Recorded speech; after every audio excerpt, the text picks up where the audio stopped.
Hello, everyone. Welcome to my channel. Great to see everyone. Thank you all for joining me.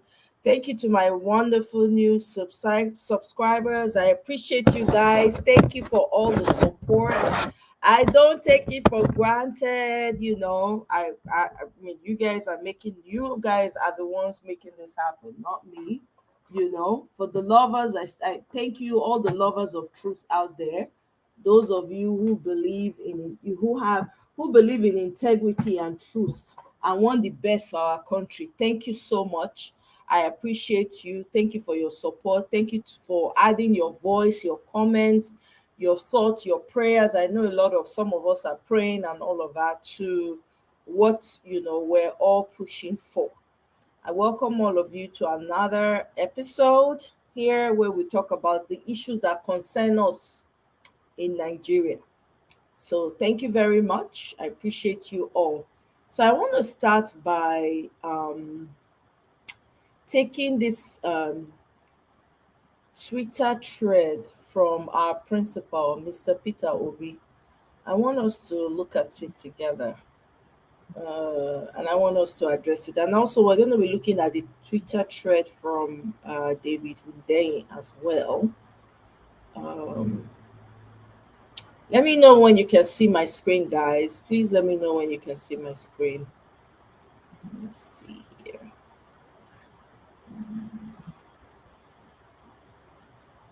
Okay. Can I get a yes if you can see my screen, please? Let me get a yes. Can you see my screen? Okay, thank you very much, Juliet. Welcome, welcome, welcome. So we're going to quickly take this thread. So this was shared at 12:34 p.m. today, earlier on in the day, Nigerian time. So our principal, Mr. President, well, I call him President Peter the Rock Obi. I continue to thank all Nigerians, especially the youth and the obedience, as they have remained focused on the core mission of a Nigeria that is possible, even after the 25th of February 2023 presidential election. He's addressing every lover of truth, not just obedience. So don't get stuck on obedience. He said, especially the youth and the obedience, that includes you who standing for the truth. Okay? All lovers of integrity who are standing on integrity and want the best for Nigeria, as they have remained focused on the core mission of a new Nigeria that is possible even after the February 25th, 2023 presidential election. Before, during, and after the campaign, it is on record that I have maintained my commitment and focus on issue-based campaign about a new Nigeria that is possible.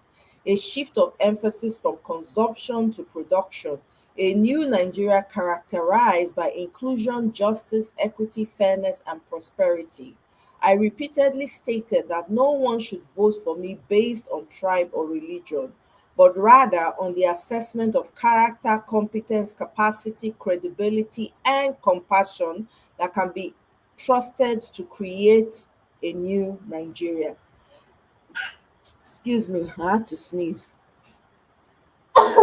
Sorry. Excuse me, people. I'm sorry. The present attempts by the APC as a party and the APC-led government through some government officials and agencies to divert our attention from our blatantly stolen mandate is unfortunate and sad.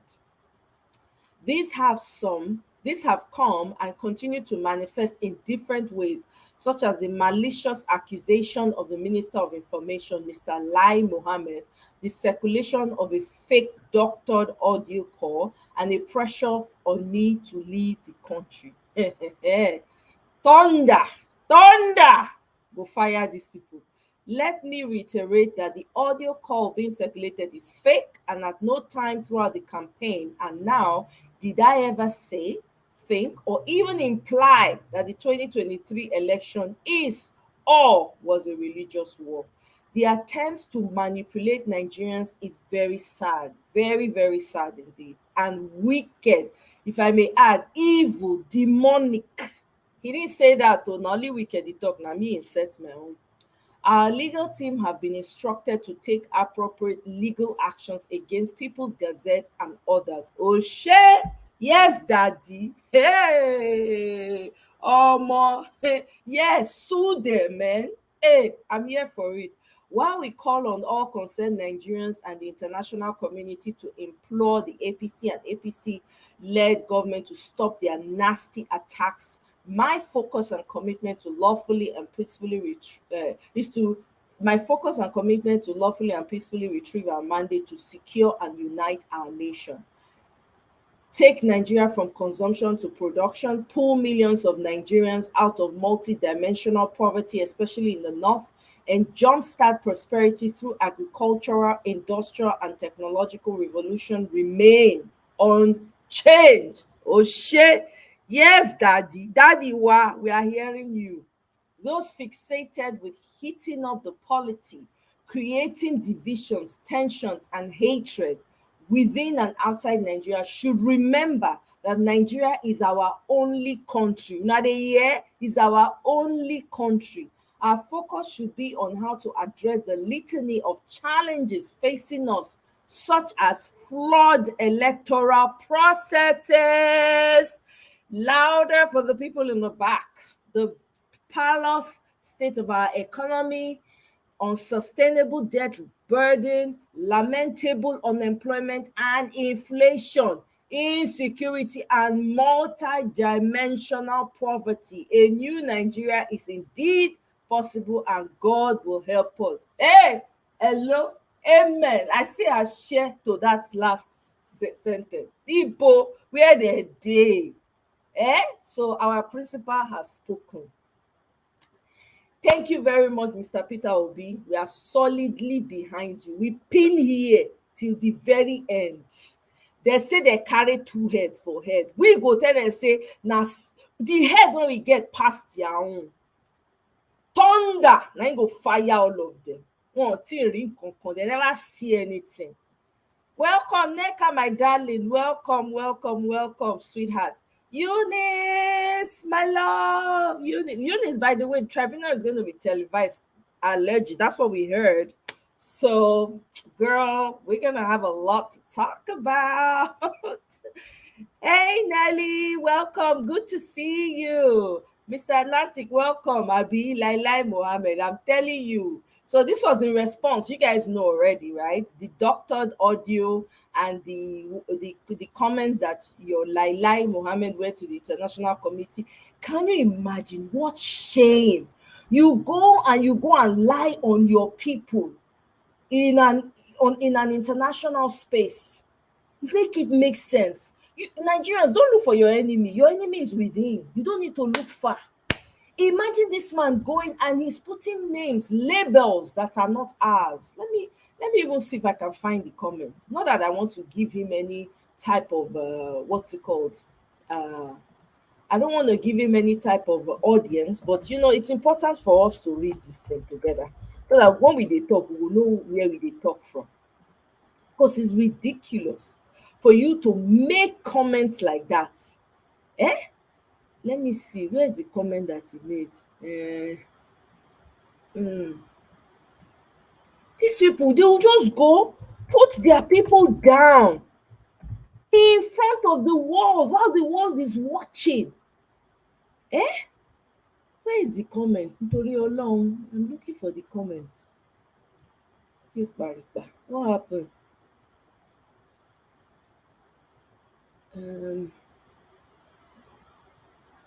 In the past few days, I have observed various campaigns of calumny directed at my person, with the latest being allegations attributed to the information minister from Washington, D.C. Oh, man, I can't find it. I'm not even going to waste my time. Let me go to David Hussein. Abeg. Make una go try read am for Twitter because for some reason I'm not able to find it here right now. Yeah. Okay, let's see. I'm going to go to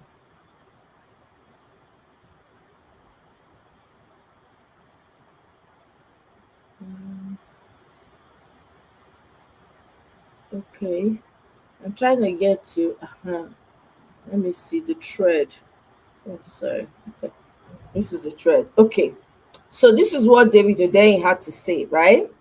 Remember El Rufai's pawns at the Oxford University student blog, who described Peter as a populist candidate. So he was emphasizing the danger of words, right? This is step two of the great international gaslighting project. Deploy respected voices to start labeling Peter Obi using words like mob, fascist, populist, right? Step three is what Lai Mohammed is currently in DC working on. When you will start seeing editorials in the Washington Post and Daily Telegraph repeating these slurs in print on mediums of record, which takes it from a ridiculous smear to an established fact. Step four is when some gumless UK Conservative MP will be activated to repeat the falsehood that would have been printed in the Times or the Telegraph, at which point Peter Obi, who is known globally to be a fascist, becomes a Wikipedia entry. This is where they are driving at. I want to see, there was something he said previous to that, right? Peter Obi is not leaving Nigeria, not today, not ever. Those who are trying to push nonsensical, I'm trying to find where he was talking about words. David, where was it that you spoke about words? That's very crucial. Aha. Let me see here. It says there are times when you ignore things and refuse to give them air. This is not one of those times. This is the time when you vigorously ensure that some malicious people don't force a jumpsuit over your head and they'll call you a prisoner. Destroy the mischaracterization. No, no, no, no, no. And then it says, no matter how fatuous or silly the ongoing attempt to hoodwink the world into categorizing Peter Obi's support base as fascist or populist once those words are allowed to stick, they will start to cause real problems. Resist this gaslighting at all costs. Words have real, this is exactly what I was looking for. Words have real power. Language is a potent form of mind control. If someone is able to control the words that people um, use to describe you, he has control over people's perception of you, which can have real implications for you. Never let anyone force their adjectives on you. So we reject, right? Every word that calls the Peter Obi support base as fascist or populist. We reject it. That is what they are. You see, these people are always trying to project their inadequacies on the Peter Obi support base, the lovers of truth, the truth tellers. Okay, this is what they're getting at, and we have to return those words back to them and let them know in not so silent terms that those words that they ascribe actually belongs to them. They are the Lai Mohammed and the government that is running Nigeria right now. They are the ones that are fascist. They are the ones that are populist. They are the ones that are trying to drag us into this mess. They are the ones, they and their support base, the for food days, the Festus Keyamos, all of them. That's who they are. So they try to project their inadequacies on you. So you must, in all ramifications, reject it. Because I'm a truth teller. I'm on the side of the truth, regardless of who it is. Regardless of who it is. I don't care who's involved. If my father lies, I will tell my father, with all due respect, Daddy, you lied. If my mother lies, with all due respect, Mama, you lied. I stand on the truth regardless of whose face is there. So I wouldn't consider myself an obedient. I've always stood for the truth. But when we see truth, we have to stand by it.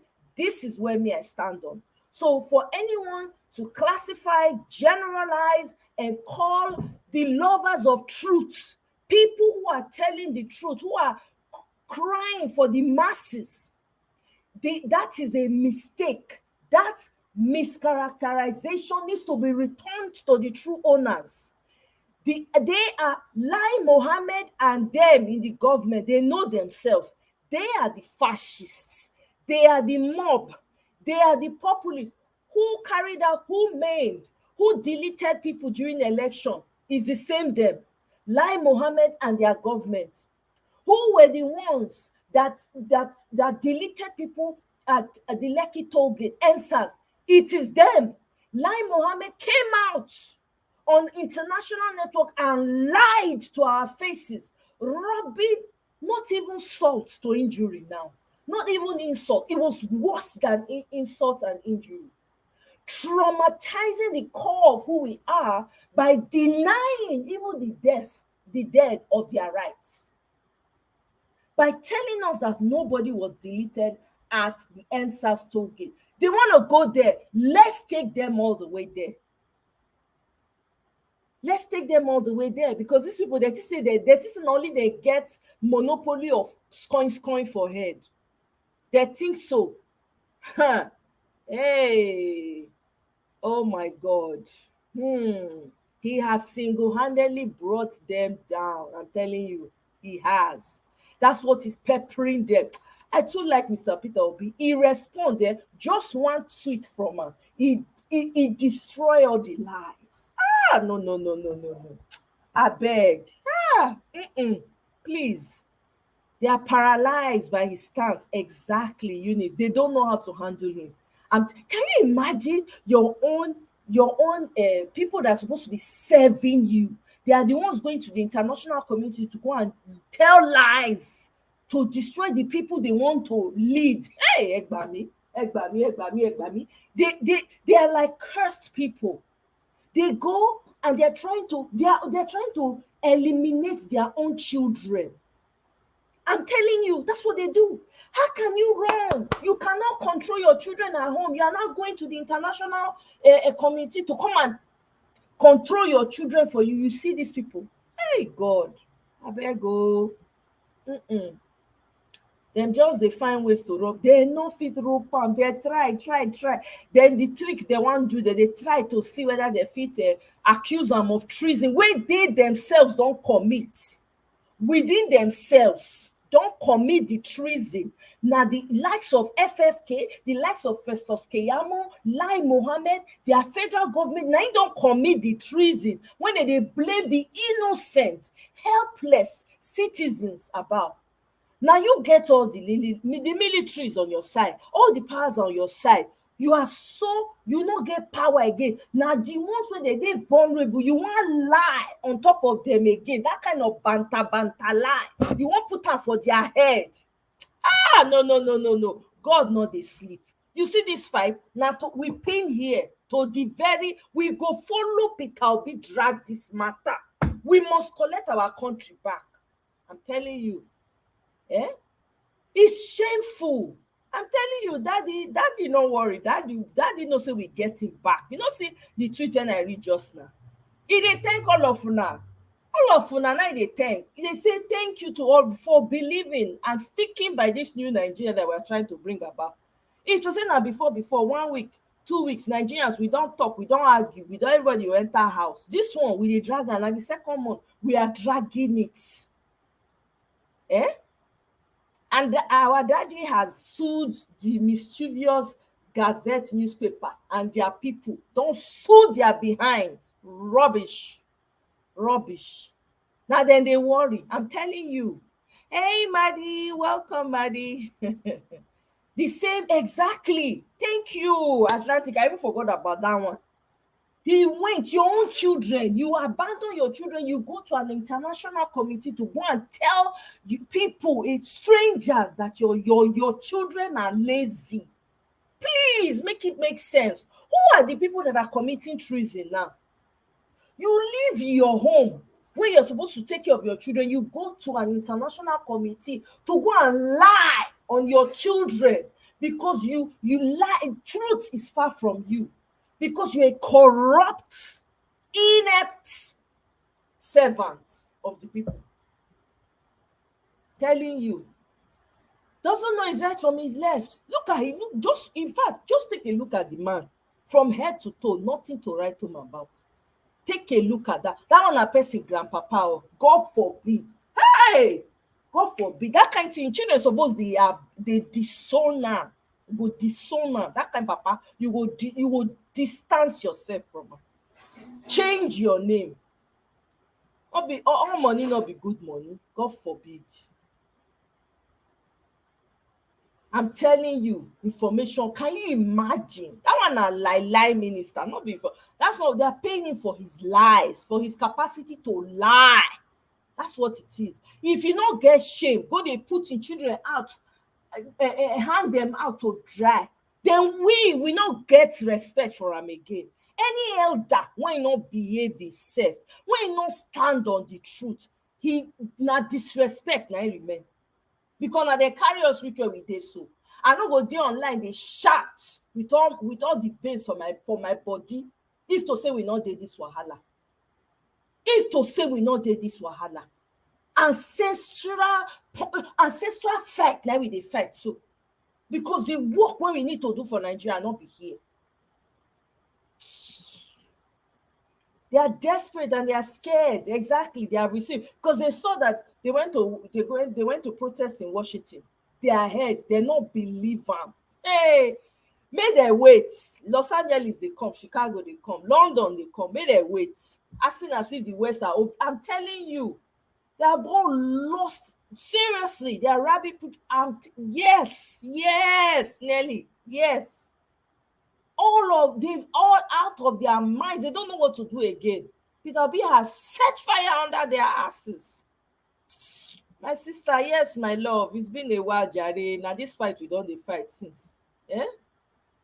Yeah, they were scared of it. They were really scared. Got to them for a whole minister of information. Hey, Oluwa, Osalobwa, for a whole minister of information to go all the way overseas to go and report your children in Washington.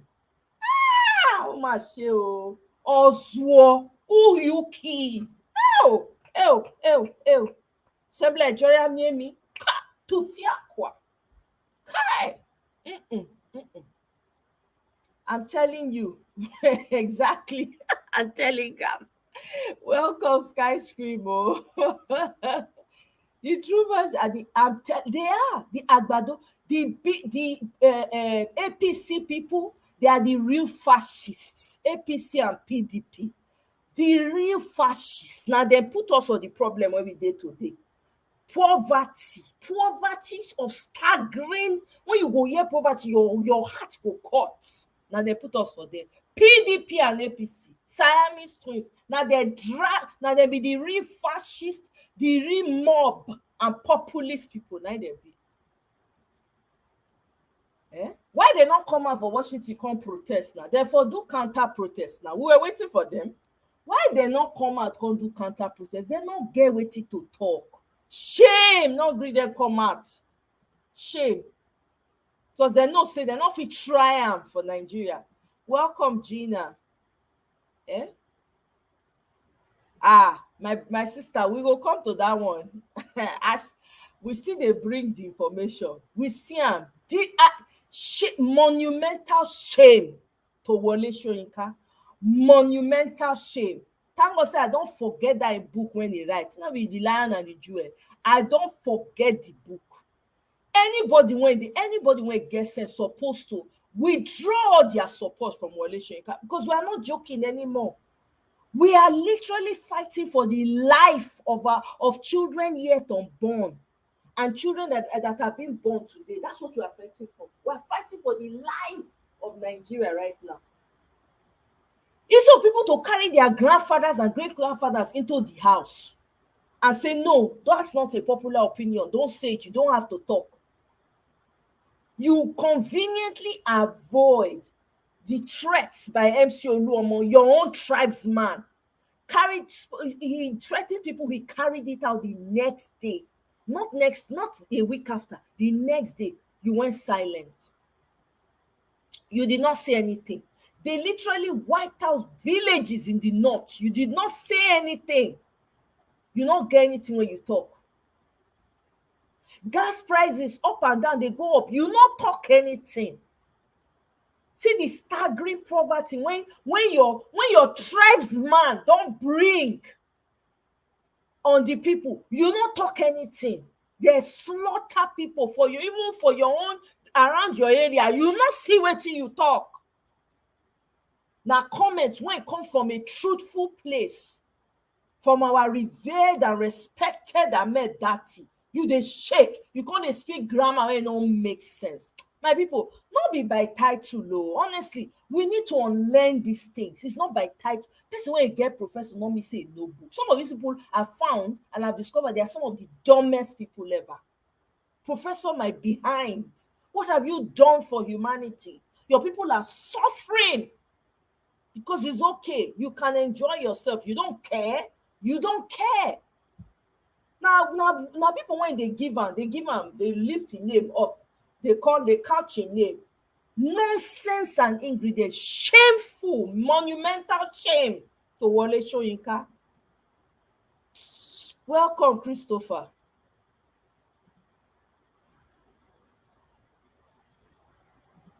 Sad. Educator my foot. Wetin dey see educate? Who dey listen to am? Who dey listen? Who e dey educate? All those people need to live in classroom. You don't get anything to educate. Make they deplatform this kind of people. You don't follow, you don't listen to these people. Isn't it a shame? Generations after, we're still now small children when they get sense past old people now. Apart from Pa Adebanjo and the few of them that are standing on the truth, they are receiving attacks from all corners, but they are standing firm for the truth. You old man, you are finished living your life. You want to ruin it for other people that are coming up because you want your name. History will not be kind to you. This will stain the name that you think that you've had all these years.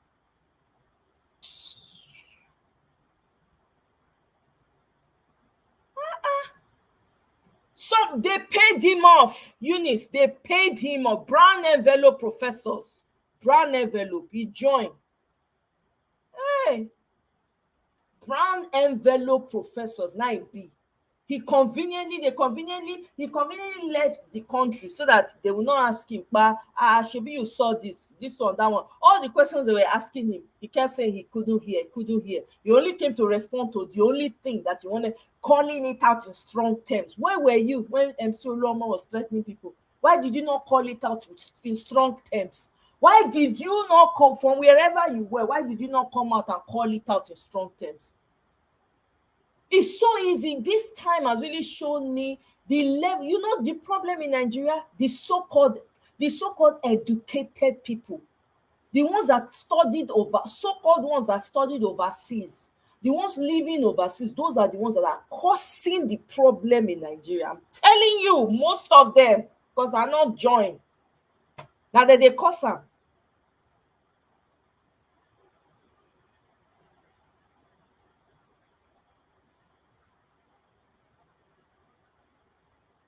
They don't care about anybody. Nobody when they care about.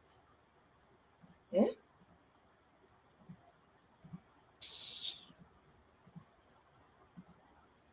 I'm not even going to bother playing the video. I'm not playing that video.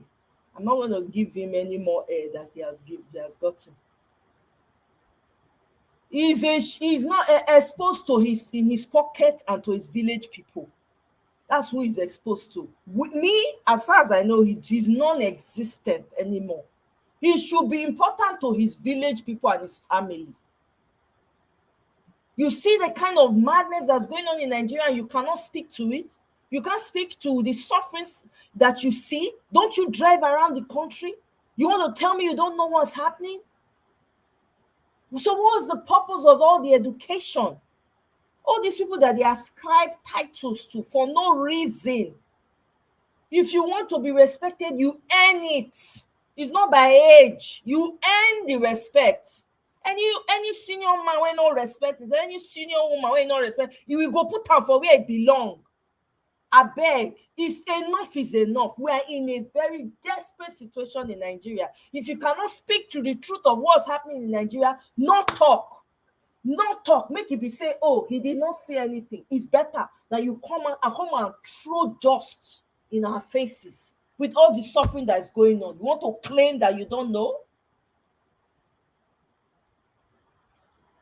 Exactly. Can you imagine?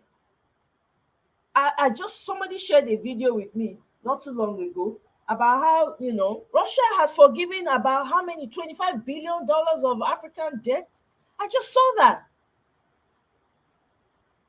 People are trying to get it right and move their societies forward. These people will come in and be trying to twist people's brains. Eh? Most of them are a mess. I'm telling you, professor my behind. I don't fall for titles. I don't like titles. Personally, I don't like titles at all. Don't call me by any title. I don't even tell people what I do because I don't like the titles. I don't know. Right from when I small, now I notice that thing. When somebody say that they'll come beyond say shoulder pad, they join their shoulder. They'll come, they carry their shoulder up. That thing they irritates me, even as a child. That's when in my heart I said, never, no matter what I accomplish in this world, you will never know. Don't call me by my name, please, please. It's very I'm not going to waste my time or long. I have better things to do, better things to talk about. Play which video. Welcome, Mr. Isholuwa. Good to see you. Welcome, sir. You know, he didn't even, of course, he wasn't in the country. So how would he vote? In all their country now. I beg you. Man, these people. Hungry professors, brown envelope professors. I'm telling you, education, not wisdom. There are many, it's not just him. Oh, at least I'm glad they're coming out of their of the holes that they've been in to come and reveal themselves. On the one hand, I'm happy that they're exposing themselves by themselves. You know, welcome, John E. Thanks for coming to my channel. Hi. Yeah, I saw this as a recommendation, and I was like, wow, this is kind of cool. She has her own channel. That's Yeah, wonderful. I That's do wonderful. mine. This is my own way of contributing and venting and stuff. Well, But yeah, congrats. good to I see think you. it's. How are you? I'm good. I'm good. I saw this topic and I went back and I watched the video before I came here, Okay. and yeah, it's kind of shameful. I didn't even realize he wasn't, because I didn't really keep up with who was voting and who wasn't voting, but I didn't even realize he wasn't even in the country during the election and he didn't vote. But, he came back and had a lot to, well, I don't know if he had a lot to say. He was very direct. He was very direct about what he wanted to say. And it seems like he had an agenda to focus on, Dati, which was interesting, despite all of the stuff that was going on. He didn't mention the killings. He Exactly. didn't he didn't mention The the threats out. by his own tribesman, MC Yeah, Olumo, he he didn't didn't. he didn't mention any of that.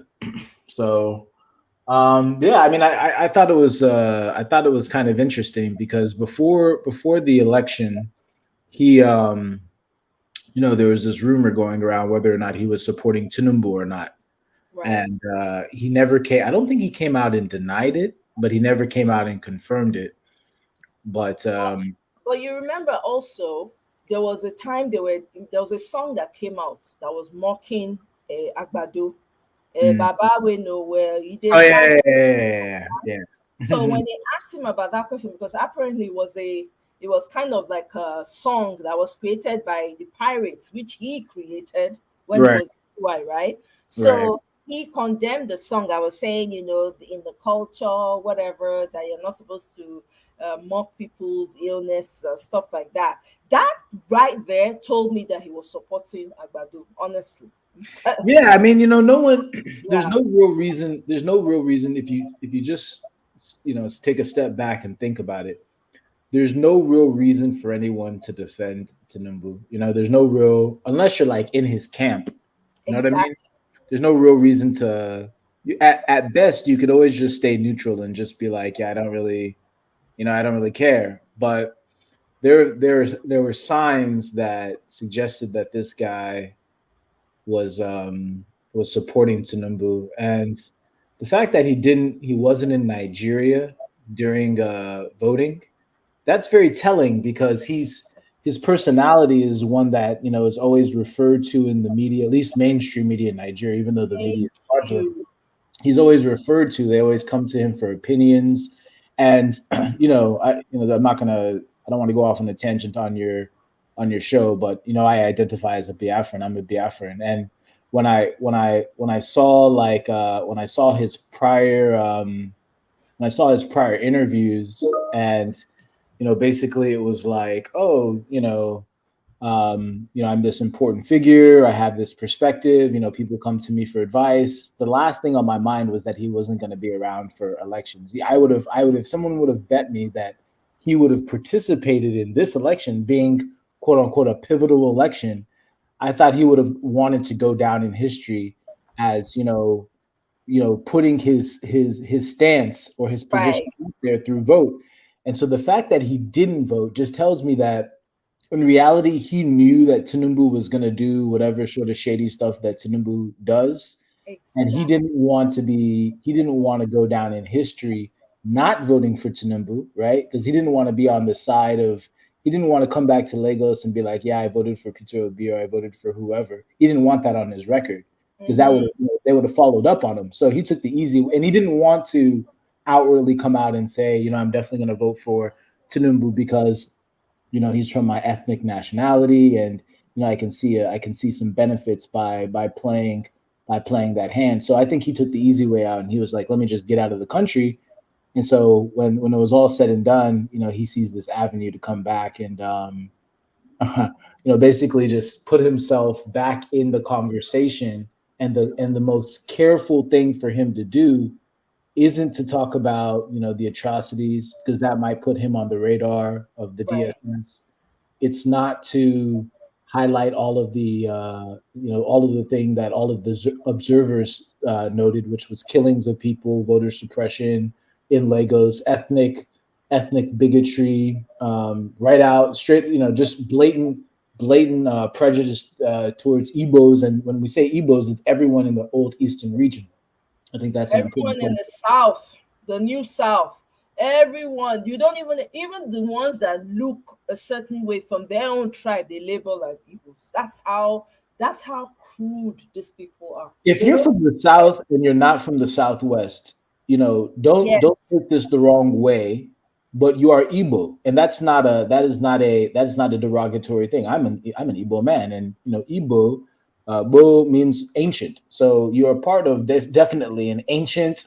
Whether you're an Ishan person or you're Ishikiri or Robo, or you're somewhere in Benin or Ibibio or Efik or Ijao, whatever, you belong to an ancient people, and if you're not in the Southwest, they're going to see you as Igbo. So that was really sad that he wasn't able to talk about any of that stuff, but instead he focused on what Dati said, which I thought was not really that provocative.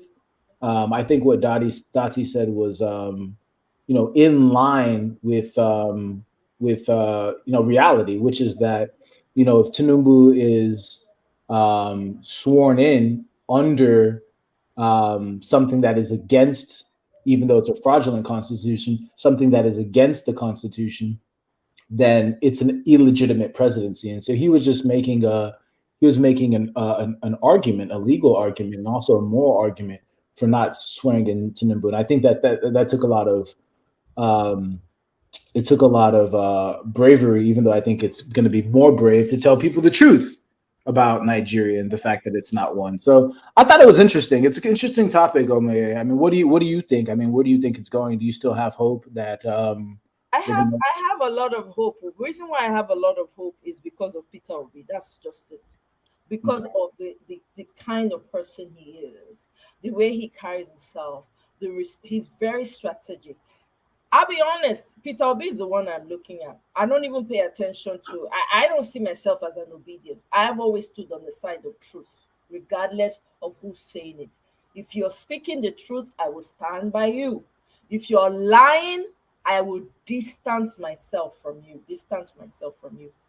You understand? So for me personally, I believe that Peter Obi is going to get his mandate back. That's all I care about right now. So And that's all I'm going to keep pushing. yeah, Because everybody, for the first time as a Nigerian, because I was born and raised in Nigeria, so I suffered. There was nothing that I enjoyed in Nigeria. Nigeria did not give me anything. But for the first time in my life, I see hope. I see light. This man represents light. He's not a savior. He's far from it. He's an ordinary man. He could make mistakes tomorrow. He could even make mistakes today. But what he stands for, and the fact that he has the backing of majority of the Nigerians, that's all I care about. yeah. I mean, I see, that point of view. Again, I don't believe in one Nigeria. I believe in a self determination. And so, I look at history and I look at other examples around the world. Like, for instance, if you look at the guy who was, imprisoned by Vladimir Putin in Russia, some would argue that he had the backing of the majority. Some would say that he stood with the truth. If you look at Venezuela, if you look at Guatemala, if you look at North Korea, if you look at a lot of countries all around the world, it's not really about who has the backing of the people. Sometimes it's not really about who who's trying to do, quote unquote, what they think is best for the people. It's about the structure of the environment that they find themselves in. And I've always just said that, Nigeria is a criminal country. It operates under a fraudulent constitution. It doesn't, regardless of what the people want, just like in North Korea, where they're all under Kim Jong Un. I believe the majority of the people there, if they had a chance to vote, would vote him out. But they're living under sort of a tyrannical or an authoritarian government. So it's not, for me, it's not really whether or not, if you look at the three candidates who went for the presidency, it's not really which one would have been a better candidate. It's, is it realistic to believe in Nigeria, a country that uh, walked on the world stage and denied that they killed anyone in SARS, a country that killed over 3 to 6 million of my people in a genocidal civil war for absolutely no reason other than they wanted to, for some reason, keep the country together.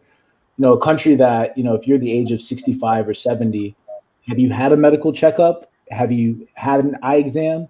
If you're a baby born today, are you born in a hospital that has decent quality? Are you drinking clean water? Do you have a good education? So this is a country that, just from an objective standpoint, has failed at all measures and has never shown that it was structured to work. So I'm just, for me, it's not really about Peter Obi. I think we were having a conversation in Niger Watch, and I think Niger Watch, I think maybe it was even you. I said, even if you take, the Messiah and have him, I didn't want to be too extreme, but I was like, even if you take the Messiah, an actual Messiah, and have him try to fix Nigeria, it just wouldn't work because, what does it really mean for a character like Peter Obi to become president? You know, Okay, Mr. John E, I don't want to argue with you on the live. I really don't want us to go there. I already know where you stand, and I respect your stance. You know what I mean? Like, I get it. I understand where you stand, and I'm not going to even try to take it away from you, right? Yeah, I want to understand. I want to understand though where the I want to what I want to understand is, because I think you understand my point. I believe in self determination. I think people should have a right to do, Right, live, but I their don't, life. Mr. John E, I really don't want us to continue to have the conversation with regards to what your stance is, to be honest. That's not why I'm here today, right? Sure. I appreciate the fact that you have your stance and you're holding strong and you're Can you standing. can you That's enlighten me? Can you enlighten me more about how you think it's going to play out positively? Like, if you're so, forget I'm about not what I believe. I'm not here to Mr. Um, John E. With all due respect, you're my Omo is brother, on. right? With a Uh, quarrel, where sometimes I hello. lash out at you. Yeah, I know what you I don't mean. want to do that. You understand? I'm here to address Okay. the next Yes. thing that's happening with the whole obedient camp, the Peter Obi thing and all. That's all I care about right now. Okay. As Okay. much as I appreciate your stance, I appreciate the comments that you made earlier when you came in and giving your own opinion and thoughts on what you thought on what Professor well, not Professor okay Wale Uh, Soyinka yeah, had to sure. say. Yeah. Yeah. Do you understand? I that part, yes, let's stick to that. Okay. Because I Okay. want to go down and have this argument with you to be back and forth, and we will not get off this life I on time. know. I know what you You mean. So understand, you understand what I'm saying? I yeah. get it, but for me, my own stand in all of this is united we stand, divided we're going to fall. If I'm saying I only want, and I get it, you have a right to self determination. I can't take that away from you. If I say I want to have self determination and I'm fighting just for my own self and my own what I want for my own community, right? There are other communities that are suffering just as much right now. Let me just put it that Yeah. way. Let's not take it there because Suffering up let's not and take it down. there. So yeah, so let's just keep it kosher. I want to Yeah. talk about Peter Obi, what's going on in his camp, what we can do. If there's any contribution you feel like you want to make with regards to that, that is welcome. I appreciate it. But let's not go to, So Biafra. yeah, yeah, I understand. So what's the strategy? What's the strategy then in terms of like keeping up to date with the court case? Because it seems like time is just flying by, right? So what they're going to televise it. So Olisa Agbakoba, who's the son, he came on today and he had an interview on Arise News where he was talking about like the lawyers on Peter Obi's side and Yep. the opposing counsel. They need to come out and be doing something, and that the tribunal really doesn't need that much time because they're saying that they have 180 days or something like that, right? So he Yep. was not saying there's a part A, there's a part B. The part A, what are the issues in part A? They can start with that because right now the polity is heated. So in Yep. order so that people can see that the judiciary they're working and they're trying to because they need to make a decision, okay, based on okay, how did this election go? Right? Peter B is saying, I won the election. The guy, Agbado, is saying he rigged it. We all saw that. Let them come and defend themselves based on that. The other part of the case can take time, but that very essential part needs to be addressed. So this is what he came to say on Arise News. So we're waiting for maybe tomorrow. I'm sure that we're going to get a response and all of that from the Peter Obi camp to let us know what they're going to do about that because we can't wait. The whole of this month we need to be talking about the court case, and they said they're going to televise it, which is what we're all waiting for. So let me come to Mr. Isha Oluwa Johnny. So Okay. it's not as if not be only me and you did this today. Yeah, I understand. Everybody. Yeah, so thank you very much. Mr. Isha Oluwa, welcome, sir. Yes, Greetings to yes, you. my sister, my wonderful sister, you are really, really doing a great job. I see your submission today at Niger Watch. That was fantastic. You Thank really nail it. You really nail it where it needed to be nailed. No. So let me first of all address my brother John E. Yes. I beg not to Um, spend time. I don't want because Johnny, I don't want make you and Johnny go back and forth. I Yeah, beg. okay. don't address me. Okay? Let's just focus on the facts. Let's just focus on Uh, don't worry uh, about uh, me. You're not all nothing's gonna right. change my So, opinion. Let's just Yeah, keep on nothing going to forward. change Yeah. for Johnny. Mo just leave am. Mo just talk about waiting bring okay. us So come. let's forget about that because I wanted to tell him that we have passed that stage because No, you know no, this is Mr. Ishawala Yeah, Ejo. don't yeah, just focus. You can't tell me what stage we passed. Just focus That's on let's okay, just Mr. Johnny. You don't have to respond now. Now make me and you they fight. Effie, leave it. Oh yeah, please go yeah. ahead. Let me leave him to that. Yeah. So based on today's submission, that was really really wonderful. I said it earlier on today that you see, if we had this mandate on the platter of gold, we wouldn't have been seeing all these people, these so-called, people that we look up to, people that we were seeing as like icon. You see how they are exposing themselves now. So I thank God that God took us to this route so that Mhm. we'll be able to see the real enemy of Nigeria it's not only these politicians that have been tormenting Nigeria. There are so many people that we look up to, so-called icons, so-called, people we think that, yes, these are the people we look up to. But, this 2023 has really, has really exposed so many of them. And I Right. see that at a point, I will be thinking, does it mean that, I'm sorry to say that. Does it mean that these few people that come from Southwest, does it mean that, some of them are so, is it bigotry or is it hatred? Because I remember that during the time of Jonathan, this is the same man that led a protest, 1 million protests, they they did everything that they could to bring Jonathan down. They painted Jonathan, black. They painted him like, in the sight of the world. They really, they really drew Jonathan to the last call. Right. This is the same people that when somebody like MC Oluomo made a threat that if you come from social place, if you are not voting for APC, you shouldn't even come out. These people, they remain mute.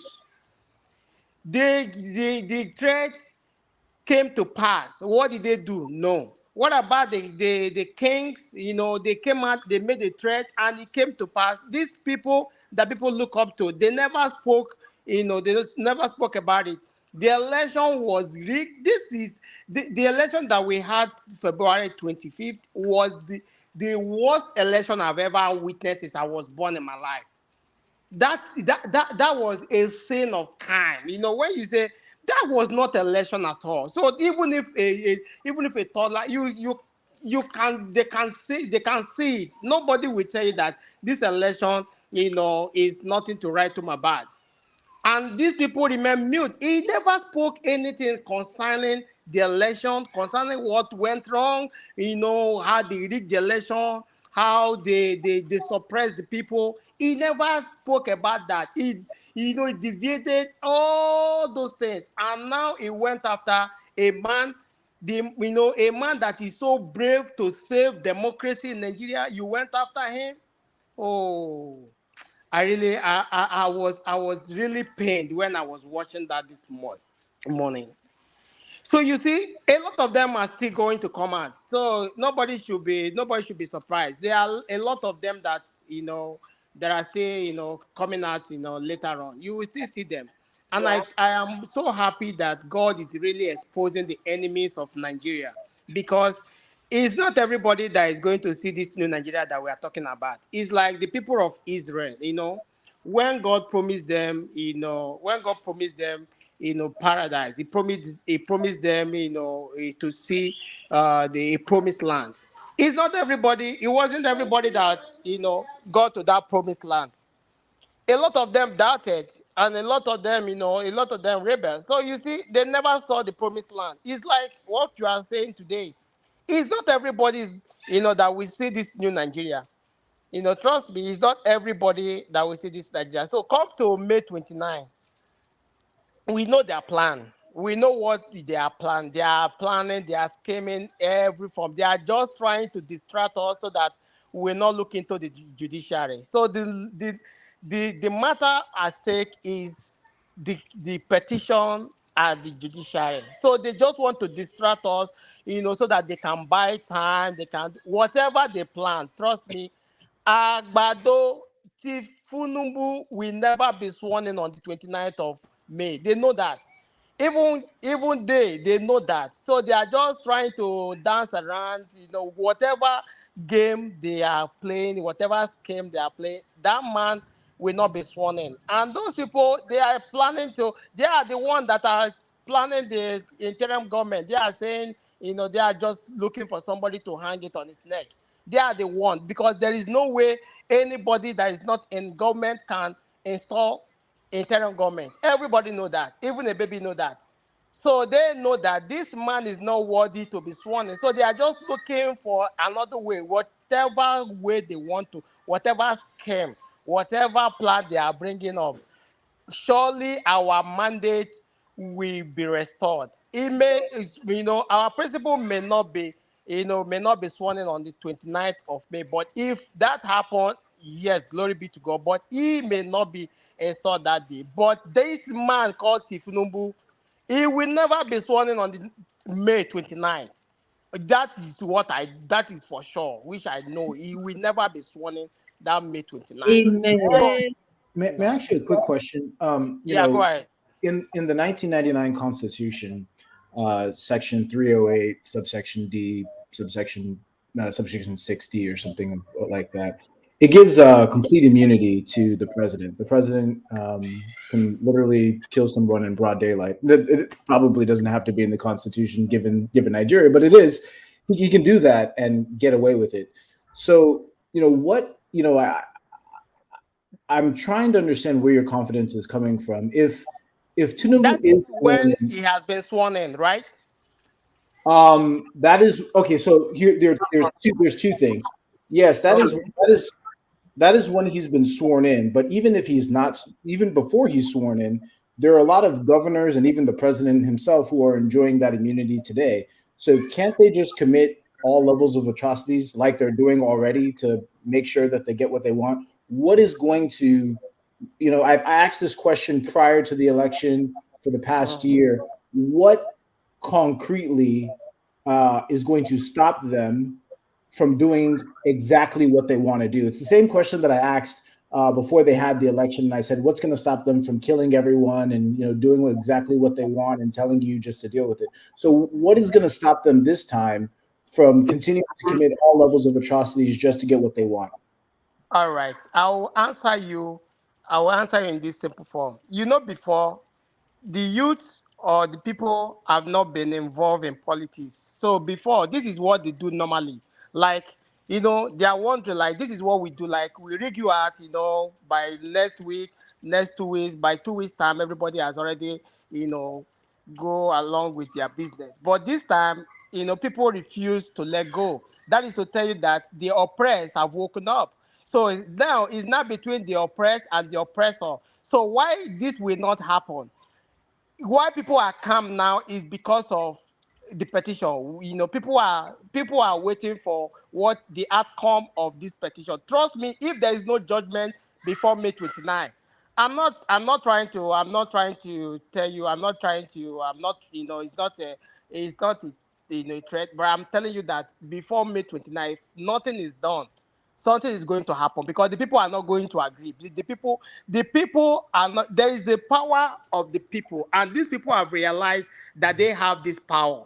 Because before, for a very long time, the people have not realized that the power, rests on them. But now they realize that the power rests on the people, and they tested that 2020. Why people are calm now because of the judiciary. So they're just waiting for what the outcome, whatever outcome, that will come out from the tribunal, that will determine what will happen there. So I can't tell you what is going to happen there because I'm not here to tell you what is going to happen there. But whatever that is going to the outcome that's going to come out from the tribunal will determine what is going to come out next. Okay, Did thank you you get very that? much, Mr. Yeah. Ishaoluwa. Let me quickly come to Madam Ephrata. Sis, Ephrata, how now? Welcome. Oh. Is this today, Wednesday or Thursday? Wednesday. Happy Wednesday. LP guys. 74. LP. 75. Obedient people. How are you all doing? How now? We did something. Let's try and bring some humor into it too. If you can I know. find a video, if you can Obi please do one me a name. if you can please do me a favor, it doesn't have to be now. If you find a video of that woman, I think that must have been in Benin, where she was saying, "LP my Peking, obedient Peking, Oh, better right. Peking." Yeah, I think Right. it's Okay. hilarious. Yeah. So, hey guys, when I listen to Senior Advocate of Nigeria Mm. today, I mean, see, I'm happy that more and more people are talking, and whether we like it or not, some are going to be for and some against, you know, the Obedience or Labour Party. That's how, it's never always one way. But I was glad that I had the opportunity to listen to Mr. Agbakoba today because it was quite enlightening. very informative. You know what Yeah. I'm saying? You Yeah. know, because before we're all in the dark. We're like, okay, what's really, like I remember when the petition came out and the first time they were saying it was what, 72 pages. Like, okay, Mhm. we needed people to help us analyze it, to tell us what's inside so we could understand the terms and all that. Well, so I'm glad he opened our eyes to a lot of stuff when he talked about not having, that Labour Party didn't have to wait for as long as they did. I'm quite sure it took that long because, a lot of things needed to be done. I'm quite sure, they didn't deliberately just wait to file Right. after that much time. But I would say that I think at this point in time, I would say that these people are desperate and they don't care. They Mm-hmm. will arrest whoever they have to. But the only thing I'm thinking is that if they go ahead and arrest, that's not what we really want because that's going to cause chaos and tension. But I think what they're doing at this point is trying to instill fear and Mm-hmm. control on the people. Is their way now. Is their way. Fear, trying to control the people. Oh, if you do this, you get arrested. If you do that, you get arrested. Hey. And you have to understand the nature of Nigerians, quite honestly. Fela was able to understand us 30 years ago when he sang the song about, how we are. This one say, I don't marry wife. I just build house. You know what I'm saying? Yeah, Generally. I just want it. I Yeah. just want, yep. Yeah, so that's the nature of, because those people are freedom fighters and activists and they know the true nature of our people. Well, um so I just feel like we should be carried along, because if they see that we're not saying anything, then that's how they're going. Do you know how much pressure these people are under? I'm sure. Because and this pressure comes with a lot of stuff. Apart from fear intimidating people, they're going to be calling their supporters and saying, so what are you going to do to help us out? You have to go out there Mm-hmm. and say this and say that, or whatever the case may be. But I have to talk about our Wale Soyinka, our elder, um and Now our your father. elder, oh, I bet no verse, not be my elder. Yeah, Go ahead. well, yeah. See, remember that time when the Sea Dogs, when they sang that song, Mm-hmm. Emi Loko, Yeah. and he came out and he cautioned them. Yes. He did he cautioned them and said, this is not right, blah blah blah. So what am I saying already now? Which side in the Exactly. Now they so me take no. It was very yes, apparent at that time. Yeah. yeah, yeah. He actually did and made an official statement, like a disclaimer. Uh-huh. Yeah, otherwise, normally you would think that he would look the other way and not say anything like this. These youths when they don't drink finish, all that stuff. But Exactly. no, but he actually came out to say, no, we're not going to take that. That is not what we are known for, and all that. Eh? So a lot is going on. A lot is going on. They are not I sleeping. They're having sleepless nights. They're wrapped up. Yeah, and under pressure, they're going to be. Mm-hmm. And I keep saying we're going to be seeing more as the days unfold. We're going to be seeing more, and I'm telling you, it's not going to be a walk in the park. You know, Yeah. Is it's there? not. Can you guys point me to something that shows that they're actually under pressure? Because I'm hearing this that they're under pressure. They're under pressure. They're Johnny, I shaking. beg, you're under pressure. Take it like that, Biko. I don't want Okay, to argue this evening. Biko. I can give an example now. Yeah, that's all I'm not trying I to. stop one thing. Leave Johnny. Oh, not start with Johnny because you want to delay this show now. I don't want to lose focus. As Are we you Okay, are okay. we are we prophesying? Are we prophesying or we are stating the fact? All I'm trying to do is I'm trying. You're saying they're under pressure, so I'm just I'll trying tell to. you why. Johnny, they're under pressure. I What's beg. the, Ah, why did you say they're under pressure? What Yeah, makes you say we're that? That's talking what about I'm trying. That's what APC. I'm trying to We're talking understand. about Now. That's what I'm APC being trying to under pressure, understand. because if they were not under pressure, what to listen, tell. and maybe we should go there. If they were not under pressure, right? First and foremost, they said we should go to court. They said Labour Party go to court, right? Mm-hmm. Okay, and they were trying to bully us. And so we put our thoughts together. We sat down, brought our powerful delegation of lawyers and whatever, and we filed. And then we sat back so that we can watch things unfold. But now they're the ones going about threatening people with arrest, threatening people that they're going to, they are saying treasonous or making treasonous comments and statements. Okay, they are the ones going about flying from America to Nigeria to America to meet with international press, just to do what now? Why did they have to do that if they are not under pressure? Why don't they wait? Why don't they But wait for the law to take its course? Is that not being under pressure? Is yeah, that I guess. okay? Where about the aftermath? Hold on. Where about the aftermath of the what's it called of the election in Lagos? When people from the east are still being intimidated, still being killed. You understand? Why are they still being intimidated, still being killed? If Exactly. not to I mean, instill, if not for the anger, right? That well, if they had not stopped these people, that someone who would have lost. well. So again, with Is that the not being people. under pressure? Well, Look, no, let me it's tell you what not. under pressure means. It means that you are Johnny, you forced don't need to to take respond. an action. I'm not You're going to you respond. Just be quiet. okay. You don't answer question, you don't answer you. Ephrata, thank you very much. Let's move on. Okay. All Not right. me and Johnny this evening. No go delay my show today. Well, maybe he was trying to try me out to see So whether I would talk one or two what you things. I really think. want to hear is just the positive, positive. You don't want to hear the other side of the story. No, I know It's you very don't. important. Do you know Johnny Prince Desmond? Do you know Johnny? Have you ever Let him, been? let him discover me by simply letting me ask Exactly. questions. Mute I don't need to know yourself. him, Do but you what he's know saying, him? I think we are both in the same room. We have the No, I'm no, same. trying no. I'm trying to understand. No, all I'm trying to say is that what Johnny, you're calling wait. under. All I'm Johnny, trying to say is wait. what you are calling under pressure. Johnny, wait now. Wait. Any suru. Prince Desmond. Yes, I okay. ask you again. This question is pointed to you. Uh, Do you know Johnny? Have you been on platforms with him? Okay. Then I've you been on need platform for a couple of Johnny. times, but this one probably this is the first time I'm hearing him, but Ah, it's eh, making a lot eh. of sense. And I'm Okay, thank you very much, Mr.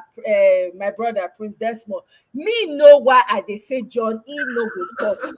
He knows too. If we give John E time, I tell you, we will be here and this show will go left in 1 second. So John E, please, thank you. Dr. Ify, welcome, my sister. How you doing? We can't hear you. You're on mute. Hello, morning. How are you doing? And it's also very great to Ify, we hear. know they hear you. Oh. Not they hear me. Can you hear me What now? happened Is it? now? Your audio.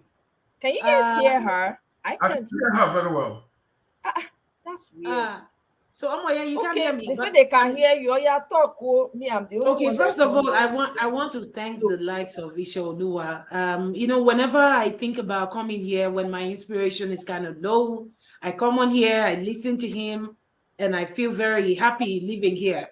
And for those who say that Omoye, doesn't want to hear the negative side, I think she's very conscious of the fact that people who are coming here are not just coming here because they want to listen to people talk. Some people come here for inspiration, and you get inspiration from wherever you can. That's why I'm here today. So first off, before I wander away and go off the tangent, right? I want to talk about Baba. That Baba that has not cut his hair in 70 years. Shoyinka. Now, people need to understand something, that Shoyinka is actually a political Nobel laureate. He's a political one. You cannot place that man side by side with the likes of Chinua Achebe. When you talk about literal giants, you talk about Ngozi Adichie, and great people like that. Everybody knows. Anybody who's ever paying attention to history, they know that it was during the years of Abacha that Baba was made a Nobel laureate. Not because he's the best that they could find at that time, but because they wanted to spite Abacha. And I want to remind everybody here on this platform that criminals, birds of a feather, they say, flock together. What do you expect from a man who, founded one of the biggest and most brutal courts in Nigeria? I wonder why this Baba feels like he's in a place to chastise the youths and tell them that they are doing too much. Most of us here, when Baba Wale Soyinka was, in our age range at the time when he was much younger, he was busy smoking Igbo and carrying iron all around. I don't want to use that. I don't want to call it what it is, but you guys know what it is. This guy has been a thug, a glorified thug. Everybody knows that he failed woefully at the University of Ibadan when he was a student there. You know, I think our parents, just accepted things at face value during their days. And I'm sorry if there's anybody But who they didn't feels know any better, offended. my sister. They didn't Most know of any them better. were They did not educated. have what it took to vet people. So when people in Sweden, or where do they give them that Nobel laureate from?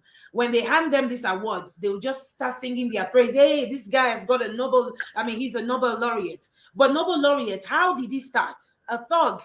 So Baba has no moral rights to tell us what we need to do, because no obedient is attacking the other person. Nobody is violent in the obedient group. Nobody is going out there to harm people like MC Oluomo.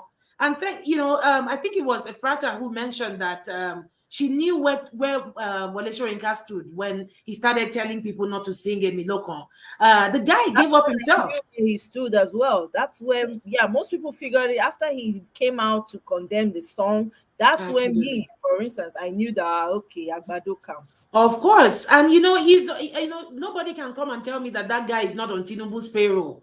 And don't get it twisted. The fact that somebody got a Nobel laureate doesn't make them rich. They're not as wealthy. I mean, somebody must be, maintaining the Baba, and all that is Afro. Do you think it's a beans to take care of the Afro and make it look neat like that? I'm sure somebody's paying for his upkeep Actually, somewhere. Yeah, so I'm he's sorry to definitely interrupt you. on Agbado's I'm payroll. sorry to Another thing that I wanted to quickly mention, Omoye, is the part where I don't know whether it's John who was saying, what makes you think that they can't just shoot everybody and use the military style to shut people down? I will tell you that things are different now, just as Isha Oluwa pointed out. We've been sitting down and we've been allowing these people to get away with a lot. And anybody who's been paying attention to the political development that we've had in the past how many weeks would notice when Amechi said something. He said, every time we take things from you guys, you don't fight back. You don't push us back. It's because there has never been an uprising, a very peaceful uprising, I'd say, like we have it at this present moment in Nigeria. People are vetting people. People are asking questions. The international community is paying attention. There's no hiding place for all these people. And that's why it's different this time. Sorry, Yes. 1 second. Efrata had a quick question. Sister All Efrata, right. go ahead. Unmute. She wanted to ask a question. Go Yeah, ahead. yeah. Actually, so I agree with what doctor is saying. Actually, I have a very close family member in Dubai, and he told me actually this was way back. It has nothing to do with that. Baba actually lives there. And, lives in one of those, nice high-rise, very comfortable place where he's actually been bankrolled. Like, he's getting older now, and stuff like that. He actually lives there. He goes in and out of Nigeria once, but he mostly lives in Dubai, like permanently. And this person is a blood relative and works in that building. And I was talking to this person one time on video, this family member, and he had to get off because he said Baba lives there and he takes a walk. And so when he sees him coming from the elevator, so I said, how can he afford a place like that? And he said, look, you don't trust Nigeria. People, they take care of him now. I'm telling you. So I wanted to agree with what you're saying, that he's being bankrolled. Yeah. Thank you so much, Efrata. I totally agree. And you know what? I'm in the science field. I own a patent myself. And I'll say clearly here, the people who make much money after inventing something and getting a Nobel laureate, they don't get paid from just getting the award. It is your patent that gives you money. It comes in constantly. As long as people are using it, you get paid for it. What did Baba invent? Because these people are so lost in their old glory. They're I don't know how to say it now. Just the total detachment from reality is what we're seeing with these people. And just like Isha Oluwa said, as the days go by, we will see the enemies of Nigeria. They will begin to come out from their holes. I mean, everybody knows. I mean, I went to Dubai, I think some years ago, attended a wedding. I didn't know one of these, corrupt politicians were going to attend. See the way they were throwing dollars, $100 bills in the air. That's where they go to, because nobody's asking them questions in Dubai.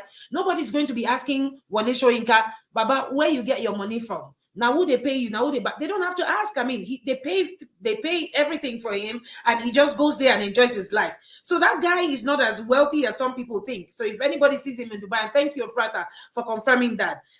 So basically, I think that sums up everything that I want to say. That things are different now. That's to answer John's question. If you wonder why they can't have their way.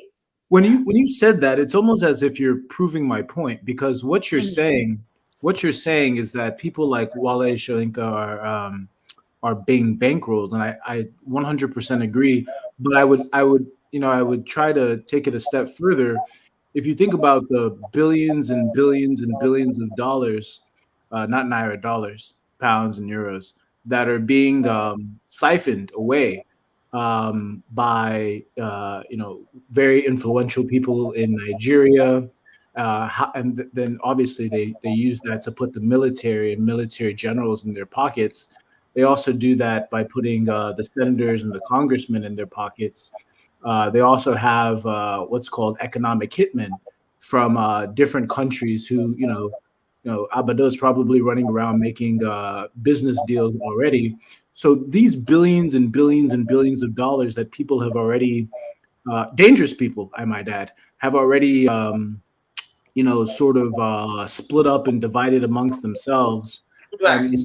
so how do you, because if I run the mafia and I Right. have all the guns and you're a citizen and I've made laws where you can't even have guns to protect yourself, and then I also Right. control the media and I control the army. Right. um, I'm just trying to what makes it where do you get your confidence from? Because if you look at North Korea, if you look at Syria, if you look at Belarus, if you look at Russia, if you look at China, if you look at Cuba, if you look at Eritrea, if you look at a lot of other countries where there are people that Right. have Yeah. dictators, Uh-huh. it's are you saying that those people in those countries are just not smart enough to either vote people out or win court cases? Or I just don't see where you're getting the My confidence. confidence is coming from. Yeah, I'll where's tell the you confidence though, coming as from? I joined this program earlier, I tried to figure out, are you a realist or you're just somebody Don't who just engage Dr. Ify, Sister Ify. yeah. So, Please. but Omoye, say you've been on Don't, the talk, please no engage John. don't answer because But don't John be asking me question where I just want quickly answer though. answer. I'll give You you, know, but I don't make yeah. it. I don't make Make it it not respond. long. Make we not But deviate. do you feel like But I'm being John, realistic? You I said want it. to tell you, John, if Okay. they try anything silly, Nigeria will burn. I hope that answers your question. Nigeria will burn if they try anything funny. You think all these youths that have been suffering for so many years, people whose futures have been robbed off them, you think they're just going to sit by and just stand idly by and watch things go down? Nigeria will burn if these people try anything silly. I think that's where I get my confidence from. I talk to people in Nigeria and they're only waiting for Peter Obi to tell them to go ahead. People are fed up. People are tired of what's going on in Nigeria. There are basic amenities that Nigerians don't have access to. People are literally dying from hunger. And there's no point. There's no, they don't have anything to lose. And But this is a thing.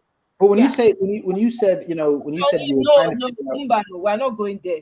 Oh man, we're Uh, just having a We conversation. I not don't go understand. there. I say no, Mecca. and I want to quickly add about Dr. Agbakoba. Dr. Eh-heh. Agbakoba saying that things can be wrapped up in 7 days. I completely agree with him. I read that article, and you know what? I've never seen any legal article so succinct. I was expecting 10 pages. Yeah. This guy had what, 20 lines of words where he's just made everything so clear, telling Nigerians that if they're not interested in doing any foul play, everything should be decided in 7 days. Yeah, And that's that's because why I Tinubu mean, is running helter skelter. For those who are Yes. wondering, like, why do you think they are tensed up and running helter skelter? They are, because Tinubu cannot run away from the drug case that he has in the United States. And he cannot run away from the fact that he lied that he attended the Chicago State University that he did not attend. I mean, if he has to escape with all of the cheating and rigging with INEC, how is he going to escape the fact that he had a drug case in the United States, that he never attended the Chicago State University, and he does not have any degree from there? So, to wrap this up, Peter Obi knew what he was doing with his legal counsel and his legal team when they decided to cage Bola Tinubu in. There's no escape route for him. He's like a rat that is caged in a tomato can right now. He's just going to be running around the circle because there's no loophole that the Peter Obi legal team did not cover. So there's no way for him to go escape. He's caged in right now. Oh my, let me go so that other people can talk. Thank you. Thank you very much, Dr. Ify. I appreciate. Thank you, sis. Thanks for stopping by the panel. You can stay on. No, You can stay on. It'll be nice to have you on at least. I will be in the comment section in the other place. So Okay. let me leave the studio so other people can talk too. Yeah. All right then, no wala. Thank you. Prince Desmond, I don't know what happened to your device. So it's showing device not connected. So I don't know. Maybe you're connect. Okay. Are you with us now? Yeah, I'm here. Okay, I'm you may still in my speak, office, so I'm Prince going in and Desmond. out. This is your time now. Can you hear me? Yes, we can. Yeah, I'm Welcome. here. Welcome to the Sorry. show. Happy Wednesday. It, We can't hear you anymore. What happened? You're on mute again. Prince Desmond, you're on mute, oh. Okay, I'm gonna go to the next person then. Well, maybe you're trying to sort out your audio there. Son of Rubino, welcome to the show. Happy Wednesday to you. How you did now, my brother? How you did? We know they hear you. You're on mute, oh, son of Rubino. Ah, okay now. All right No, then. I'm here. I'm here. My bad. My bad. I just got to the crib. My bad. Okay. What's up? How's everybody doing? Good, good. How are you? I'm okay. I'm okay, man. The situation that we find ourselves in it's a very it's a very precarious one. If a man that I respect, I can't even say anything. I want to someone the variety to say something bad about him, but I respect him too much. But Wale Soyinka is a big disappointment. Like watching that interview, like my heart broke. Like I'm like, bro, like this man is a man that I look up to. I cannot deceive myself and say this is not a man I don't look up to. Like for him to make those selective, outrageous statements, which means he's deliberately avoiding the parts that he doesn't want to talk about, the violence, the intimidation, the Asking you ethnic. questions. Kept saying, I can't hear. I can't hear. I can't hear. Give, Only give, the one. I'm gonna come back. I'm gonna come back. I'm gonna be here, but I'm gonna come back when I get up. Okay. Okay. All right. All right. Then. All right. Yeah. So, all right. I mean, it's just ridiculous. I watched. I couldn't. It was. It was. It was. It was so uncomfortable to watch him say he couldn't hear. He was selective about what he wanted to respond to. I'm like, Baba. Somebody is very annoyed. Atlantic is so pissed. Atlantic says, "Stop calling him Baba." Okay, I've stopped. Wale Soyinka, he kept saying, I can't hear. Selective hearing. You can't hear, but you only speak to the things you want to respond to because you're a tribal bigot. As educated as you claim you are, you don't see yourself past yourself. I beg. All these people, because if it's possible to strip all these titles from these people, to be honest, Nigerians and titles I never see. No only us, once somebody become they go carry am with oshuka put for head, they hawk am for street like hot akara. Can you see? I'm a doctor now. I'm a professor now. I'm a lawyer now. I mean, as if that would do any. What have you done for humanity? What have you done for your people back home? What have you done? It's such a shame. I'm so ashamed. I'm so ashamed. Well, the shame is not mine. It's for his people, his family, and his village people. No consign me. You know what he's supposed to be outraged about. He's not. Welcome, Madam Victoria. What's up? Greetings. Happy Wednesday to you. Same to you. Same to you. How are you? I'm very well, thank you. And That's yourself? that's so good. What is the topic? I'm assuming it's going to be the guy So that spoke go ahead. today on Arise. Which one? The one with Wale Soyinka's interview. Papa Wale Soyinka is old. I don't care how old he is. If he's not Well, standing for no, the no, truth, Wale there's no Soyinka. need. Wale Soyinka has a hearing impaired. They didn't allow him to use his hearing aid when they put the stuff on his ears. So So why they did were he asking talk question about all A, the he things was that are answering bothering question B. Nigerians? Why select the ones he will respond to? Why? He I knows he think lives in no, Nigeria. I think even when they asked him a question, he was completely answering something completely different. And he wanted to answer what he wanted to answer, Yeah. not that he didn't hear. I don't believe that one, to be honest. Not that he didn't hear. He chose not to answer it. That's just the truth. is because he has an agenda. The agenda he went there to perpetuate is what he perpetuated. So that man, he saw all the outrage, all the terrible stuff that happened, the scribbling, a professor. You saw the scribbling of results. You saw the manipulation, your colleagues, your fellow quote-unquote professors cheating, Mahmoud not following the law. All that is cool with you. Is the language of the vice president who didn't say anything that you have a problem with. I know. Man. We So have no funny. leaders. We have no heroes. Like, No, who are our we heroes don't. past exactly? All our heroes past are ethnic bigots. I'm suspect of all of them. All of them are ethnic bigots, it seems. All of them, except what's his name? Zeke, I guess, was I guess he was. Enahoro wasn't. Enahoro was one of Yeah, no, it wasn't as well. It's only a few of them that weren't like one or bigots. three, maybe 5. If you still want to be generous, Exactly. maybe like 5. Because you go back now and check, you will not realize that men, almost all of them, Lori running. It's cool. Like, we are gonna save this country because our generation, we don't give a hell about what in concern us, concern tribe. Like, we don't care about none of that. Like, this old generation need to go away. This old brigade, they need to leave us alone. This destruction they have caused our country is enough. Thank you very much. You guys can leave. Standing like Pa Adebanjo. You see where that man is standing. God bless that man. God bless him.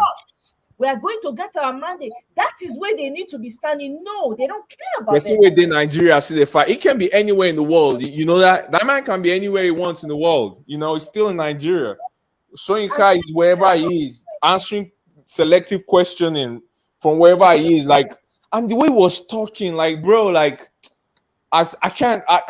I'm conflicted. I want to say a lot of bad things about him, but I have too much respect. I grew up reading this man. You feel me? Like, I'll be betraying my own self. Like, very disgraceful. Like, I felt very, very shameful. It should be ashamed of himself. I read The Lion and the Witch, but I am rejecting it right now. I'm like, with the Lion and the Witch. If somebody like that can't tell the truth, like at his age, bro, like come on, bro, come on.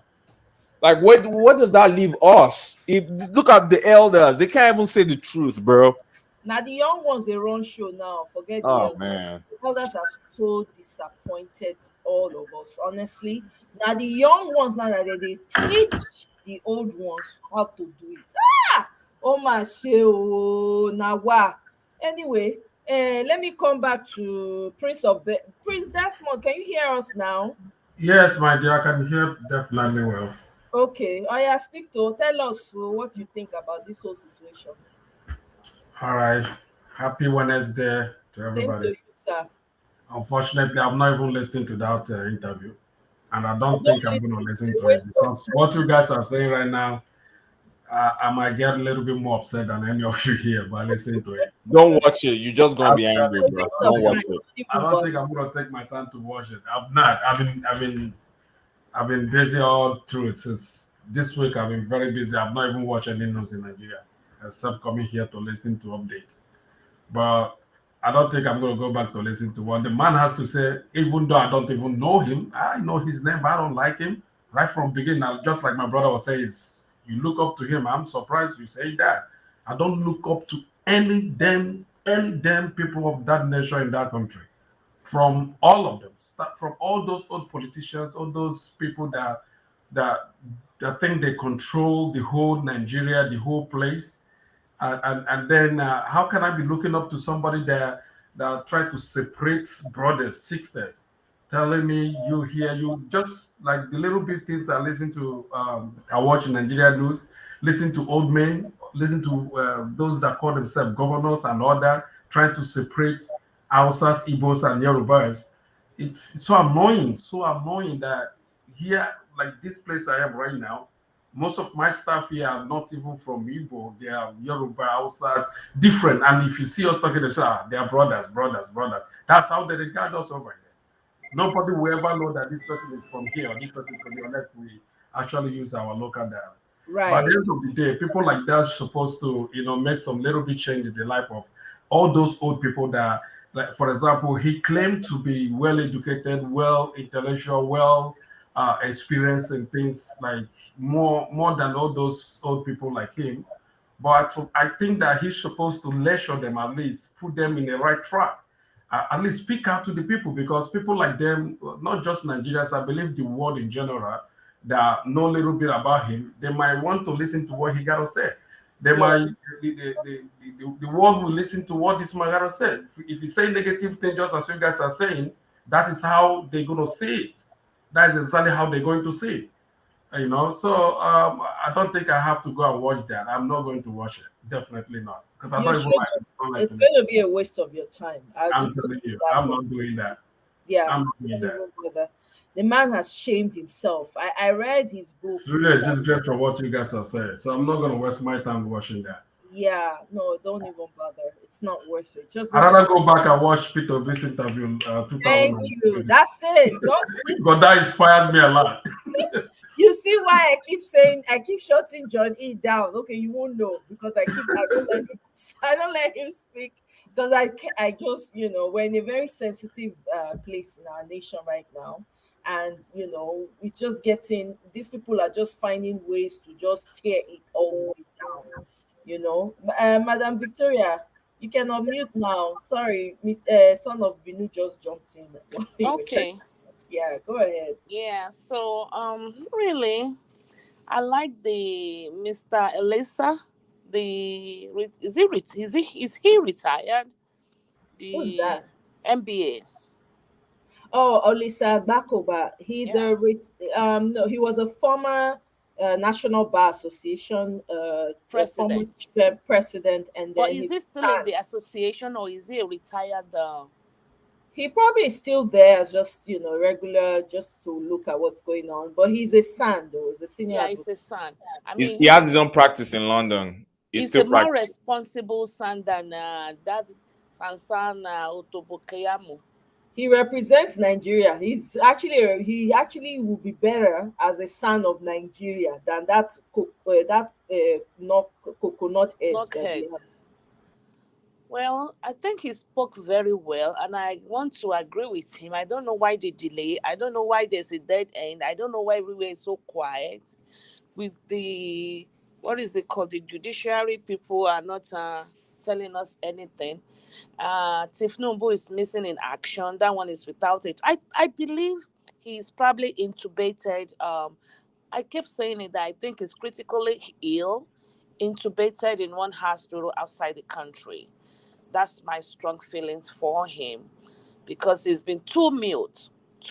Even if he has to be off the radar, he can be speaking, telling us what he said and stuff like that. But to me, I think he's critically ill. I do not believe he's gonna make it back. I keep saying that.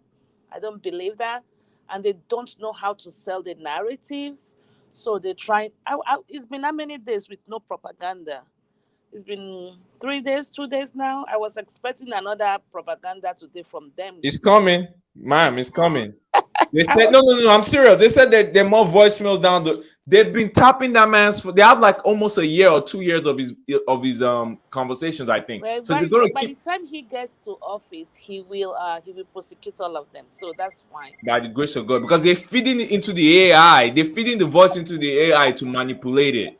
Mm-hmm. That's exactly what they're doing because they Yeah. have all the voices. They're just gonna keep feeding into the AI to make it say anybody can do it, bro. It's not what they're doing is not terribly difficult. The problem they have is they're dealing with the most intellectually advanced youth population in Africa. That's your problem.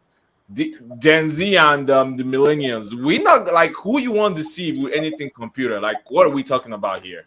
So this is actually a good point because I'm still kind of confused when you're the gentleman who's speaking now. I totally 100% agree with you that you have really intelligent people that are looking at all of these things and they're able to get the evidence, and it'd be an easy slam dunk case in court.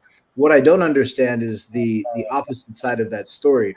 If you were in the position of Tinubu and you were do anything to maintain power, what wouldn't you do to maintain power at this point? The, What's going to stop you? listen, there's a bind, right? The eyes of the international community are on this case, like 100%. Like, if you think you sound like you sound like you were born over here. You Yes, know that. I was born in America. Mr. Son of Ibino, I'm sorry, and John E. You My guys, bad, my bad. Oh yeah, we're encroached on our time.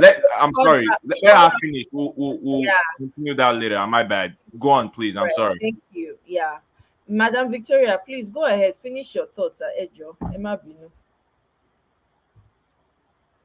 Madam Victoria, you're on mute. We can't hear you. Okay. All right. I guess you can go ahead then. Son of Ubino, you can go ahead. Uh-oh. He's I think his connection kicked him out. Hey. Yeah, he was saying something about the international community and how it's on the the eyes of the international community. I just don't get that angle. He's right. I was born in America, and I think like an American, even though I'm an Igbo man and I speak Igbo, I don't I don't have any delusions about what the international community is and is not going to do. So maybe when he gets back, he can kind of expand on that. I'm just not sure why he thinks the international community is important in this case, and even if he thinks it's important, what things has he seen to suggest that they're going to in any way change the situation? Because I've seen otherwise. So I'll wait for him to come back and explain that to me. I'm interested to hear his perspective. um, I just shared the link. Son of Ubino, I just shared the link. If you look up one, you'd see it. I just shared the link, guys. Okay, I'm sharing it again. All right, so there you go. Okay. Yeah, I'm back. You can speak now, Yeah. Son of Ubino. I can't hear you yet, but Can you hear me? maybe others can. I can hear you. I can hear Yeah, you. we can hear him. Okay, he can go ahead then. Son of Ubino, you can carry on. Maybe I'll hear you later as you speak, because the sound sounds like my own and sometimes it's delayed. Son of Ubino, you're on mute, oh.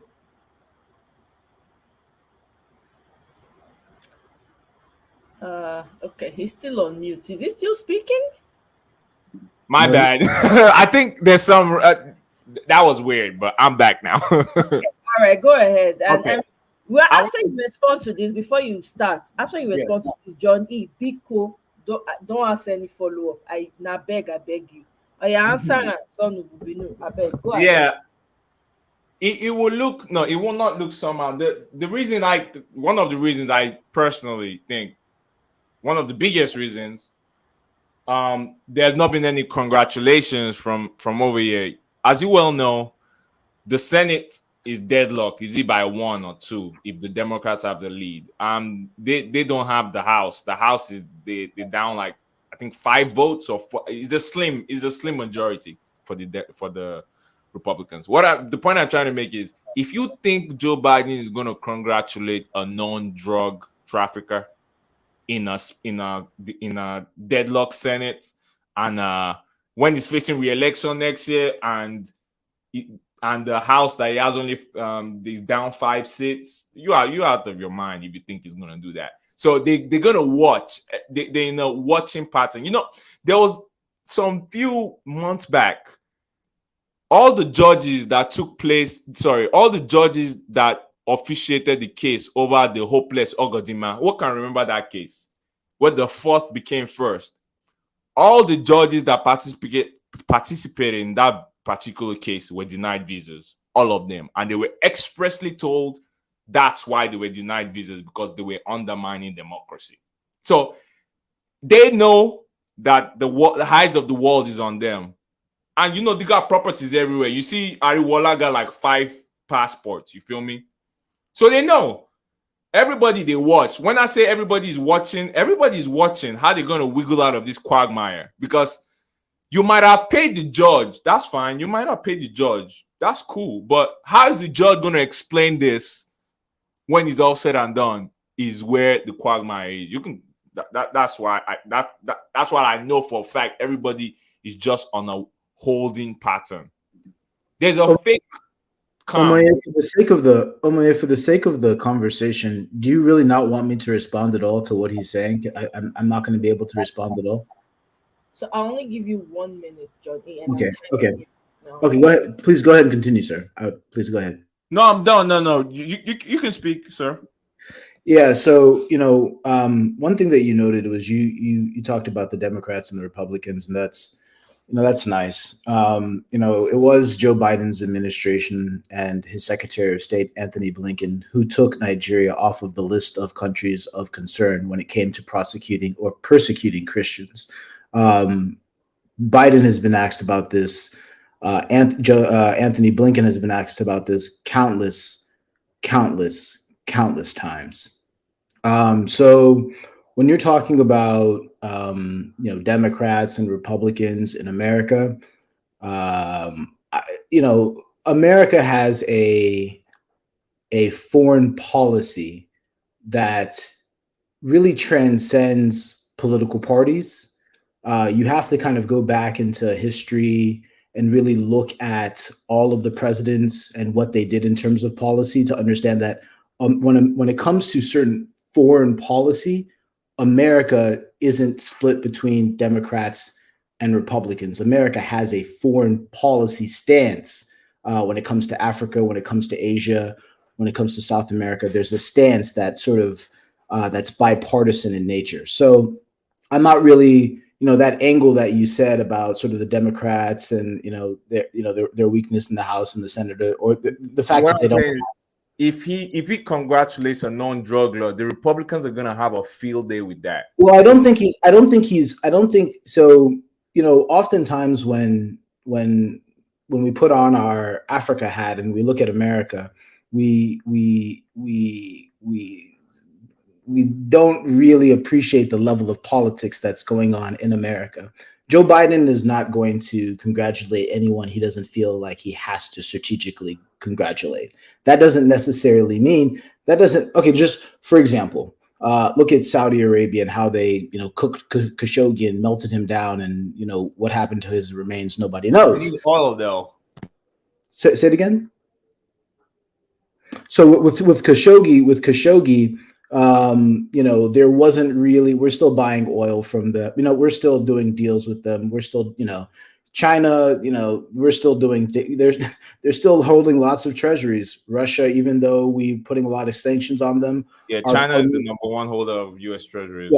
Yeah. Russia, even though we're sending missiles to Ukraine to help them out, our partners in Europe are still buying up a lot of commodities from them. So politics is, especially when it comes to a country's foreign policy stance, their stance in terms of foreign policy. I think it's not just simple black and white. So I'm not really looking for the Democrats or the Republicans to. And so then the other thing that you said is the visa ban. I think you're missing a bigger trajectory that Nigeria is on. One that the politicians see clearly. There's a reason why Wale Shinka, or however you pronounce his name, isn't chilling in America. He's chilling in Dubai, because in the future they're seeing a world where they don't really even care about an American visa. I wouldn't be surprised if somebody like this guy that was going around threatening Igbos in Lagos. I wouldn't be surprised if he relocates from Atlanta to Dubai or some other. The world is becoming more bifurcated in terms of trade and also in terms of how countries, think about their foreign policy. So most of the Nigerian politicians, to be honest, if you slap them with visa bans to the U.S. and then other Western places like Europe or maybe Japan or maybe South Korea or Australia, they're not going to care. All they're going to think about is, well, we still have access to the Arab world. We have tons of allies in other places that are also very high up in terms of human development index, and we can live comfortable lives there. So I don't really think they're sweating bullets over visa bans from America, especially if you have 5 passports. I mean, if you have I have 3 passports and I don't sweat bullets. So if you have 5 passports, I really just don't think you really care about a visa ban from America. So it's not that I don't think it matters. I just don't think it's realistic to think it's going to make a difference. Okay. Can I come in here? Can I say Okay. something? Oh, All but right. Go ahead, Mr. Isholua.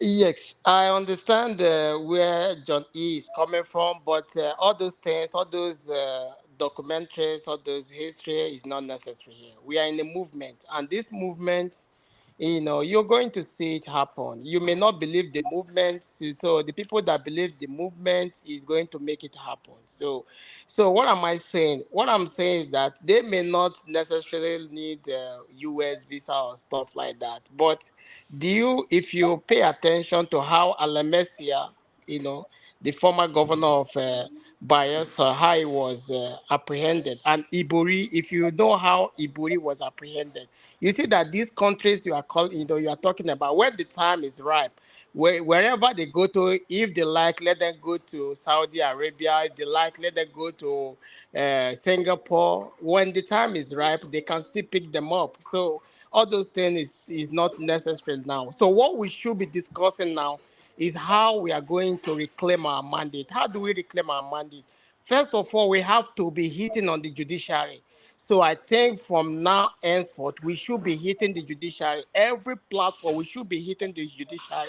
We need to be asking them question. Why is it that nothing has been heard by now? No hearing, no news, no nothing, no update. We should hear something. And the side of our principal counsel, we should, they should give us feedback. Like somebody need to say something. We should know what is going on. Like, when is this in? Have they responded? And if they did not respond, what is going to happen? Or when is this, when is it going to kick up? Or what is the next step? So we need to hear something from the judiciary. So what we should be discussing now is how to regain our mandate. Whatever that happened in America policy, Britain policy is not our business right now. We are in a movement, and this movement has come to stand, and we are going to see this new Nigeria, whether some people believe it or not. We are going to see new Nigeria. We have started it. Everybody is doing something. That was why I told you earlier on that we are waiting for the judiciary. So I'm not going to tell you what is going to happen. So the decision that is going to come out from the judiciary is going to determine what the next step of action. Okay. Thank you very much, Mr. Isholua. Madam Echo, welcome. Mama Echo, welcome. Good evening. Good Happy evening. Wednesday. Good to see you. Thank you. So how you people doing? What is the situation? Well, we are here fighting now. We say no propaganda. LP, ma. LP. I greet you obediently. We need to ask ourselves some questions at this hour, and we need to make plans for it. There are two questions we need to bother ourselves with now. What is our plan? If there is no judgment before 29 of May and Tinubu is sworn in, what is our plan? That's what we need to think about. Then the second plan, if the arrest Obi or Dati or both of them, what is our plan? This is not the time to talk. This is the time to plan. I have a plan of action in place. Because if they make that drug addict,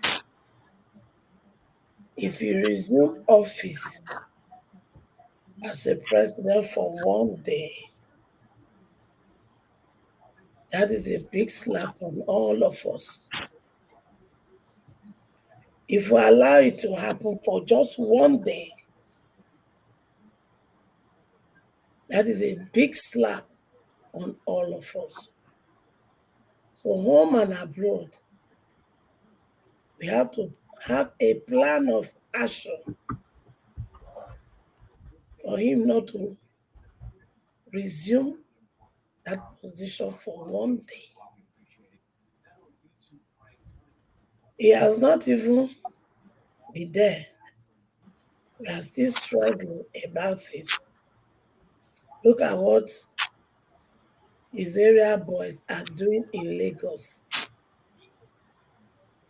So I will appreciate my children, home and abroad, put a plan, well-calculated plan in place in case the Nigeria useless judges did not sit down and look into that case before on the 29th of May. And that is what we need to start working on. Not us responding to this nonsense. 28th of March, 29th of May is already here. What is our plan? Because according to what Rufai Husseini said in Dr. Damages this weekend, he said constitutionally, there is no room for interim government. Constitutionally, he will be sworn in, except there is divine intervention or the court sit down and rule over the case and give judgment. When El-Rufai was running about for them to get judgment against Emefiele, the court were ready to do it speedily. When they were ready to get judgment and overthrow judgment on the Naira issue, the court sat down quickly. But now, on the issue of the election, they are making like this so that they can swear it in on the 29th of May. Children, if you allow that to happen,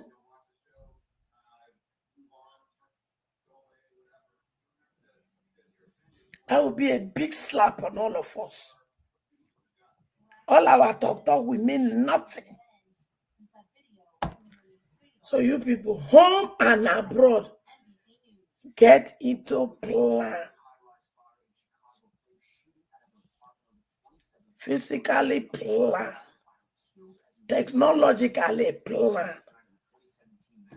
Do everything that I know your brain is capable of doing to make sure it doesn't enthrow on the 29th of May, in case the court did not do something. 1% of idiotic and terrorist group of people should not outsmart 99% of you people. If you let it happen, don't cry.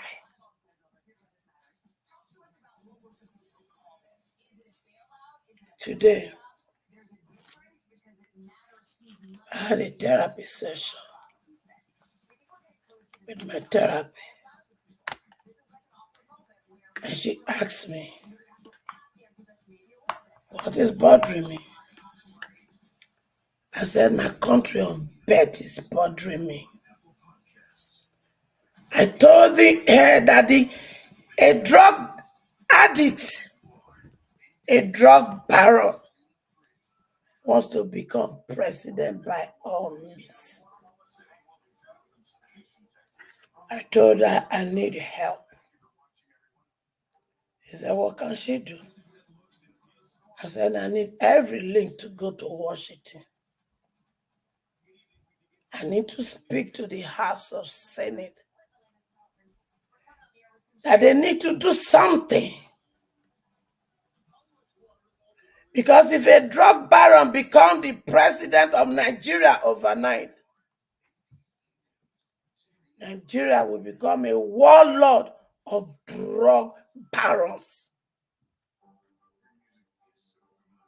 and they shouldn't let it happen. Why I'm making this preparation over here?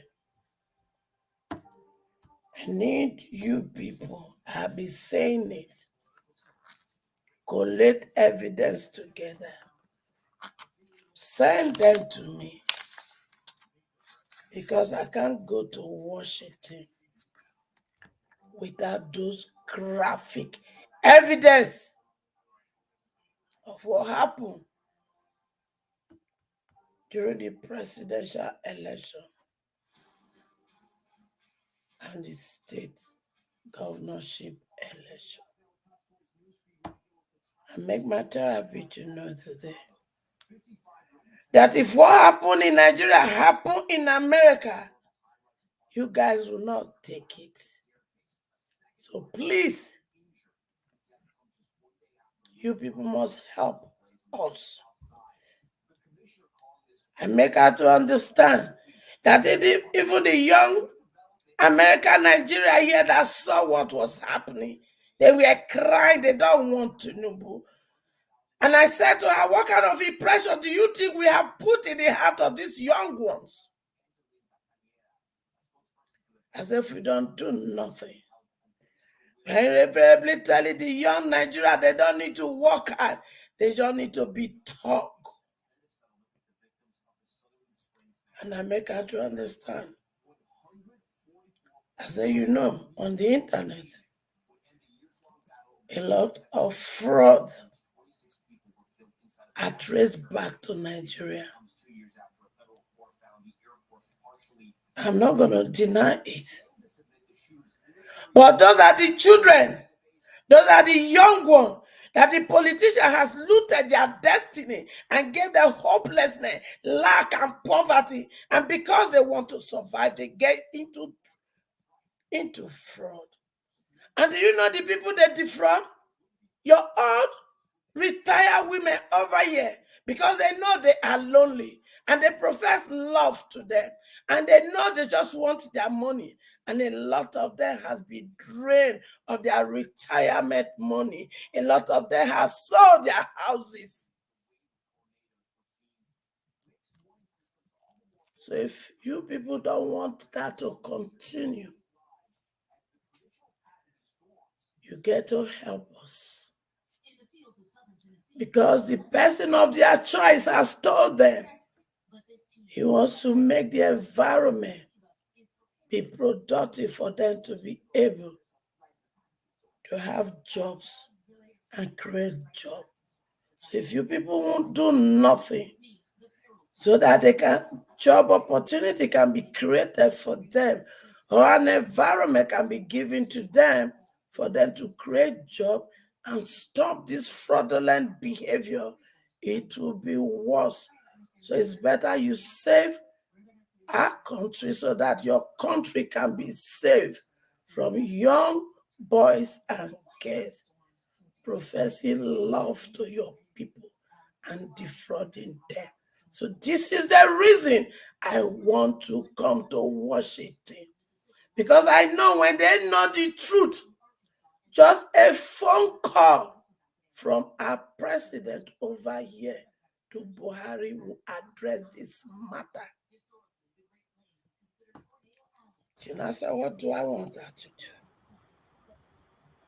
I said, give me people that I will work with so that we can get our matter to the table of the President of the United States and the House of Senate. I've started my year. What are we doing at home? That drug barrel must not be swung in on the 29th of May. 99% of us can come up with something. And that is what I want you people to begin to think and plan. Thank you very much, Mama Echo. I'm sure there are a lot of people doing something behind the scenes that they cannot talk about on life. So let's bear that in mind also. The people that are doing things behind, they're not just going to bring it out here and tell everybody, oh, by the way, because that would be alerting the other side to know exactly what's going on. So yeah, they've heard you. You've put out the word there, which is very important. So everybody's heard you. Everybody will do. They know what everybody knows what they're doing behind the scenes, and you know. But thank you very much. We appreciate you as always. Thank you, thank you, thank you. Who's new here? It was War Against Impunity that left and came back. Okay, Yeah, I came back on my other device. okay. Welcome back. Yeah, thank you very much, Mama Icho. We appreciate you. Let me start with This on a different note. I just want to say Ify is very beautiful. This is on a different note, but please continue. okay, Sister Ifio. They say you are beautiful. That's how they say they sing that song. I don't get good voice, so I don't want to not laugh me. You were there, I my daughter there. Take time on. Now I take permission first, Mama Icho. Now I take permission first. No verse. If you're beautiful, how they say they sing that song? Wanna help me now? Okay, well, if you're beautiful, You wait, funny with that song. they It's sing beautiful song to you. It's you are Help you collect the beautiful flowers. no matter what they say. Yeah. Words can bring you down. Is it that one? Yeah, I think that's the one. Yeah.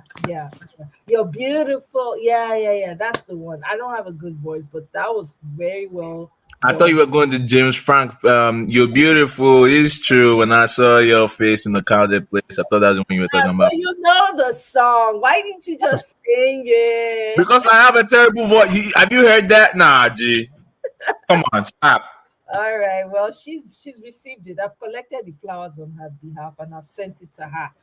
So, my people, I don't want to show. I don't want to play the video of our prophet. I don't even want bother. The only other video I want to play is um the San Olisa Bakoba that I want us to. For those of us who haven't heard it, I think it's very important for everyone to hear it actually. So let me pull that video up, and if you have anything else to add to it, we'll just take it from there because this show is not going to be a long one.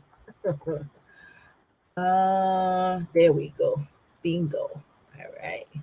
I really liked that interview. It was very detailed, very straight to the point. It was, and he made it very, very clear that any attempt to delay is from the judiciary in consult with Emilocom. He made it very, very clear. Exactly. So it's very important that we okay. All right. So let me play this. Let me know when you can see my screen. Can you see my screen?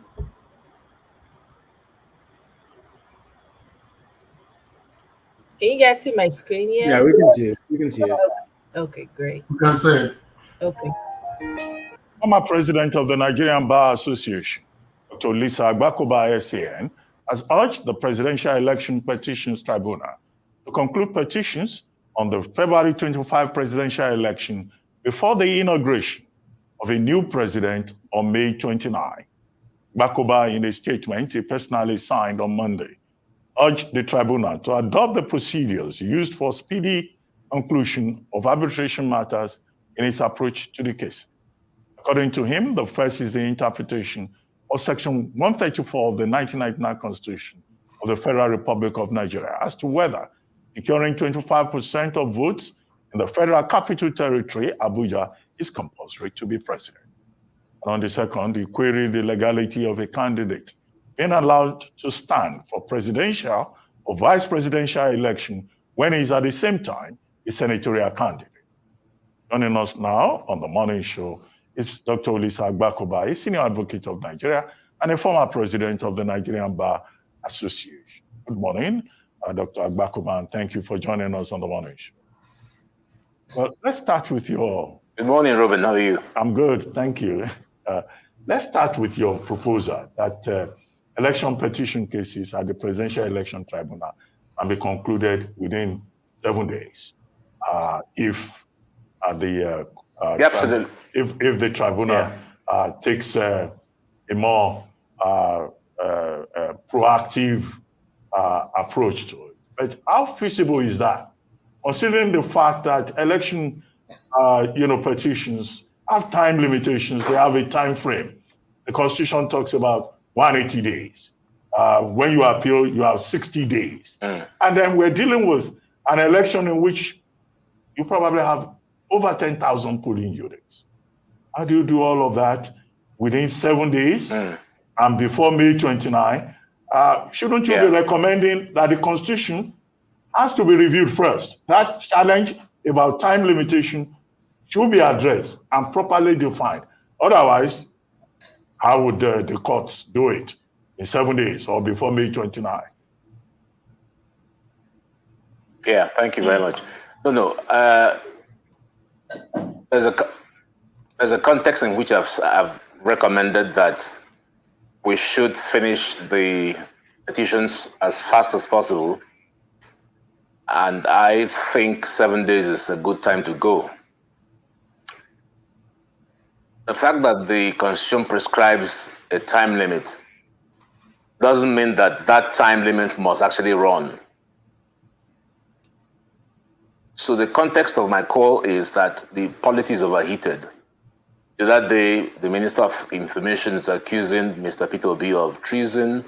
People want interim government. There are all kinds of things going around. There's a whole shebang of things that seems to want to destabilize Nigeria. The DSS is shouting that there are people who are all over the place doing things. And the simple problem is just to resolve the election petitions. So the question is not whether it is doable, it is whether it can be done. So I start by saying that the judicial philosophy of Nigeria is about 100 years old. Nigeria is not known for speed. Why is it possible that Ghana finishes its own election petition in 30 days? Why can't we also do it here? Why should we have 360 days to do something that is very simple? So the new international gold standard, and I sit as a senior arbitrator in the City of London, and what we do is we apply case management. So my first recommendation is to say, the issues presented to the tribunals, are they amenable to quick resolution? And I think there are 3 issues which you've outlined that are amenable to quick resolution, one way or the other. Now, under the Kenyan procedure, those questions that I've set out are decided in exactly 1 day.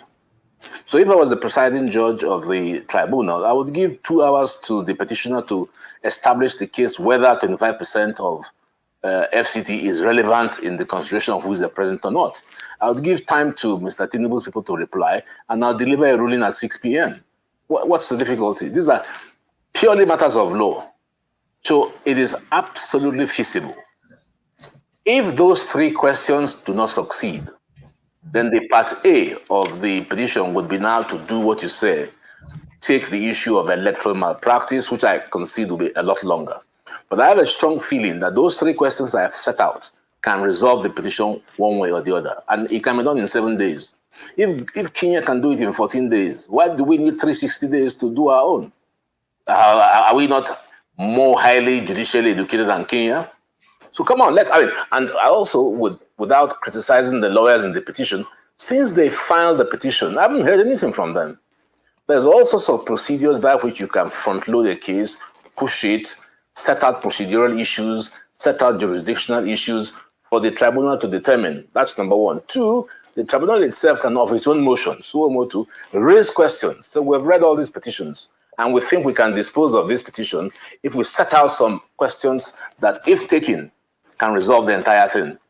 I'm concerned that the polity is overheated, and the way to go is to see if we can get the petitions resolved before May 29. The elections were in February. That's about 4 months. What's the difficulty about resolving these cases well before the handover? Kenya has a procedure whereby they lay out a policy. There shall be no inauguration until the petitions are complete. And in the OAS panel, which I was a member, we set out that procedure. There's a certain unfairness for a petitioner to challenge a president-elect who goes on to get inaugurated. That's what's causing all the problem. So let's give it a go. Let the judiciary give it a go. Let the lawyers in the tribunal give it a go to see whether we cannot accomplish what I've described in my letter. So that's the basis of my letter. All right. Well, thank you very much, Dr. Agbakoba. Good morning and good to see you. One of the things I'd like to ask you, you've painted a very good picture in terms of how things can work if it's settled as you recommended. However, there are still a few challenges, perhaps. As Dr. Abati cited, 180 days is the time stipulated, and then a further 60 days if you were to appeal the decision of the courts. Now, no. You're sorry to cut you. Yes. Sorry to cut you short. Yes, you're wrong. Okay. Nothing says you must take the 180 days. Nothing says you must take the 180 days. Yes, I said stipulated. Why do you that's suppose the amount that of time. Because there's a timeline. No. So I said that's the timeline given. You can go on the first day. Yes, I agree with you. But I said you can go in on the first day. But the applicant has 180 days. That's what I mentioned. But you're recommending that It doesn't. If Peter Obi is pushing his petition and he wants the president-elect not to be inaugurated, why should he wait for 180 days? If he files the petition, he ought to put in applications for a summary judgment. Why must he wait? That's the mistake. Kenya has a 30-day timeline. Nobody waits for the end of the timeline. Once you file your petition, you should be ready to make preemptory strikes. So if I was in the petition, I filed the petition on Monday. On Tuesday, I will file all my papers and request the court to determine certain jurisdictional questions. The fact that I have 180 days doesn't mean I should wait to 179 days to then begin to hustle. Everybody agrees that the policy is overheated. So we need speed. Okay. All right, so that brings me to my question, Dr. Agbakoba. Of the petition. Yes. So that brings me to my question. Despite what you have said in terms of you don't have to wait for the 180 days, you can do it on day one. The petitioner and some actors in this matter have said that they encountered challenges. So the question I was going to pose to you is that what are some of the areas that would prove difficult for this to be actualized? This picture you've painted in terms of 7 days, you can have it sorted. What are some of the challenges? I bring to question, or perhaps ask you the question around the access, for instance, to the back end or CTC of an INEC preventing that access, delays in getting your materials ready for the case. Are these some of the deliberate, perhaps, or not deliberate issues that might come up in making your proposal a reality? Yeah.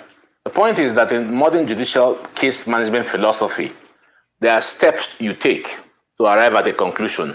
So step one would mean that if the decision of the tribunal states that 25% of FCT is not required, that point fails. If the tribunal says that 25% of FCT is required, then the petition succeeds. Now, so as you go up the steps, you will come to the point where the most difficult question will be posed, which is electoral irregularity. Mr. Robert Clark was on your program yesterday, and he gave a description of how petitions work. Petitions work on two levels. The first one is the technical level. All the 3 points I laid out, they are jurisdictional. They don't need any facts. You don't need a single documentation from INEC, because on the facts, Mr. Tinubu did not win 25% in Abuja. So you don't need any access from INEC. It's stated in the petition. So the question is a legal question. What is the consequence of Mr. Tinubu not getting 25% in Abuja? Is it fatal or is it not fatal? You don't need any recourse to INEC for any documentation. If the question is answered in the negative, Tinubu goes through. If it's answered in the positive, Tinubu loses. You go to the next question. What is the consequence of Mr. Tinubu's vice presidential candidate being on the ballot of senatorial? Is it fatal in view of Section 35 of the Constitution, one way or the other? And so on and so forth. So you exhaust the jurisdictional and procedural questions. If all those questions succeed, then you are within the time to dismiss the petition or allow it. Now, the more difficult one is if the procedural and jurisdictional points do not succeed. Then we're bogged down by the electoral irregularities, and I agree here that access to documentation will be necessary. But to sit down and do nothing. I haven't heard a thing from the courts. I haven't heard a thing from the legal team. Is the point that I'm saying is irritating. And the politics overheated. That day, Mr. Lai Mohammed was in the UK, in the US, shouting treason. Mr. Tinubu, Mr. Peter Obi is here, making his own war. Well, we can resolve all this and have peace if the petition is decided one way or the other on technical points. If it fails, and I take the point that it's possible that it will fail, then we go to step 2, which is evidential hearings. Well, you recently expressed doubt about the capacity, or maybe we use a milder word, the ability of our courts to deliver untainted justice, and hence the reference to the Ahmad Lawan case. Now, look also at the lawyers. They wait till the last day, the very last day before they file petitions. So don't we have a problem of capacity here and also integrity? What people can do, once upon a time in this country, election petitions used to take 3 years. Even the 180 days outer limit now is an improvement. And now you are saying, oh, you can do this thing in 7 days. Would that not subvert the objective of justice? The speed. So long as you deliver a good decision, if you give a man an opportunity to say, you're saying that Mr. Tinubu should not be president on the basis that he didn't win this. Tell me why. Do you need 20 days to do that? You don't need 20 days. It's a legal question whether and in section 134 is contiguous or not. It's very simple. A bench ruling can be given on that. I've done big arbitrations in the city of London and decided the point in 3 hours. So there's nothing that, you see, the problem is our judicial philosophy. I'm just looking at the Kenyan one. It says here, sustaining judiciary transformation. That's the Kenyan one. Sustaining judiciary's transformation. How can this country, the so-called giant of Africa, run a judicial system that is 100 years old? That's the problem. The NJC is not doing anything to create a new... Yes? You know, I get that point about best practices, about gold standard and all of that. But this section 134, you have referred to it about twice now as one of the questions to be addressed. Now, you raised the issue in January when you wrote a letter to INEC, asking INEC for a possible interpretation of section 134. Well, I would like to know whether you got a reply. And then as a senior advocate of Nigeria, what's your own opinion, which you have not documented, about the interpretation of that section 134, sub 2 in particular? Well, I did a letter to INEC, and if they had answered me, maybe you wouldn't have been in this log jam. But I had an interview. They didn't reply, by the way. But I had the closest they came to reply was an interview I did on TVC with my good friend Festus Okoye, and he admitted that it was an issue that required to be resolved. And I was surprised that they did nothing. My own view is that section 134 applied literally, because the rules of interpretation say if you read something and it's so clear to you, then you don't need to interpret it. The thing says you must win a quarter of the votes in 2/3 of 36 states. And so what do you want to say? The answer is obvious. So the presidential candidate does not have to get 25% in FCT. Otherwise, it will amount to an absurdity. If he already has 25% in, say, about 28 states. No, I didn't say that. I said no, that I want you to break it down. 25%. I want you to break it down in a way that the ordinary man... I've just broken it down. No, let's apply it. I've just broken it down. Ruben, I've broken it down. You want to put words in my mouth, which I won't accept. It's so simple. You get a quarter of the votes in 25%, in a quarter of the votes in 2/3 of 36 states. That is what the law says, which is 24. So that's one part of it. It goes on to say, and. What does that mean? And the FCT. So as far as I'm concerned, you must also win 25% in the FCT. But that's not for me to say because I'll be judging what is before the tribunal. So we think the tribunal can answer this question quite easily in 1 hour. That's my point. Quite easily. All right. It's not a difficult question to resolve. All right. Well, Dr. Bakoba, you also talk about, just going back to what the question that had been asked previously around your confidence in the judiciary. You had said in an interview, in a previous interview, that in the past you could look at the weight, you could analyze the case before the court and be able to make a decision that would possibly tally with what the court would come up with based on the merit of the case. But in recent times, and you cited a few cases where this had happened, it's not quite the same. I'd like you to speak a bit on that in terms of the confidence or lack of that you have in the court. And second of that question is on INEC's role as a respondent. What you have said is that INEC should come in as a neutral witness, where they're just coming to present to the courts the facts or what actually happened during the elections. Unfortunately, what we see happening is that INEC comes in almost as if working with the respondent, so coming to defend, and in your words, with sweat and blood, what had happened, and this ought not be the case. I'd like you to speak a bit more on that, please. Yes. No, absolutely. You remember when Mr. Chief Shadari of blessed memory was president, he acknowledged that the process that brought him was flawed, and he set up the Waste panel, and I was a member. And we came out with a set of recommendations which has not been implemented today. One of the key recommendations was INEC must not be a party, because if INEC becomes a party, it's forced to defend the petition. The last election in 2019, INEC was even more active than Mr. Buhari in defending the petition. The only role for INEC is to just to say to the tribunal, these are the results. These are the documents we used, and the court will assess it. So I'm of the strong opinion that INEC ought not to be a party at all. So now INEC is a party, and therefore it is hiding documents, because it has an interest to say that the elections were conducted properly. So I hope that the lesson from all this really is that the 10th Assembly will inaugurate all the legislative recommendations we made under OAS in 2007. It's time to demystify election petitions. Election petitions are not difficult. I've handled a lot more difficult and complex financial cases in the City of London. So what is the issue about determining whether Section 35 states that if you are a vice presidential candidate on a party's platform, you couldn't be a senatorial candidate at the same time? Is there any difficulty in that?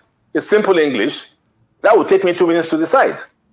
So I still reiterate, 7 days is enough time to go through the Court of Appeal at first instance and the Supreme Court. The only place where there might be a difficulty is if the questions I set out fail. And there's a strong possibility that they might fail. So we'll now go to part B of the case management issue, which is Peter Obi and other petitioners will now have to prove the irregularities set out in the petition. That would be a long time.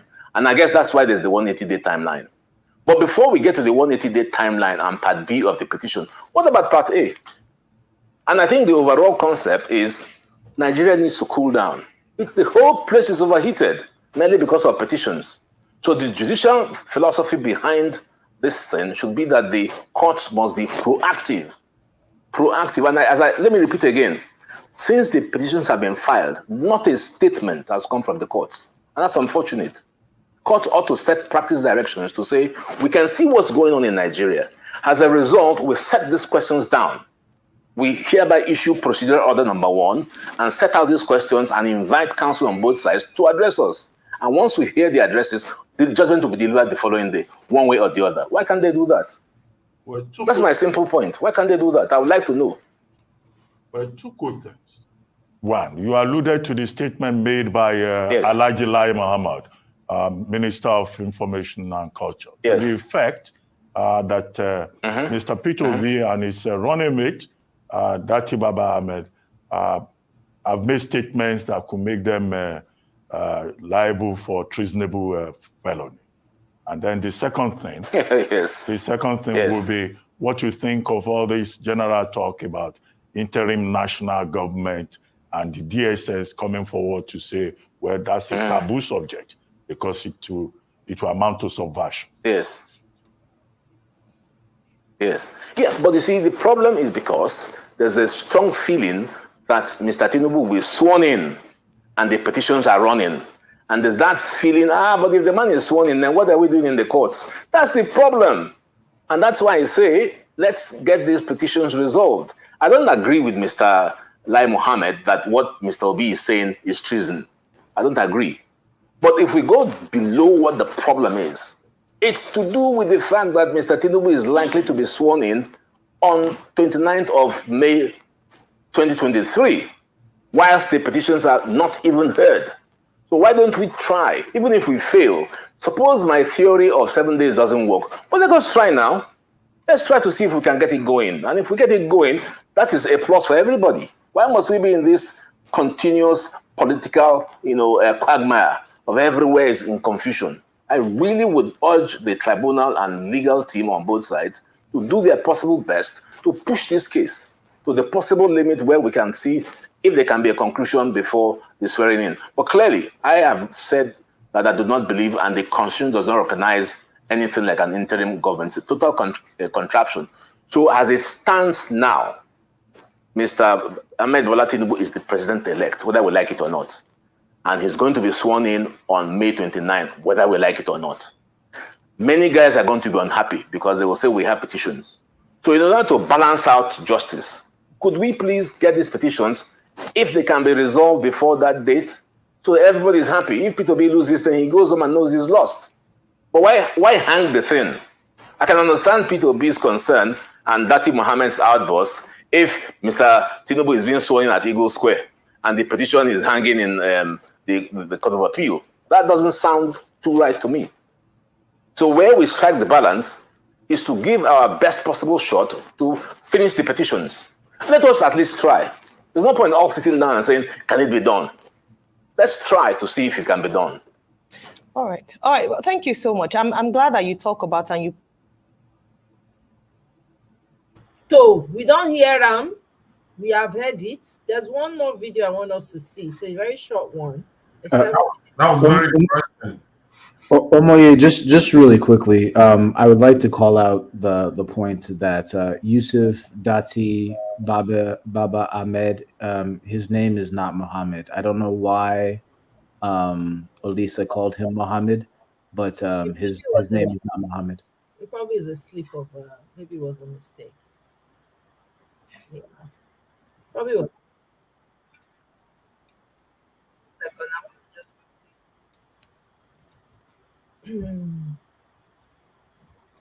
Okay. So there was this lawyer that was on Aisha's show, Inibehe, I think that's his name, Ekong or something. Correct me if I'm wrong. Let me see if I can find his name. She had a full video. So this is just a chopped up one that I want us to listen to. So he was responding to what happens if the respondent fails to respond to the petition, meaning, well, what happens if Agbado's people and INEC them fail to respond? So let's hear what his take is, really. Well, regarding the first question, they have 21 days. The Electoral Act allows for extension of time, but that is hardly granted. In election petition, time is of the essence, right? Because the Constitution has a time frame for filing a petition. It does not have a time frame for filing a reply to a petition. Where you find the time frame is in the Electoral Act, right? And if you look at the Act, if you go to the Electoral Act and check paragraph 21 of the first schedule to the Electoral Act, you see the paragraph what? Of the first schedule. That is the last. If you go after the Act itself. Where it's talking about notice of hearing. Exactly. If you check paragraph 21. You want me to read it? Well, if you have the time. Okay, that is for no, hold on. That is for hold on, please. So if you look at the stages, paragraph 12, not 21, paragraph 12, you see that the petition that the respondent has 21 days. It can be extended, but it's going to be hard. That they will file within time. I can tell you. They will file, they will not take that risk. They will file within time. It's a risk not worth taking. They will file within time. Okay. Is there a way to scrutinize the judgment before it is read? No, you are not going to know about it. So that comes to, let me just quickly put in a question that I think is similar towards this area from YouTube, where someone is saying, what if there's a situation whereby a judge is not neutral, disposed to a particular party or not. You can ask the judge to recuse. Okay. But actually, you remember what I said the last time here? Yeah. Very few lawyers in Nigeria have the courage to to ask to bring that kind of application. The last time I did it, I spent 1 month in prison. In prison, yes, you did say that. Most judges, most lawyers in Nigeria will not even look at your face. If you are, I hear people say all sort of things about the CJ. Yeah. You want to ask the Chief Justice of Nigeria to recuse? Me, I'm not saying. Look, I'm not saying it's not possible, but your facts must be solid. When if the close the facts, what happened during the days of F.R.A. Williams? F.R.A. Williams had a case at the Supreme Court where the Supreme Court justices were accused of receiving vehicle from the military government. An article was published. There's a case that went to the Supreme Court, and then the Supreme Court justices were asked to recuse. Ghana was involved in that case. And because the majority of them had personal direct involvement in that matter, there was no longer a panel to sit on the matter. That was how the case died. But that was in those days. So if you come now and say you want to bring an application for recusal, the facts must be solid. And I keep even when you have the facts, the lawyer will be very careful to tread that part. You know the danger in it, you can irritate the other members of the panel. If the allegation is flimsy, you can really, really irritate them. The last thing you want as the lawyer is to irritate a judge. Once you have irritated a judge, you have given them the impression that you want to challenge them. They will be waiting for you to come. I don't think we should focus on that. Yeah. But if you have a reason to believe that a member of the panel is truly biased, you can bring it up. It is something that can be taken up. If the facts are there, the evidence is there, lawyers may file that application. They can. I've seen that in tribunal. In election, it has actually happened. There have been examples where members of the panel have been removed. You can write. The other option is you can write to the president of the Court of Appeal to change or remove somebody from the panel. But you must have your facts, please. Have your facts. Don't go and make and it is even easy if it is a member, maybe a justice. If it is the head of the court, my brother, that is I don't know which lawyer will want to take that risk again in Nigeria. Thanks for calling Capital One. The cost is too much. I think there's also a question of what if they don't respond within the time. You've already answered that question, right?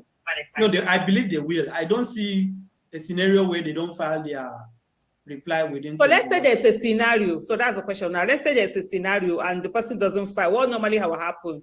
What I can guarantee you with the what I can guarantee you is that the petition will be determined within 180 days. After that, we'll take care of any other reasons for your call. Please hold for the next available. Whose phone is on? Wait, what's going on? Coming from? Oh, Mama Echu. Okay, I muted her. Have you read what happened in Rivers today? Where police arrested, this country is a funny place, raided a hotel, arrested lawyers who were preparing petitions to file for APC candidates in the Rivers election, that House of Assembly election that was just held. They arrested about 3 lawyers with their laptops and their documents they got from INEC while preparing their petition. You know the problem? If for any reason they still hold them to ransom and don't release them, and the 21 days pass, this cannot be extended. Supreme Court said it is like the rock of Gibraltar. It is like Mount Zion that cannot be moved. There is no circumstance under the earth that can alter that time. If you don't determine it, I can cite precedents for you, including there's a case that arose from Imo State, where Okorocha and I think PDP, where the petition was not determined within 180. That was at the Court of Appeal within 60 days. It automatically lapses. Once 1 day has passed, that is the end of the matter. Okay, so Mr. Nibehe, just take us in as lay people that we are. So let's assume that has happened. So there's no response. So will the judgment still continue? With the petition, yes. The petition, if they don't file a reply, the petition will be deemed uncontested. Okay. Hey, that's the. I think that's the thing that the petitioners still have to call their case, prove their case. They still have to call witnesses. The only advantage is that whatever evidence they present, there will be no opportunity to report it. Okay. So I think that's basically what people want to hear. Going back now to Mr. Akala, Orikola De Akala, go ahead. American dentists are shocked with this. Sorry about that. All right, so let's start talking. This will be final statements from everybody. So I'm going to start. Oh, actually, Mr. Theobala, welcome. Happy Friday, happy Wednesday to you. Greetings. Good evening, madam. How are you doing? Can you guys hear him? I know me and my. Yeah, we can hear him. Can you hear me? Yeah, we can hear him. I think it's only yours. Wow. Okay. Continue, Theobala. Maybe it will come to me later. I don't know. Oh, okay, thank you so much. I really don't have much to say other than waiting for the judiciary to make their judgment. Like what that man said initially, like if the case can be determined within 7 days or so, that would be a better idea. But the problem here is that the APC, they know what they are doing. These are delay tactics. And they are not doing something now to distract the public mind from the current cases that is going on in the appeal court or the Supreme Court, as the case may be, by bringing up all those their videos, unnecessary voice note and all of that, just to distract our attention. But I'm so happy with what is going on across all the media spaces. The obedience are not relenting. They are focusing on the goal. So that is just the main aim. But whatever might be the case, the APC, they are just, like what the man said, the case is so clear. Like if you don't meet up with the 25% at the in FCT, it's clear. The word hand is hand.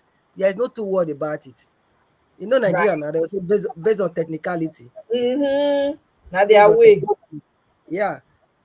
So that's what we must put all these judges into context. Like we must be calling them out on a daily basis, because they are the one that the power solely lies as we speak right now. There's not anybody else can do. If you fight now, they say you want to overthrow the government, they'll call you a terrorist, they'll call you whatever. So the best thing we can do just to keep on this pressure. I must sincerely tell you this, that they are feeling the heat. Imagine what the lawyer just said now, that the tension, there is tension everywhere. Imagine there is no protest on the street. Are you getting my point? But there is tension in Nigeria as we speak at the moment. Nobody is happy with the government. Nobody is happy with the INEC president. Nobody is happy with him. So we don't even know where his whereabouts also. So we are hoping. The women are still protesting, by the way. They're still protesting. Yeah, naked. Women from Nasara, they're still protesting. They've come back naked. They've come back naked now. Yeah, they've come back naked. They said they should stop doing naked. They took a break for like 3 days and they came back naked again. The pictures are online right now. Yeah, they're even more naked than before, and they're more of them are naked, and they are even more. It's really sad. Like anytime I see that shit, it makes me so sad, bro. Like for real. Is it for the state or for the federal? For the state. Those people have been under bondage for 23 years, bro. Imagine being a majority in your own state and the minority are the ones ruling you. What kind of nonsense is that? They are not Fulani, they are not Hausa, they are indigenous people that have been there before Nigeria was Nigeria. Yeah. Okay, that is their make call right now. Yeah, they have like at least 50 different tribes in that Nasarawa alone. Like I found out, this is information I recently found out. Those people are old. They're just as old as the rest of the ethnic nations in Nigeria. They're just as old as all of us. Like, and their identity has been really stripped away. Right.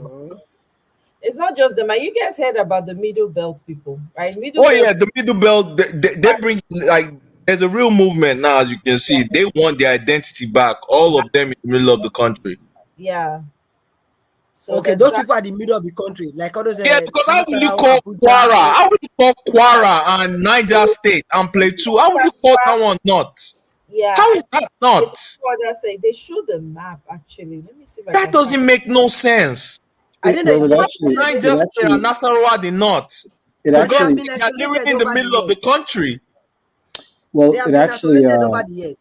when you understand the history of Nigeria, it actually makes perfect sense because they were Oh, I fighting. understand. I'm just, Yeah, I know why it's like that. The yeah, they Fulani were. invasion. I'm very well aware of what they Well, did no, and it's have even done. it's really not even the Fulani. When Nigeria was being amalgamated, they actually fought then, and you can go and verify this in the history. They actually fought then for their own separate identity, but they were oppressed then by those who amalgamated the country, so that they would be forced into the north. They've been fighting for their own emancipation for a while, but they're going to be free really soon. Omaya, whose turn it is? Whose turn is it? Yeah, so I'm coming. Sorry, it's not your turn yet, Mr. John. It's gonna come to you after justice must be served. Yeah, I think what's his name was. I interrupted him. I'm not sure. So, Was it Mr. done? Ballard, have you finished your point? Your point. Sorry. Yeah, I've just I will come back. They can continue. Oh, okay, thank you. Justice must be served. Hi, can you unmute yourself? Welcome. Happy Wednesday. We can't hear you. You're on mute. Okay, I guess I'll come back to you. Um, Madam Victoria, you came back. Did you have something to say that you wanted to say really quickly? Yeah, I just wanted to say that I was trying to say earlier that that guy that spoke, Mr. Elusa, the lawyer, the president, hopefully, I think he said he contacted INEC, but they didn't get back to him. Right. Why was that? Why is INEC APC now? You think you know the answer to that, man? Before the election. There's a reason why they didn't get back to him. Come on now. You already know. Stop. Yeah, I mean it's so strange because they're not supposed to be they're not supposed to be part of the party. You heard what he said. He said he thought he was in the same studio with the CTO of INEC. Is it CTO, the Chief Technology Officer of INEC? He was in the same studio with him in TVC and he asked him. So it's all coordinated. You're answering your own question, man. Okay. Was that a real question though? I mean, I think you did know the answer to that. But I think she was just pulling our legs for real. No, for real, because it's so strange. You would think someone of that caliber can expedite things. I'm just, what is going to happen? Someone was saying that if they have 21 days to respond, and then they still can seek for extension so that they will have enough time to swear in Tifnombo. He just said it might not be granted, but it might grant it. These people are they might grant that extension. They will grant it if they are all in the same No boat. They will. sense. I mean, we why wouldn't they grant it? They will definitely grant it because that's their game plan. So what will you argue? What would the judges argue when they grant that? That it's something that's meant When to he's happen. going to tell them that he was sick and he was intubated somewhere and he could not Wow. gather But all these I things feel like together. when you're going back and forth and debating this, you're playing a game that someone else has constructed and rigged against you, but you're still playing the game. It's not as if we don't know the constitution that we're operating under. Even this last younger lawyer who's become famous over the past couple of years have said it. He said he went to prison for over a month for simply questioning something in the law court. He referenced something back in the military era where there was still corruption with the judges there. He referenced three lawyers being arrested in River State. So, I mean, I feel like Yeah, the NBA chairman spoke about that, but yeah, 3 lawyers did get it. You've not heard the last of that. I promise you, for real. That was a line at the cross. You've not heard the last of that. Yeah, but okay. Wow. because Yeah. the I'm NBA really have written getting a the thing letter, is bro. I'm getting tired. The NBA has written a letter. They're gonna take that up. That's not gonna fly because what They're they gonna did was they're gonna take was it up to extra. where? They're gonna take it up to where exactly? Thank you. That's a good The, point. the thing is, when I think about some of the stuff that I hear, I wholeheartedly believe that Nigerians would have a miraculous, amazing career in things like theoretical physics and theoretical mathematics, but there's also applied. My brother, you know, so we get there plenty. No. Just listen to what I'm saying. There's a difference between applied and theoretical.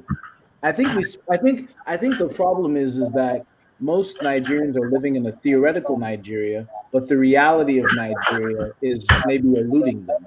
Where are they going to take this matter up to that's going to reward them with something that's just and equitable? I'm failing to understand that. Like Obakaba, when Obakaba was talking, Ibaka is like together. So he was gathering all of this theoretical knowledge and information about the law. But I'm just practically what is going to stop these people from doing exactly what they do every single time? What is actually practically an application in the real world going to stop them? Yeah, Okay, so the people are sorry. going to stop them this time. That is the Yeah, difference. that's the only thing we can say, brother. Like for real. Like The people are going to this stop time them is this gonna be time. different because of the people. That's the only thing I can say. Because I'm right there with you, bro. We all know the kind of country we came from. We all know these things, but there's a different wind this time that I can feel. This is the first time in my lifetime that I've even given a 2 cents about Nigeria because But you're relatively young. If you just look at the history of Nigeria, these things have happened. we have to take our country, bro. Like not normally they've taught us from our fathers' generations to hate each other. You feel me? Like now you're Nigerian. I don't need to know you. I don't need to know you're Igbo or not. We That's Nigerians. Our generation is different. We gonna have to take our country back. Us. right. That's right. It's us that can save us because these old people is done. Sir, is done. Who are you saving the country? Because I don't believe in Nigeria, but who are Okay, you all saving? right. Fine, John, sir. We know, Now, but You you, don't you don't okay, need to okay. believe in Let's this not argue. country. You Johnny, understand? okay, we know where you stand. That's all right. So if you don't believe in this country, I don't know why you should be in this place because Okay, you don't have to. You no, don't no, have no. to. Wait, calm. Let everybody calm down. I He, sure he You you don't are. has have to. No, but You you don't know, have calm, to. calm, I You don't don't know calm, have why to. somebody You don't said have to no. calm. attack me. I'm That having One a. at a time. One at a time, Yeah, please. One let me house. just Can speak. you You don't have to attack me. One, I'm having a conversation with my fellow man who doesn't seem upset by me. He sounds like he's just like me. He seems like he's right, just as Johnny? intelligent. He's a human being. Johnny, He's not attacking me. no. So I don't know That why No, you. Johnny. see, John, Johnny, you why Can you I just speak, please, saying? guys? Okay, in so your I beg. that Let's all doesn't mute. really. Let's all because mute. all There's these things you do Oluwa, is distraction. please, let's mute. Let's mute. All right. Let's mute, please. Let's mute. I know where Mr. John E stands. I know him. I know he's my brother regardless. He's taking a hard stand, and I respect him for that. I already know. So if we're going to start this argument, trust me, Mr. Isholua, we'll be here till tomorrow. Now here, John E, energy on energy na air battery wey no dey expire na John E get. Abeg, I don't even want to go there with him at all. Please, let's just kill that argument there. Thank you very much. I wanted to show the map of the Middle Belt, right here. It's Niger, it's Kwara State, it's the FCT, it's Plateau, it's Nasarawa, Kogi, Benue, Taraba, Adamawa. For those who don't know, that's the map right there of the Middle Belt. This used to be the Middle Belt too before they chop them up for their own selfish gains. This is it. They just lumped states together and call them North. So that's it. There you have that. So moving For on. God's sake, if you call Taraba not, that means you have to call Oyo not too now. So well, Look at the map. let me come to the next person on in the studio. I'm sorry. Fine. Mr. Justice must be served. Can you hear us now? You're on mute. I'm sorry. Yeah, I can hear you guys. Okay, can you guys hear him? I can't. Yeah, we can hear him. We can hear him. Yeah, we hear him. It's just you Okay, on my. guys, I will have to leave now, man. Okay, Prince, thank you very much for joining Yeah, us. it's I time to hope go you home, man. enjoyed I'm the tired. gist. All right, sir. Thank you, guys. You're welcome. Have a great Yeah, evening. Thank you you for too, man. joining us. Yeah. Blessed. Join us Bye. next time. Maybe you will talk some more then. We'll have you have more time to talk. All right Definitely. then. Thank you. Hmm. Justice must be served. They say they can hear you, so you can keep talking if they can hear you until I can. That's okay. Go Okay. ahead. Thank you, As someone. long as you guys can hear him, that's fine. Can you hear me now? Yes, we Yes, can. yes, Yeah, yes. thank you, Miss Somoye. This You're is Victor. welcome. Ah, Victor, now you be that.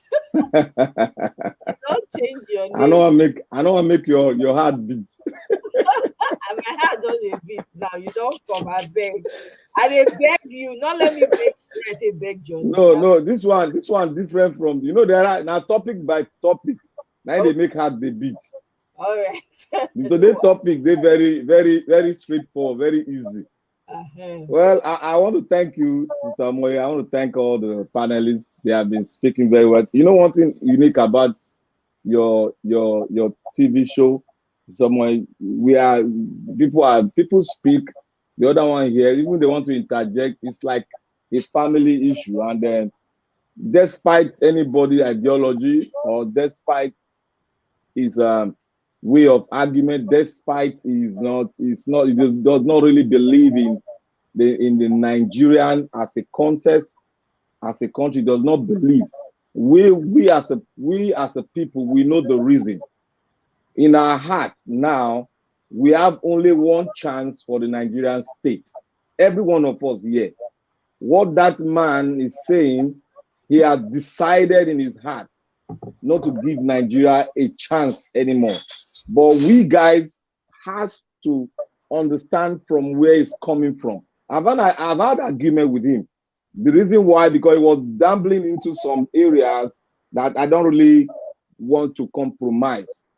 But in this aspect of Nigeria as a whole, if you look at it as holistically, Nigeria has failed, and it has failed every one of us.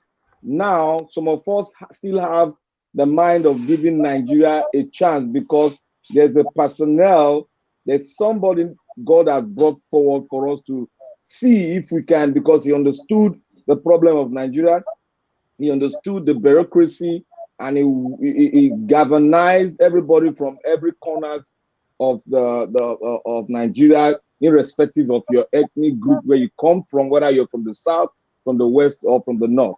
He galvanized us, and this is the first time we see a man that talks on the issue and prefers a solution concerning the country. And this is a man that has spoken concerning the constitution itself. And he has spoken that this is not going to be a very a one-time process. It's going to be a process, a long-time process, whereby we are going to come as a country, because now we are coming as a faction. Nigeria is factionalized. We are not yet a country. So he's trying with what he has brought forward, the solution he has brought forward. Now with the solution and the way he's going to govern, he's going to first of all make Nigeria one. Then we are going to come together and try to iron out and bring into place what our fathers have gathered together and have contemplated that, yes, this is the right way to go. Like what GEJ, the convention GEJ had, he's going to look into that and bring it. You know that you people should remember that was the first thing we asked Buhari to do. But Buhari did what? He trashed it.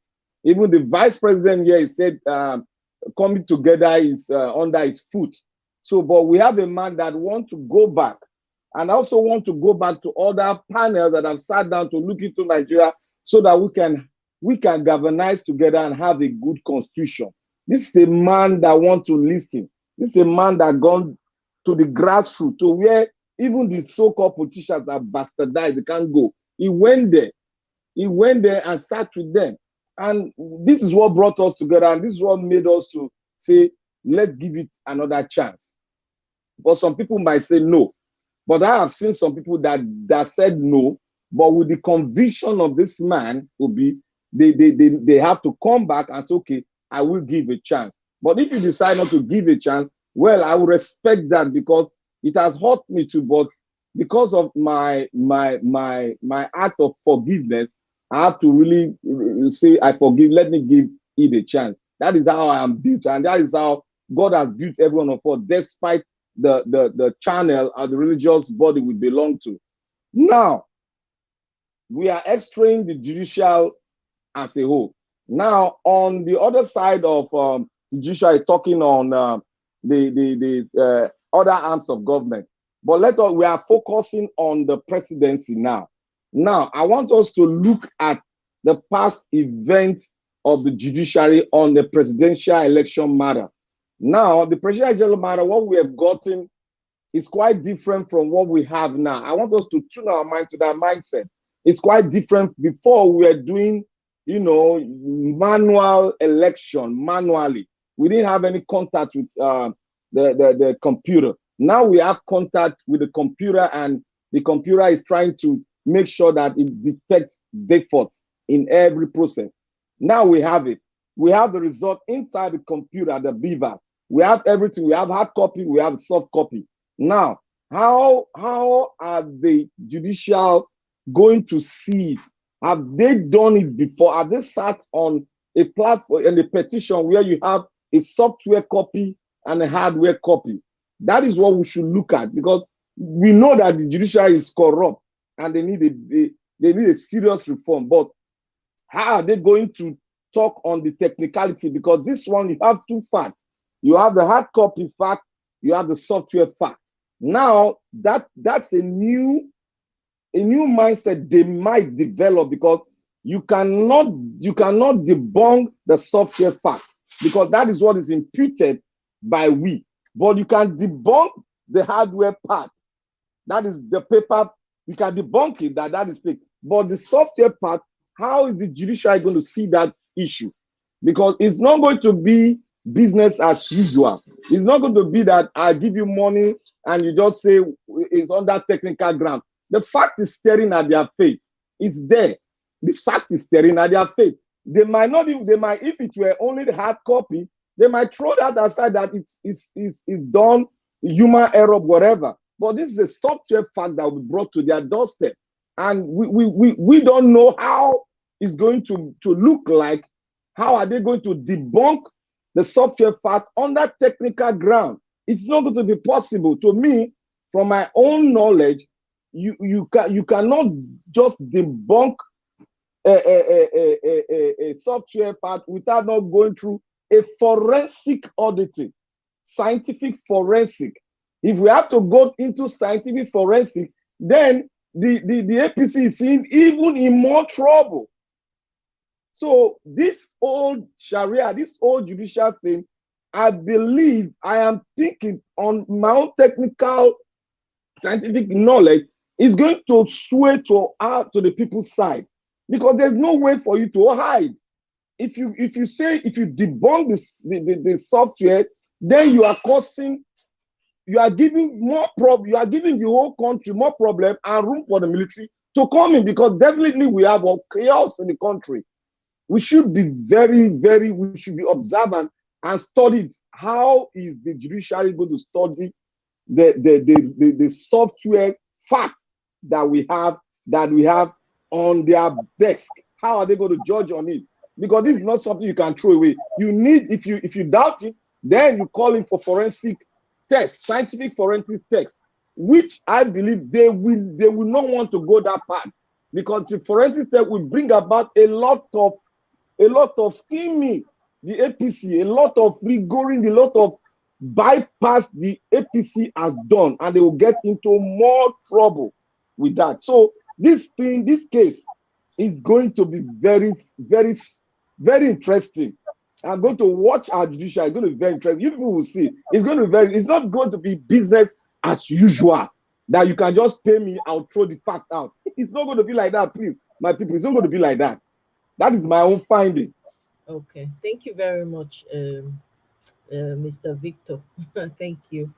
Let me see who hasn't spoken. I'm sorry, you guys were talking over each other. No one know who never talk now. Okay. I've not spoken for a while. Mr. Show Oya, talk. I know you've been trying to interject. Oya, please. Share, Yes. yeah, talk, and then I'll start with John E again so he can give Okay. final thoughts. Yeah, you see this movement. This movement has really come to stay. People don't believe this. They don't believe what is happening. You see, before election, because I've not, I've experienced so many elections. Election is after the election, give it 1 2 weeks, people will continue their life. People will just, just let it be. But this time, it's not business as usual. You know why I said that this time is not going to be business as usual? Because the people have woken up. Did you get the this thing? The Okay. password or the fine? Mr. Victor, can you mute your mic? We can hear your conversation. Oh, sorry. All right, No. so the people have really woken up. So the judiciary, we have to do the needful. So that is why it's different, because over a time, for a very long time, people have not been putting their eyes on the judiciary. So that is why, because whatever that happened in judiciary, we don't know. So people don't put their eyes there. That is why they do their stuff. But this time, everybody is so concerned. You see, no riot anywhere. They no riot like what I mean. No riot anywhere. There is no protest, no serious protest. But the everywhere is heated up. You see, you see what the son was saying today. That everywhere is heated up. They know. If you see why they have so many people coming up to the station to say they will bring this person, no, he's not sellable, they will bring another person. So for them to bring Wale Soyinka today, that is to tell you that they have shuffle all the people they have in their disposal. They see that they are not selling. So they needed somebody that will push the narrative further, so that to buy people, for us to be able to, to buy into their game. But it didn't sell. The more they bring their best, the more the people debunk it, the more they get frustrated. So these people, they really know that, yes, is all this thing that is happening is there is fire on the mountain. They are just running everywhere. They know that it's not business as usual. Because one, as according to the son, he said there are the first prayer and the second prayer is something that you don't even need any document. This is the constitution. This is what is in the constitution. You don't even need anything. You don't even need any document for that. Like the 25%, in Abuja, that one you don't even need anybody. You don't even need any document. And another one, you know, the vice, you know, presidential select. You know that during that time that he accepted to be the vice president, he is also holding, Senate ticket. So that is something that, what does the Constitution say concerning this? This you don't even need to. He said it that this is what if he were to be in that. If you were to be in that panel, this is something that he can easily decide under 1 hour, because if really these people really want to do the real thing, this is what they can decide under one day. But I know that this time, why they are just bringing up these, delay tactics. They know that anytime that this thing is going to be brought up, anytime that this thing is going to be, to be heard, they know that something is going to happen. They can't pave it. They can't escape this. This is like a legal ambush. They can't escape it. Whichever way. If prayer one does not go, prayer two will go. If prayer two does not go, prayer three. If prayer so there is no way they can escape this. So you see that nothing seems to be happening, but the heat is already there. So that is to tell you that they know that the people will not accept it. So you Right. see, let me take you back to the Bible. There was a time Moses, sent out 12 disciples to spy the land. 10 came back. They said they saw giants, but only 2 came back, Joshua and Caleb. They said, no, we didn't see, we can conquer this land. So what am I saying? This movement, so many people are saying, oh, it's as they are not going to succeed. What of this? This man is not going to be sworn in. Many people don't still believe it, but it's still going to happen because the heat is there. They know all these things they are just saying. They are just saying, so that people will say, oh, we have given up, they have already won. They are not winning anything. Because if they are winning, they should have been resting. They should have been celebrating now. But no celebration, they are not resting. The Right. people that they said they won, they are not celebrating. No party anywhere. The people that they said they lost, look at our principal. It's refreshing every day. Look at the other people. No one knows where this person is. The other part, if you see them, if you see how they are looking now, look at Festus Otobo Keamo. Look at his raincoat. Look at the way, anytime he goes to the station, look at him. You see that, you see frustration. When you see these people, you know that, yes, it's not business as usual. The people is going to stop them this time, whether you believe it or not. The time is coming and it's heating up. They know already. And I believe this, and this is going to happen. Everybody is saying, now you are speaking, I am speaking. We are not going to keep quiet. And we are not going to accept this, no matter what. Nobody is going to accept this time. Right. It's game over. It's game over this time. Right. Thank you very much, Mr. Isholu. I really appreciate your contributions. I'm curious, Mr. Theobala, can you hear us? Are you still here? Hey, you. Can you hear me? Yeah, I can hear you. Yeah, you can go ahead and speak. You have people people in the comment section that were curious. They wanted to hear what you had to say. So I talk to us.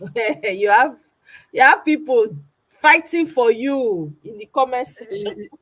You know, it's like everyone have already spoken, the most important part of it.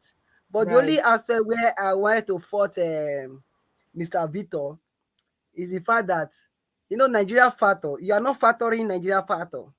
The fact that you have software or you have a hardware that you want to use for your case. The most important thing is that all those judges, they can go and do their own. But the game changer this time around is not just the software, it's the people that are pushing these narratives. Like what the last speaker just said. The people are there speaking up on every angle, and putting these judges on tools for them to be able to do the needful. If they go beyond the normal, they know they are going to set the nation aflame. That is the most important thing right now, which is the people. And the most important thing again is that if you go to Twitter space, if you go to Facebook, all social media spaces everywhere, nobody is accepting this election, and that one is the one APC are even crying against. That is the more reason I said something one day that the fight we are fighting is not physical anymore. It's a cyber warfare. Remember, APC, as he coming up with another leaked video and audio, they are going to make another audio again. So that is the more reason I'm telling people we must be able to fight these people on the cyberspace. But whatever the propaganda or whatever thing they are going to come up with, I believe the people are more resistant. Before, like what somebody just said, let's say before, when somebody wins election, people just go after 2 weeks, everybody just go their own separate way. It's okay. Yeah. But this time around, the people are dissatisfied with the whole process. So that is just the bottom line of all the whole thing. But this time, what's his name for don't go Dubai? Sister Amoye. And now, you are not even Yeah. hearing his name anymore. Yeah. Can I? Atiku for don't go in house for Dubai. What a Please, pity. can you guys mute one at a time? I beg. I want to quickly play this video. Mr. Victor, you wanted to respond to Theobala? Yes. Okay, quickly. Mr. Theobala, you see, Good evening, sir. well done, sir. I love your analysis. I decided not to go to that direction. I understand the Nigerian mentality. I understand it very well. I've been a partisan politician very well. I was a youth leader in my local government. Okay. I was a youth leader and I rose to the level of a secretary. So I understand the mindset of these people. I understand the way the judge manipulates. I know how the politician manipulate it. But you are right from your side. You are very right. But what the people will definitely rise up. Even in other election, at the other election, the people rose up and something came up what we didn't expect. Before you know it, it went on and on and on to interim government. I understand that. I can speak the way you are speaking. But what I am trying to say is that this election is far, far more different. There's a different in it. And there has never been a judgment on an election where you have to provide two copies of results. It has never been done before. And these judges are facing a new thing. They're facing a new thing entirely. And if they decide to mess up, the people will rise up. Definitely the people will rise up. What I'm trying to say is the people will rise up. I'm trying to be by yourself, but I'm coming from another part. Because I know Nigeria will definitely rise up. You are coming from the evidence angle. Yes, I'm coming because the judges have not experienced and they have not judged the software like this. And we don't know where they are going. The question I ask is that, are they going to take money and throw away the software copy? Will that not destroy the judiciary? Do they want the judiciary to be destroyed forever? Not to have faces anymore? Because if they go this path, then Nigeria has failed because they are the last hope. They know that they are their last hope. What I'm trying to say is that my own quick intervention to that is that it might not even get to that point. Because before we pray. Yes. Before you will get to that material, I believe 25% alone is enough to even cancel the election. Yeah, because if you look at Agbakoba explanation, he's indirectly telling Labour Party that you have a pathway to success. Sure. But he was not direct, he was using the spirit behind the law to explain it. And if you are very smart, you know the trajectory, you know where it's going to. It is very clear. You did not meet this percentage. You did not meet the constitutional requirement. Let me see. I want to see what constitution they will pull out to bring this man as a president. Then we say, oh, was this part of the constitution? Oh, we didn't know. That is what I'm waiting for, the miracle that will happen, that they will swear in this man. I still don't understand, because you cannot swear in a man that does not even, is voting, does not go around the whole country, 25%, and including Abuja. So I don't know, because Agbakoba explained Abuja itself. He said they judge on that aspect.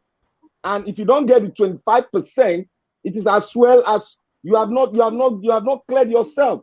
So what kind of judgment are we expecting?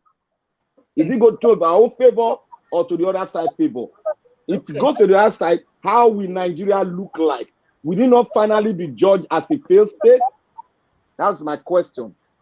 Okay, well, let me quickly play this video from our vice president. It's not be my own. Now me start to pay attention to Nigerian politics. So maybe most of you will know what this video is about. This was, I guess, maybe a few years back.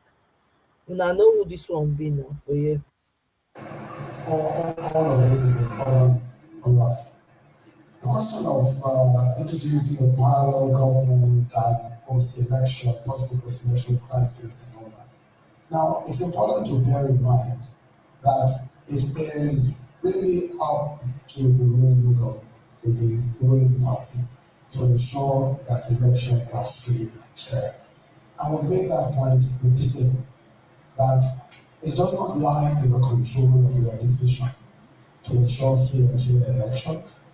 It is up to the ruling party, and everywhere and every time that you see free and fair elections, you will never find any kind of crisis thereafter.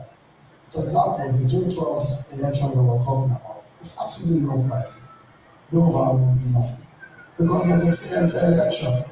And free and fair elections always come with very little violence. Now, in the event, and the APC has said, that in the event that there is electoral lobby that will robbed of our rightful place or of our victory, that we will establish a parallel government. The details of that, of course, we will speak about only when the time comes. But we will certainly provide a moral alternative for the people of Nigeria.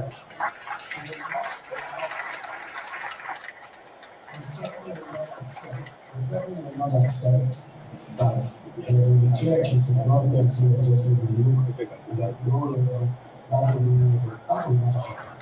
And the reason why it will not happen is because if the majority of Nigerians say that they want a change, and that change is thwarted by a small group of people who say that they must hang on to power, then there must be a way of showing that that is not going to happen. We're going to ensure as much as possible, and we'll keep emphasizing that no one should lose their lives on account of this. Okay, so I don't know if any of you remember this, so those who know can share. So this is what they pulled up from the internet. When Osibanjo visited Washington in 2015, he said, "We have said, and our party, the APC, has said, if this coming elections is stolen or rigged, we will form a parallel government in Nigeria." This was during Jonathan's time. Okay, that they try to do all this, but now they're trying to pin what's his name, Peter the Rock will be with all this rubbish that they are doing. The man pass all of them in every way, shape, and form. Anyway, moving along, throdding along. Okay, Mr. Johnny, let's have your final comments. I beg, make I run come up for here before we now start there. Well, God bless you, Omoye. I think I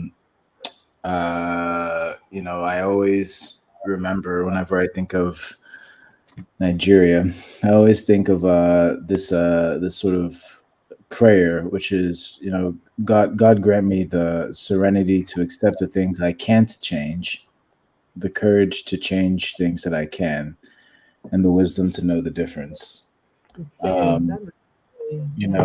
I think that while I was listening to the other gentleman speak, I started to laugh because he started to say, what are they going to do this time? The judiciary is going to be nailed. They can't get past this one. This is a judicial legislative trap, or and I just thought to myself, well, if you don't have anything, you have hope, and that's what keeps people going during times. But we also must remember that serenity prayer. With all of this stuff, I'm just interested to see what happens next. I'm just going to continue to kind of watch. But I would also, anyone who's taking an active role in trying to I don't know, save Nigeria, which I think is impossible. Think about the things that are practical. Think about the things that can be done. Things like this SAN was talking about. Can you actually speed up the judiciary? Can you do all of this stuff? Those are the application. Those are the practical things that I think would be best focused on, because I could already tell you their playbook. They're not. You really have to have. You have to be able to, even if you're not a criminal, you have to have a. And this is actually, don't take this in the wrong way. Every Nigerian has a criminal mentality because of the situation they find themselves in that country. You have to some way think out of the box, and the rules become malleable if you want to survive in a country like that. So most Nigerians have the ability to think uh, as a criminal might think, but again, I think they're challenged because a lot of people in Nigeria have morals and they have ethics, but then they think about Nigeria in a theoretical way. So I'm interested to see what happens because I don't see, given what I know, some things, some problems you need to look closely at them to understand them, and some problems you have to take a step back and see from afar to really understand them. Nigeria is one where you have to do both of those things. You have to zoom in to understand people's individual characters and the type of society that you're dealing with, and the judges and the police and all of these people that you're interacting with on a day-to-day basis, and you get a sense of uh, you know who they are and what the society has made them. But then also you have to step back and you have to look at Nigeria from afar and look at it for what it really is to understand where it's going. I think ultimately things are going to be resolved. I don't know if they're going to be resolved. I don't know when I don't know when they are resolved. If the outcome will ultimately make people who are hopeful happy, because they'll eventually, maybe they'll have a country that they can be proud of, but it may not be Nigeria. But I'm waiting to see. I'm waiting to see kind of how it all plays out. And I'm really appreciative of people like you, Omoye, who invest a lot of time in trying to talk about these issues and bring people together. So I have to thank you for that. I would just say that I definitely can't be your enemy. So thanks for letting me talk, and thanks for entertaining the conversation. And I'm just interested to see where it's going. It'll be interesting on May 29th to see what happens. I think there's a lot of people expecting justice to happen, but I think in the real world, justice doesn't always happen, and it'll be interested to see what actually happens on the 29th. So thanks, Omaya. Thanks for holding this space. Thank you very much, John E. You know you're my brother regardless. We did fight. Our fight, we did drag each other, but that's okay. I mean, like I will always say, I respect your stance. I Well, actually yeah, I mean, our cultures can never be too far. Our peoples have been living next to each other for thousands and thousands and thousands of years. So yeah, my stance is one that actually brings us closer together. So yeah, so yeah, like I was saying, John E, please do not interrupt me again. Thank you. So I appreciate your stance. I do respect you for your stance. Be you whatever it is, I do. I really do. I appreciate people who can, whatever it is, they can stand by it with their full chest. I appreciate that because that's how I am. So it's fair. I just want you to I know where you stand and I understand where you're coming from, John, right?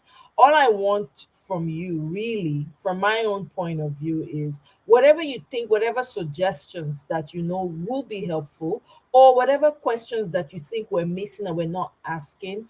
Those are the kind of things that we would appreciate from you, honestly, personally, from my own part. Like, I would appreciate that, because you have a different insight into things. So you can say, okay, you guys are not asking this question. If I were you guys, I will ask this question. I just leave it there because I know where you stand and I appreciate you and I love you as a brother. You know that already. So you're always welcome here as long as we don't fight and you don't bring argument that will make us be going back and forth. I don't want that. But I appreciate you. Thank you for stopping by. Thank you for being a part of the channel. Thank you for finding my channel. Please, I hope. Johnny, don't go. Please, don't go yet. I want to speak to him. Okay, one sec. Let me get to my brother. War against impunity. Let's have your last say before we. Um, I just want to encourage people. It's gonna get the saying that says it's gonna get worse before it gets better. Um, I understand. Listen, I'm not gonna relitigate a whole genocide. You feel me? I understand wholeheartedly, while anybody from the South East do not want to be part of this contraption. But in my opinion, listen, again, I understand completely. But it's funny. You guys, you got enemies at the door. The way I see it is, all the people that want their own nation, that's all well and good. But you have enemies right in the middle of your house, and you want to shut the house to foreign help. So you want your own, what's it called? But you have people like Hopeless Ogodima and Ojus Okalu running around, and I think we should deal with our collective threats first, because the same people harming, they are the same people.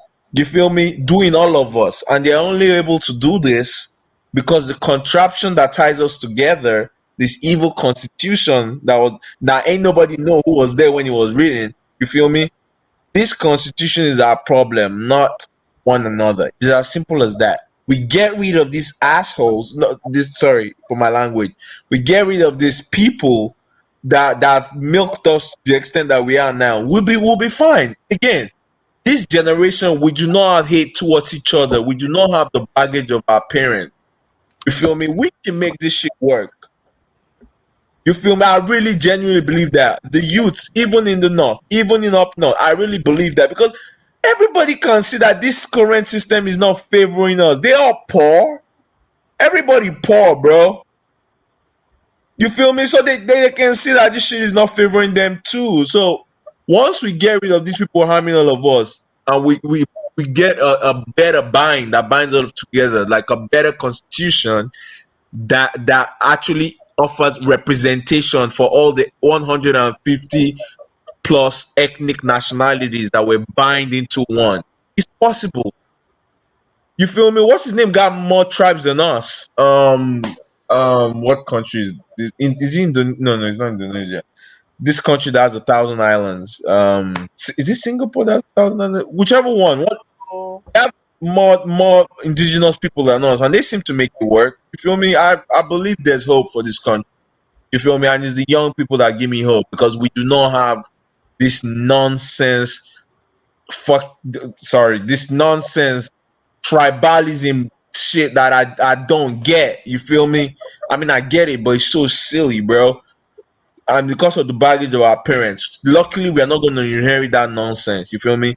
And what we should be concentrating on right now is getting recordings into the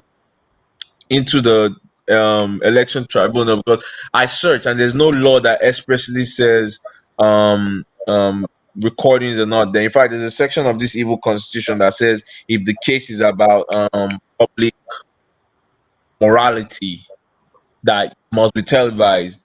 There's actually I don't know if you get a sign here or check it, but there's actually what's called a provision in this evil document that says if it's about national, what's it called, they gotta put it on there. That's what we should be concentrating on. You feel me? There's hope for us. We're young, and we're gonna save our country. Yeah, thank you very much, War Against Impunity. I appreciate your points there. Mr. Ishaoluwa, okay, let's have your final say before I come to Theobala. Mr. Ishaoluwa, you're on mute in case you're talking. Okay. Well, I may come back to you if you're available. Yes, just give me 1 minute. Let me speak after. Okay, I'll go to the next person. All right, thank you. Mr. Theobala, oh yeah, let's have your final thoughts. Yeah, thank you so much. Nigerians, please, people should remember we have a country we want to build. We cannot allow these politicians to keep trolling our future, thereby making Nigeria unfit for us to stay, unfit for us to carry out our businesses. So I just want to use this opportunity to beg each and every one of us to keep the momentum up, to up our games, both on the internet, on the cyberspace, everywhere. Let's see what we can do to be able to fight all these criminal elements called APC and PDP, especially the APC. They don't mean well for the country. Please, we can't keep quiet. If the more we keep quiet, the more they keep, taking over our resources. The best we can do right now is for us to keep speaking. Action. That is the most important thing we must be doing at the moment. They are going to come up with different propaganda, different videos. They are going to make up different things entirely because they have the tool, they have the resources. They are the one in power. They are taking over the affairs of the country, all the military, all the civil services, and all of that. But we, the people, we have the mind. We are the one behind the keyboard. We hold the social media space. That is why most of their news is not flying anywhere. So please, let's keep the momentum going. We are doing a very great job. We should not allow them to seal up our mouths. We must write. We must partake in any forms of protest, whether be on the social media or on the ground. Please, until the right thing is being done, and we'll get our country back. Please, let's keep the momentum going. Thank you, Omoye. Thank you for your great job. At least, imagine without this platform and all other ones, they will feel that maybe all this Nigeria are just docile. But thank God for this kind of environment where we are able to gather and our voice must be heard. Thank you, everyone. Thank you. Thank you very much, Mr. Theobala. Thank you for your conclusion there. Appreciate it. Thank you for stopping by, at least finding the time to stop by. I know all of us, we all have busy schedules. So it is encouraging when we can all show up and at least make our voices heard. That is what is paining me in most of all these things, in essence that if you really check, sometimes I'm worried. A country that really wants to grow, by now we should be discussing idea, be discussing the way to go. We should be following Indian step. But these politicians, they have diverted our attention, they diverted almost our resources. But it's okay. It's a sacrifice, we must pay it. Yeah, it is, because there's no way around it. If this sacrifice was made a long time ago, you and I will not be here today. Exactly. We would be talking about a different thing entirely. Exactly. So it is what it is. We have to keep fighting until we get it right. I appreciate you, my brother. Thank you so much. Justice must be served. Mr. Victor. Oh yeah, let's talk. You say make Johnny never go, so Johnny wait for you. Mr. Omoye, you know I love you so much. I beg, if you and Johnny I will just mute for Nigeria. You see, Mr. Omoye, you know I love you. I watch most of your talk show. Where those days you are jogging, you are walking, you are sweating. So I watch most of it. So I love your talk shows very much, and I appreciate you so much. And I thank you for for being a patriot to your own to Nigeria. And I want to say something. Johnny, are you still there? He's here. He's listening to you. Yeah, I'm here. Okay. I'm going to mute myself and allow you people. But if I see say una don't they do too much, I will come in and I go suffering come out to now for studio. I will interject a conversation sometimes too, because I have some points for Johnny as well. I'm just gonna put that heads up. Johnny start to I dey bet na beg. No. Johnny is not. It's not a fight. It's not like that. It's not like that. It's an actual intellectual discussion for real. I know it's not. It's not about. It's just where he stands. What he stands on. Oh no, we know we're not gonna convince him otherwise, and he has valid points. He wants to try to convince him, and there's a back and forth. He already know he knows what he wants, and he stands. Mr. Omoye, you are going to give me a chance now. I mute. I talk. Johnny, thank you for your critical analysis of the whole issue. And I thank you. One thing that I want to thank you about is that I thank you. You're coming from a path that we all know. Like I said in my introduction, I said we have different ways we are coming, different Nigerians and different type of ideas, mentality and political mentality. You see, Johnny, I understand you very, very, very well. And before I proceed, I had an argument with you sometime. It was very hot. The reason why I had that argument, I have been on the field.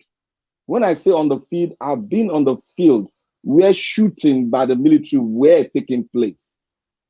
And along Ikorodu Road, I've been there. I've been in my school in Port Harcourt where because of the movement of trying to fight the military, fight this Goliath, trying to take the entire Nigerians down. I've been there. I've lost comrades. I've lost people, friends that are so dear to me. And when you were coming, when you were speaking then, I was remembering those people. You know, I was remembering them. I was remembering the ideology which they stood for, which I stand for, and we've been fighting for. And now we've seen a platform where we have so much galvanized Nigeria. Look, Nigeria was so docile before, Johnny. They were in 1996. Nigeria was the worst when terms of they don't talk. You bend their neck, they will eat that food. That was how Nigeria was before. But we have to do what is called public orientation through so many seminars in schools, in secondary school, in university, in polytechnic. We all have to go through that way. We travel the length and breadth of the country. Then Nigeria does not have this, so the tribalistic sentiment was not so loud, because I can easily go to the north and you see them giving me food for free. They will tell me that I'm their brother. I've experienced this. It was a love bond. I've been to this. I love the East so much that, look, I easily blend with the Easterner because I have been with them for all my life. And with the Yoruba, I've been with them all my life.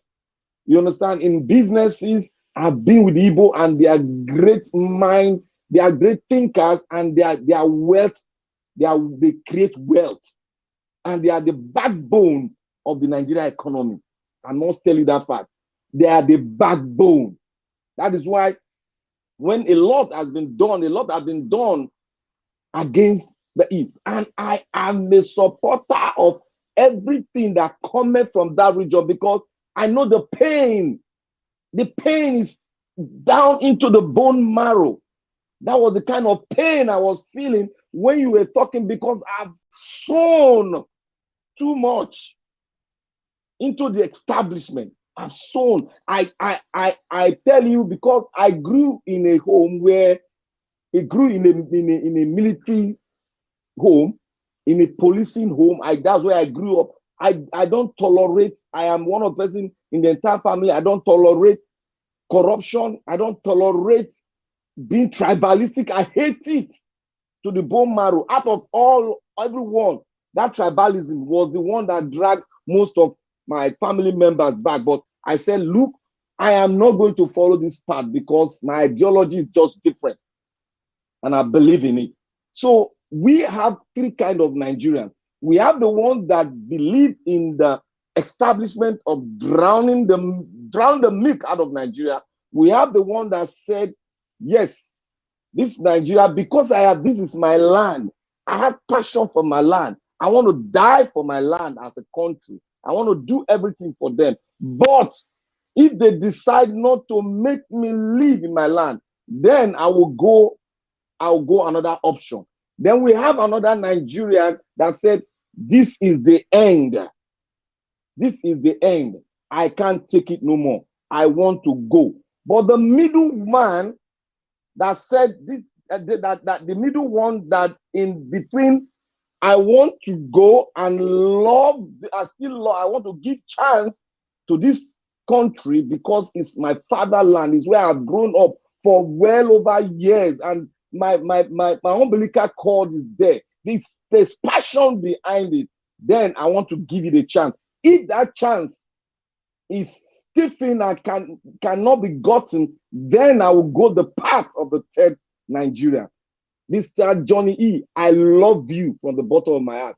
Despite all the disagreement we've had, if disagreement have led to something, maybe you go angry, I would say I apologize for that.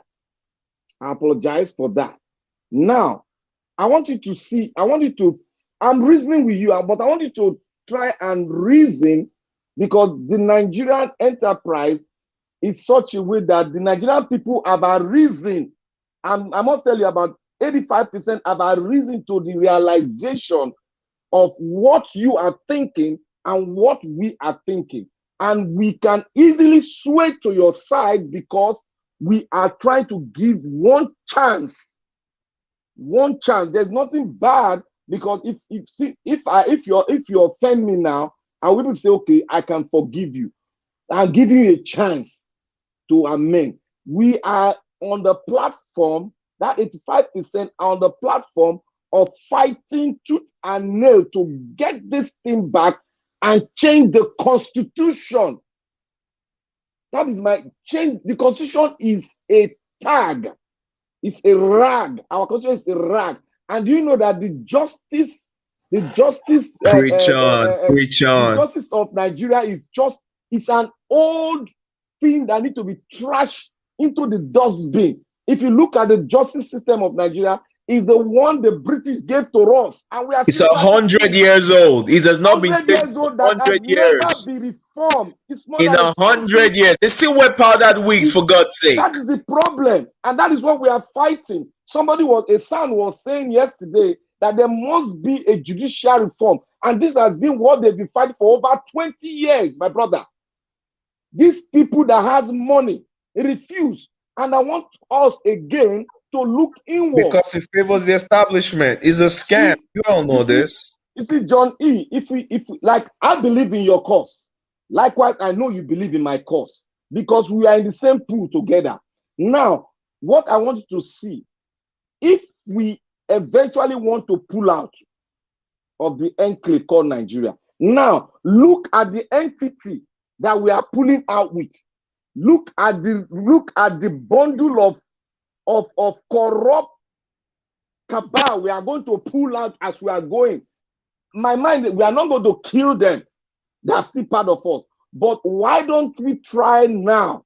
Because we have worked on Nigeria for so long, and the reason now. I'm not why lying. Don't we change? Why don't we change our individual mentality now, like our politicians? Yeah. Mr. Victor, censor Yeah. your words. You use sorry about that. The word a couple of times, so please, guys. Oh yeah, use the K word. Yeah. Sorry about that. Sorry about that. I retrieved that word. Here will now be like waste. Yeah, I retrieved the word back. And let us look at it now and make an amendment. Let us look inward now, because if we don't tackle our own region, let us come together. Let us, in individual region, let us come together and come with a voice. If we now go in a scattered form, we want this, it will not work, because as we go, many of us will be killed for just no cause. Look, just be killed like that. It has worked before. It has come up before. But if we have to deal with most of our leaders, we have to bring them inward and talk to them and see to the reason. We will so much deal with them so that they'll be upright. Then we can have a positive force. We have to clean our house. We just have to clean it. If you see Edo State now, I say, now you see the youth, the people, the elders, they are coming together. That is one experiment those citizens are be able to do and conquer, and we are bonded together in this now. We have the ability to change at a go. Just one email to everybody, we all take it like that. But other states have not been able to do this. Even the Eastern Bloc has not been able to come together really to really say this is, you see their leaders. They will say this, the people will be saying this, the leaders will be saying that. They don't want the people to enjoy the dividends at all. That even if a peradventure dividend comes to the state, they don't let it go down. But in our state, in Edo State now, for example, the state itself is in the people's hand. We can change it at will, because we've suffered enough. There was a time we don't even have one road.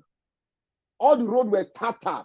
But because the people have come together and shaking the status quo in the state. You know what happened when Tinubu came to Edo State, that he wants to make Edo like Lagos like Edo. You see what the people, the force that came after them. We pushed them out and we stole a government. Despite this government have gotten the signal again because they're not doing anything, they've gotten the signal. No matter what they do, the people in Edo State will change the status quo because we have educated ourselves on how power works. That is how we need to go. That is how we need to go around the country. How it was so that we can come as one voice to fight for a true just cause. If we don't come as one voice, we will all be divided. And when we are divided, it's a very good room for these people to attack and get victory. That is what I'm trying to explain to you. If I believe you, I believe your cause. I am a believer of even your cause, of the cause of the Igbo people. But now, because it's my motherland, I am a human being. I want to follow the whole protocol. I want to educate the people more so that they will realize in case it doesn't work, if we are scattered, we have a problem. But if we are together, we don't have a problem. When this is like this one go this way, this one go that way, we have problem of unifying and forming our state. But if we are unified, you know this man is giving a last chance to this guy. And the guy knows that the main problem is the constitution. The guy knows that judicial system is more or less not existing. We know how corruption has eaten deep into the marrows of our state. Even the average Nigerian, some of them think about what they want to get from the country, not what they want to give back to the country. But we have succeeded 87, let me say 75% to make them know who their enemy is. From there, we are building up now with a man in the pinnacle that sees it, that sees what we are thinking in the grassroots. Now, because this is the first time we'll see a man that is thinking to the lowest guy in Nigeria, that let us come down and see the problem. Let's build Nigeria from the lower ground up where we have a middle class. Then the middle class will control the economy. That is the mindset of the man we are following. But these people on the other side, they don't want it. So we are on the same trajectory because we are on a thin rope now. If you can see, we are on a thin rope. You will understand what I'm saying. We are on a thin rope. If it breaks up, you will see that you will know that we were on your side, but we're just giving them a chance. Let us see. Let us see if we can use this man to get this thing back. From there, we'll build. From there, there will be the solution of power. You see, even Wole Soyinka was, despite what he said, you see, he was talking about the constitution. He was talking about devolution of power. That is the problem. That's the problem of Nigeria. Not that the system, federalism, is not good, but the problem is that we don't want to follow it, and we don't want to have a constitution. That's the main problem. If we have started 20 years ago to fight for a new constitution, fight for, let's say, every constituency tells the senator that we want a new constitution, not amendment, we would have come a long way and would have decided now. The decision would have been made. But we were all let me jump in. Let me jump in really quickly. I believe your cause because I am a believer of what you believe in. But it is my motherland. I have to, because I have sold and I've educated people in this thing. I have been in it. I've realized, and I said, let me educate these people. And I've done it, and we are ready. We are ready. I say we are ready now to fight for it. And if you look at the trajectory, the mindset of every Nigerian, the way we are going now, you see it is different from what you have seen before. Quite different. See the participation of the diaspora, the first time. See the participation of this grassroots. You see, that's why we still have some wicked ones that are poor that are still going for them. But we are going to drag them back when the thing is getting tougher, and it's going to get tougher and tougher every day. But when it gets tougher, that is where our strength we all get stronger, because we know that's going to get tougher. Any of the obedient that doesn't think that's going to get tougher, then it's not ready for the fight. It's going to get tougher, it's going to get smoky, it's going to get rough, but at the end, our fight will not be in vain. But if it goes the other way, then we know that the thin rope has been cut. That is it. That's what I'm saying. That's how we can build a country. If you want to break, we can keep break. If they don't want to follow the people's way, then they ask for it. That's it. Thank you. Yeah. So, I really appreciate your words. What you've said. I think that it's really important. Well, first off, there's something that you mentioned that, and I think one of the other gentlemen in here also mentioned it.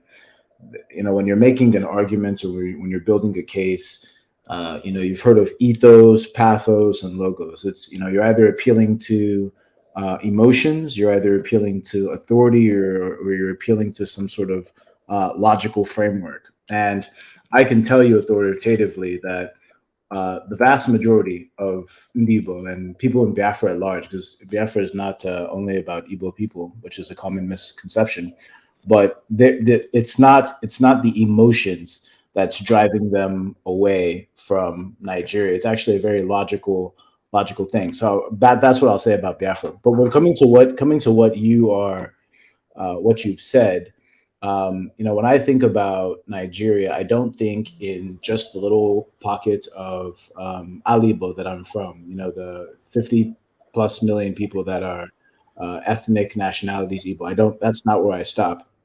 I also go further and try and understand the perspective of different ethnic nationalities, different nations that make up Nigeria, and really try to understand what their challenges are, what their perspectives are.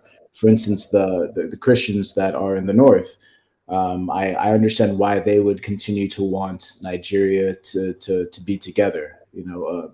Without Nigeria, there's a lot of pressure coming from the north. There's a dominance of other religions and other. I don't hear them.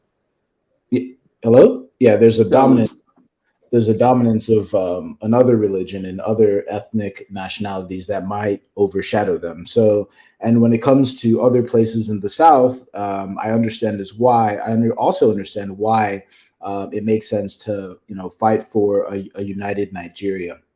Again, when I talk about Nigeria not working and Nigeria breaking up for the better, I actually see a different configuration of nations that are actually better off separate while collaborating, as opposed to trying to fumble with whatever we're trying to fumble with. Because you said some pretty important things. You said the consciousness of Nigerians are being elevated. That's right. When you're faced with an existential threat, you have to wake up at that point. If you're not waking up now, I don't know when you would wake up. But I don't think it's correct to say that Nigerian history is not one that was not filled with examples of people trying to tilt the populace in the right direction, whether it's getting the right sort of government, the right sort of constitution, the right sort of ethics, the right sort of education system. I think that there's definitely that in the past, that there's lots of examples of people saying that we're going in the wrong direction and we need to straighten things up. Nigeria is not a new country. It was amalgamated in 1914. I would just say that the thing that one has to ultimately come to some sort of closure with is there's an idea of irreconcilable differences, right? It's like, let's say you're in a marriage that isn't working, you go to marriage counseling, you just, you try all the different things that you could possibly try. And at the end of the day, what do they put on the piece of paper? They say irreconcilable differences. And, my observation is that Nigeria is a country of irreconcilable differences. It's not to say that that's the vast majority of the people. Like I said, especially those of us that are in the South and probably other places in the Middle Belt, we've been neighbors for thousands and thousands and thousands of years, and we'll continue to be neighbors for thousands and thousands of years. I just want to make sure that, while we're neighbors, I can come to, the great Benin kingdom and pay my respects to a king who's a king of his land and not being overshadowed by some fake constitution and some fake other people that want to topple him or install emirs around him. I just don't want that to happen. So it's not all about Igbo people. It's not all about Efik people or Ibibio people or Izon people or anyone else. It's about the fact that our cultures, our civilizations were truncated by colonialism. The Europeans drew lines around basically spaces, and we've been forced to adapt to those spaces and adapt to those constitutions. Now we've done a relatively okay job, but I have standards, and when I look at Nigeria is well below my standards in terms of what a country should be able to achieve in 100 years or 100 plus years.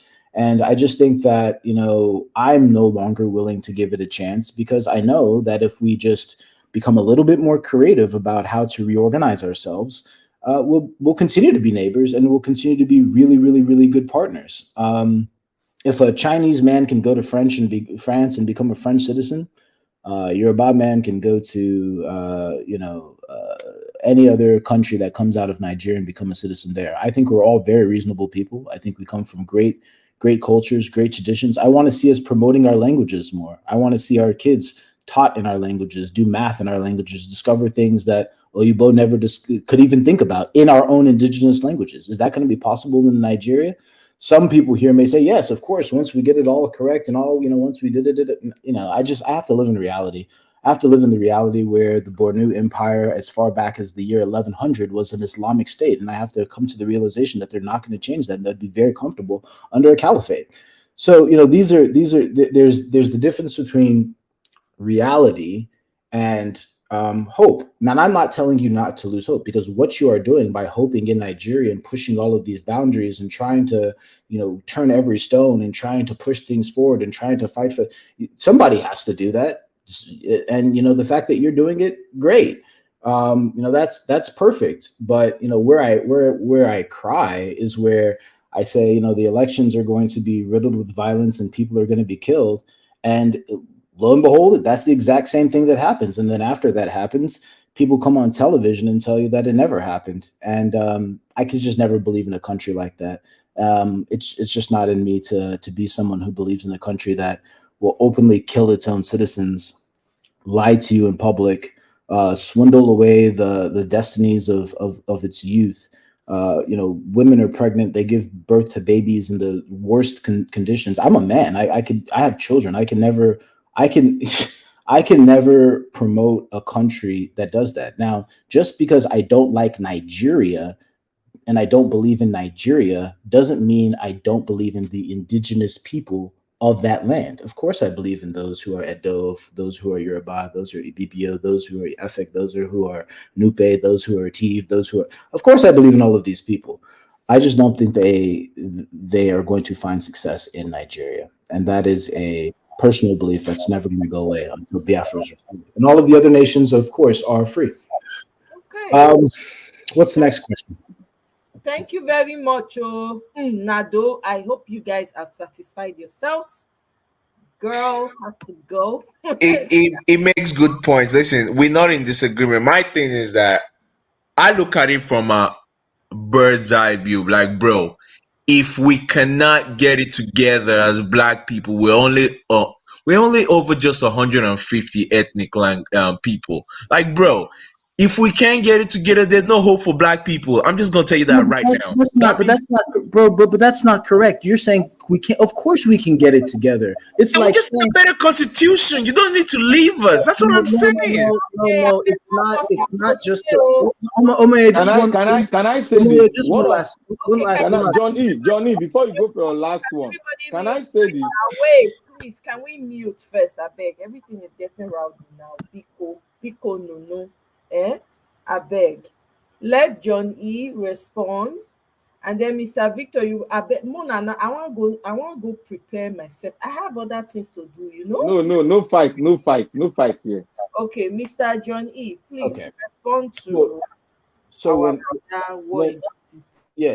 when Peter Obi said from consumption to production, I thought to myself, the fastest way to go from consumption to production is to basically force you to show that you are productive by having your own currency. If those in the north, think about this. If the Hausa, and let's just call it Hausa, because I hate saying Hausa and Fulani.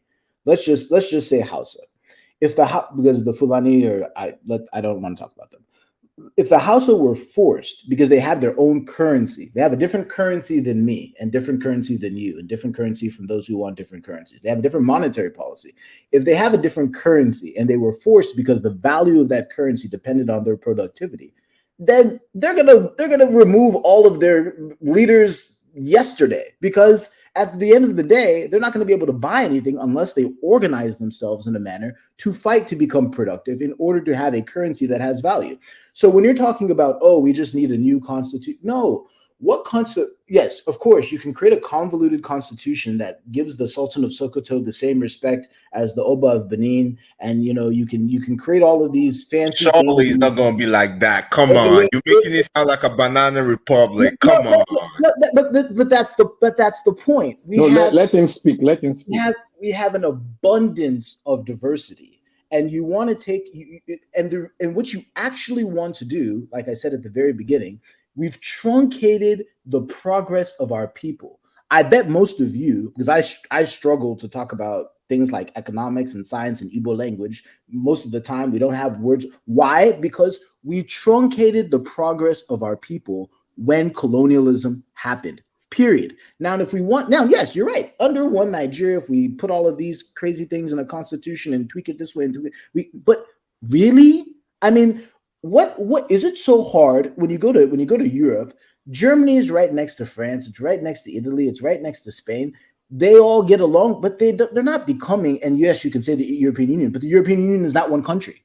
So why do we have to complicate things much more than they need to be complicated? Why can't we just do what we were doing for the past 10,000 years and just govern our own affairs and then be good neighbors? What does a good neighbor mean? It means that if somebody's coming to kill you from, I don't know, the Sahel region, we're all going to band together and fight against them. Johnny, I want to interject there. I understand where you're coming from. This conversation will end. No, it go end. I understand where you're coming from. Soon. It go end. Just give us 10 minutes. Okay, 10 minutes. All right. Yeah. 10 minutes. Okay. Johnny E. No, 20 minutes. Because our brother here could talk too. You see, Johnny E, I want you to just look at nations around the world and go into their history. And I want you to look at the diversity of nations around the world. How did they come about?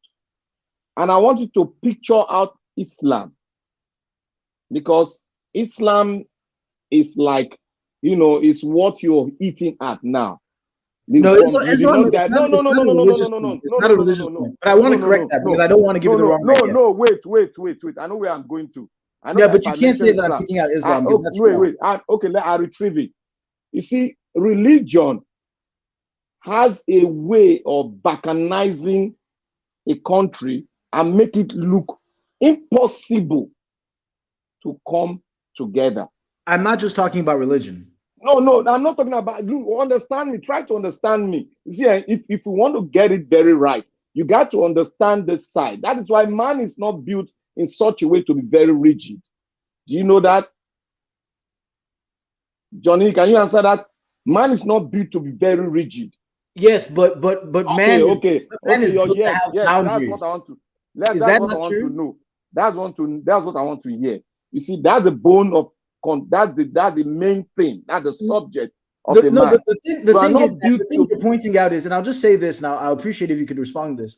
I'm not saying that life can't be flexible, but even when you have flexibility, you still need to have boundaries. There's nothing wrong with having boundaries in life. Good. Do you know that there is power in multiple of countries coming together? And you know the concept behind EU? Do you know the concept behind America itself? Of course I do. Yes. But the EU is not a country. Wait. EU is not a country. I know it's not a country, but it's going to be. That is the ideology. No, it's not. That is where they are driving to. I'm just telling you one thing. they are trying to change the How are world they to not a make a new country world already? They order. share currency. What do you need country? Wait, guys, listen, guys, please, John please. Lee, I want you to listen so that we can flow very well, because everybody cannot be on the same path. You got to listen, because I listen to you. I get, that's why I sink into your idea. You see, all this thing about EU, they are trying to form a new world order.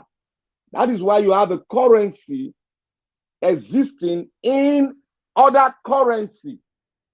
They are experimenting on it. Gradually, they are phasing. That is why the English people pulled out. Exactly. Every other idea behind it is just a cankerworm. That is why they pulled out, because they did not understand it before, but they now understood it. They don't want to lose their tradition. They don't want one person to dictate to their own king or queen. They have that pride in them to gently put it into a referendum, and they pulled out. That is the mindset. Now, look at America. America will be able to succeed in galvanizing every race. Let's now look at America as they have different tribes. And look at Nigeria, we have different tribes. How did America do it? That every race, the Indians, who are the owners of the land, the Europeans, the Latinos, various tribes are in America. What brought them together? Look, if America is to divide today, there will be no America again. If Nigeria is to be divided today, there will be no black nation that will lead again. That's not true. That is the fact. Because we are built in such a way that Nigeria man is built. It's God that did that. That is why God built America to lead the world. There must be a leader. There must be a leader. You cannot drive away America from leading the world. Even if you want to form a new world order, you cannot. Likewise, Nigeria, you cannot, despite all the problem we are having, we cannot drive Nigeria from leading Africa. Africa needs, what I'm seeing from you, that what I want to speak on is that Africa has to come as one to forge ahead. You can't, you cannot balkanize their leadership. You balkanize it, you break into pieces, then you want to move forward. Nigeria is a very great country. If you don't look at it from that concept, if you look at it from the concept of being passionate and more than passionate due to what happened, then my brother, the South African has the right to drive away all the whites out of South Africa. All I'm asking you, because they got more than what happened in Nigeria. Do you believe me? The South African, they got more than what happened in Nigeria. Sir, why is our case different? Please.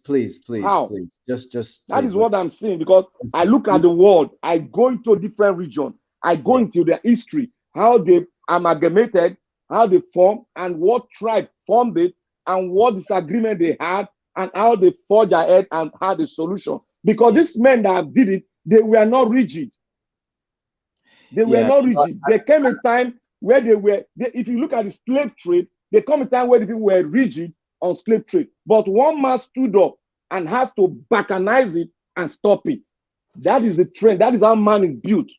Man is not built to have a smooth life. Man is built to have challenges. And challenges will make you grow and get to your status, the status you want to get to. If you don't have challenges, then you are not existing. That is the plain thing. To break a nation, if you want to break a nation, it does not take, it is not as easy as people think. It is not as easy.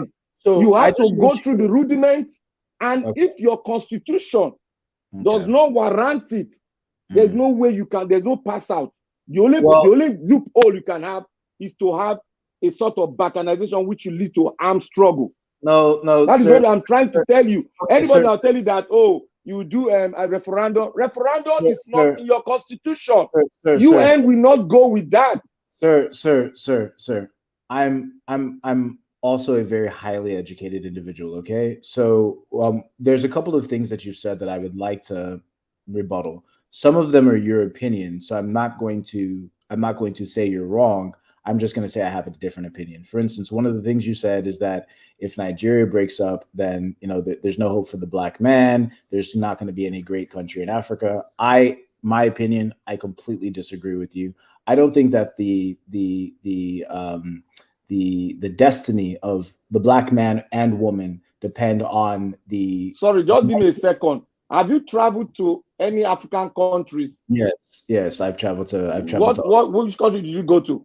I've traveled to Kenya. I've traveled to Ghana. How did they see you? They say, well, most of them, generally, when I go to these places, they see me as a black American. They don't know I have ancestry in. Did you tell them you're a Nigerian? When I went to Ghana, I told them when I was a Nigerian, and they started charging me higher prices. It was when I went to the zoo, they wanted to charge me higher prices. They started, they don't really look favorably on Nigerians in Ghana, but this is beside the point. I think that, okay, when you go to South Africa, geez, they hate Nigerians. They feel like Nigerians are a big problem for their country. And just go talk to other South Africans, and you can solve that. You can feel that for yourself, or you can go talk to South Africans, and they'll tell you that they loathe Nigerians in their country. And it's not the xenophobia that you hear. It's because of criminality that happens in South Africa by certain Nigerians. Not all Nigerians, but they give a dog a bad name, and that's how they hang the dog. But like I said, it's your opinion that if Nigeria breaks up, that it's not that's not going to be a hope for the black. I think my opinion is that's completely wrong. I think that black African people have great countries that are developing at lightning speed, and I think in the next 10 years you're going to see that there's lots of stuff going on in Africa. There's nothing. You talk about intelligence. Many African countries don't have it. Well, sorry, I don't think that's correct to say many African. That is very correct. Let me tell you. That's five countries in Africa. Their Supreme Court, their judiciary was set up by Nigeria. You know that? Something that there's an interesting song. Let him finish, and then you can report.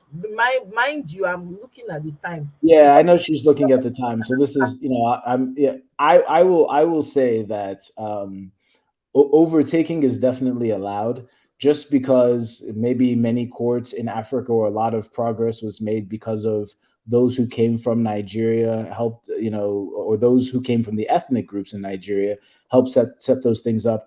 I don't think that is, go to Ghana today. I was in Ghana in 2012, in 2014, in 2017, and there was probably, and I spent collectively well over a month there, and there wasn't more than 45 minutes where light went out. So, I mean, can you say that in Nigeria? So I think sometimes we live on past glories. But let me get to the core of it. One, I don't agree that the fate of the African depends on Nigeria, and then two, there's lots of examples of countries breaking up. When you go to Wikipedia and you type in Nigeria, Wikipedia describes Nigeria as a multinational nation, a multi-nation. That means there are many nations within Nigeria. So when you speak of Nigeria as a nation, you're actually mischaracterizing Nigeria. Nigeria has many nations inside of it, which all, even irrespective of what's going on in the fraudulent constitution, have the right to self-determination and have the right to pursue their self-actualization at a much higher level beyond Nigeria's court. And I don't think that has to involve armed struggle. I think that's doing a disservice to our people by telling them that breaking up Nigeria, or some people wanting to leave Nigeria, is advocating for war. The only reason you would be able to say that is because you agree that Nigeria is a failed state, and that if people simply that want to express themselves in terms of self-determination will be met with armed struggles, just like people who want to go vote in Nigeria are met with armed struggle, just like people who question authority in Nigeria are met with armed struggle. So you're just proving my point. But yeah, I mean, I think ultimately we just have to agree to disagree on certain things. Do you know that? Do you know that? I want to ask you a question. Do you know that there was a time the Black American has a mindset that slavery is not going to end? There are people. If you look at the most revolutions, Black gave up hope. And no, said, if you look at the revolutions, go and read the Black movement. My brother, go and read the brother, Black movement. my brother, you will understand what I'm saying. My brother, who I respect so much, I was born in America. I know I am a part of the Black community. I am very part of the American community. So I'm not, I don't. We have fraternities here. It's not the cultist. We know Black history is something that's very well understood by people who grew up in America that are African and Black. Okay, so if you look at the history of went on in the Caribbeans and all of that stuff, there's lots of struggles that happened in the Caribbeans and in America from the time the slaves left Africa and came here, that they continued to fight until they got their freedom. So yes, there were definitely some people. Thank you for saying that. Okay, yes. You said one thing: continue to fight, and finally they got their freedom. Yes, so here what is actually really important is the definition of freedom, because some people think they're free and then they're not free, right? So we have to really make sure do we know what it means to truly be free. That's also very important. Yes. Yeah, let's just agree to disagree. I think I'm never gonna when I come to a space like this and I hear individuals like you speak, I'm never going to. You have to. Someone has to show over and over and over and over again what Nigeria is in order for me to say very simply and eloquently that I am not a Nigerian. It doesn't define or characterize me. If Nigeria, even if you go to the UK and you see Scotland trying to leave the UK, they're trying to leave for a reason. It's not because they're being killed in the middle of the street. I know. Different things, different people with different trouble. Sorry. No, it's not because they don't have lights or don't have running water or don't have any of this stuff. So when you're talking about nations that are multi-nations within Nigeria that have different cultures, different languages, different ideas, different thoughts of the world. Now, you have a lot of commonality. If think about a Venn diagram, there are places where we intersect, where we can have common ground. We have a lot of common ground, but we have differences. Johnny, do you know that what you just said now is what every facet has? Different idea, different dream, different thing, but something brought about their dream to come to a junction and agree on something. Okay, but when you're saying agree on something, who agreed here? That's so let's just agree. Let's agree to disagree, because when you're saying when they came to a junction, that's fair enough. We agreed to disagree. That's fair. Did you agree? Did you agree that the 12 northern states of Nigeria are under Sharia law? Did you agree with that? I don't think you agreed with that. They are not under Sharia law. It's just that our judicial system, our laws have been broken down. That is why you have this. Okay, when they were setting up the Sharia law, what did your president say then? Obasanjo left it and said it's going to die a natural death, which was a laxity on his own. You said something. You said they're not, and then you immediately said. So my point. This is my simple point. Let's agree to disagree. What I will always 100% say is that vast majority of things, just like if you go to France and you see that right next to them is another European country, people travel back and forth through those countries all the time. They travel. A lot of people speak many, many languages all across Europe because they're traveling in it. But they don't just say, "Let's just all be one thing." The most that they're going to have is a military alliance, an economic alliance, if it makes sense, because not every European country is in the Eurozone. And some countries that are in the Eurozone, like Poland, still retain their own currency. Even the UK that was in the Eurozone still traded in pounds. They didn't trade in the euro. So what I'm trying to say is that we can agree to disagree. We don't have to force, there's something artificial about forcing a unity. There's something that's what Britain is doing now. Is Britain not doing it? What is Britain? Yeah, that's, but you know, in their civilized, in their quote unquote civilized Don't bring world, civilization, because we too, we are more civilized because of their balkanization of Africa. That is why they see us as not civilized. We no, are more civilized. that's I am saying civil in quotes. You can't see me, but I'm doing the quotes, right? There's in their quote unquote civilized world. You see what's happening in the UK, but yes, of course, we created civilization. Obviously, you know, if the Roman Empire lasted for thousands of years and the Ottoman Empire lasted for 5,000 years, the African empires lasted for 50,000 plus years. They just don't have you just don't have history of it. So you're not going to come and tell me that we're uncivilized people because they truncated it. They truncated it. Exactly. So I'm tired of that truncation. I'm here to end the truncation. I don't want it to be truncated again. So we can be neighbors. We can trade. We can learn each other's languages. We can have military alliances. We can have everything under the sun. What of if we go into the former system we are running? No, would that cause trouble? Would that cause trouble to you if you analyze it? Would they cause trouble?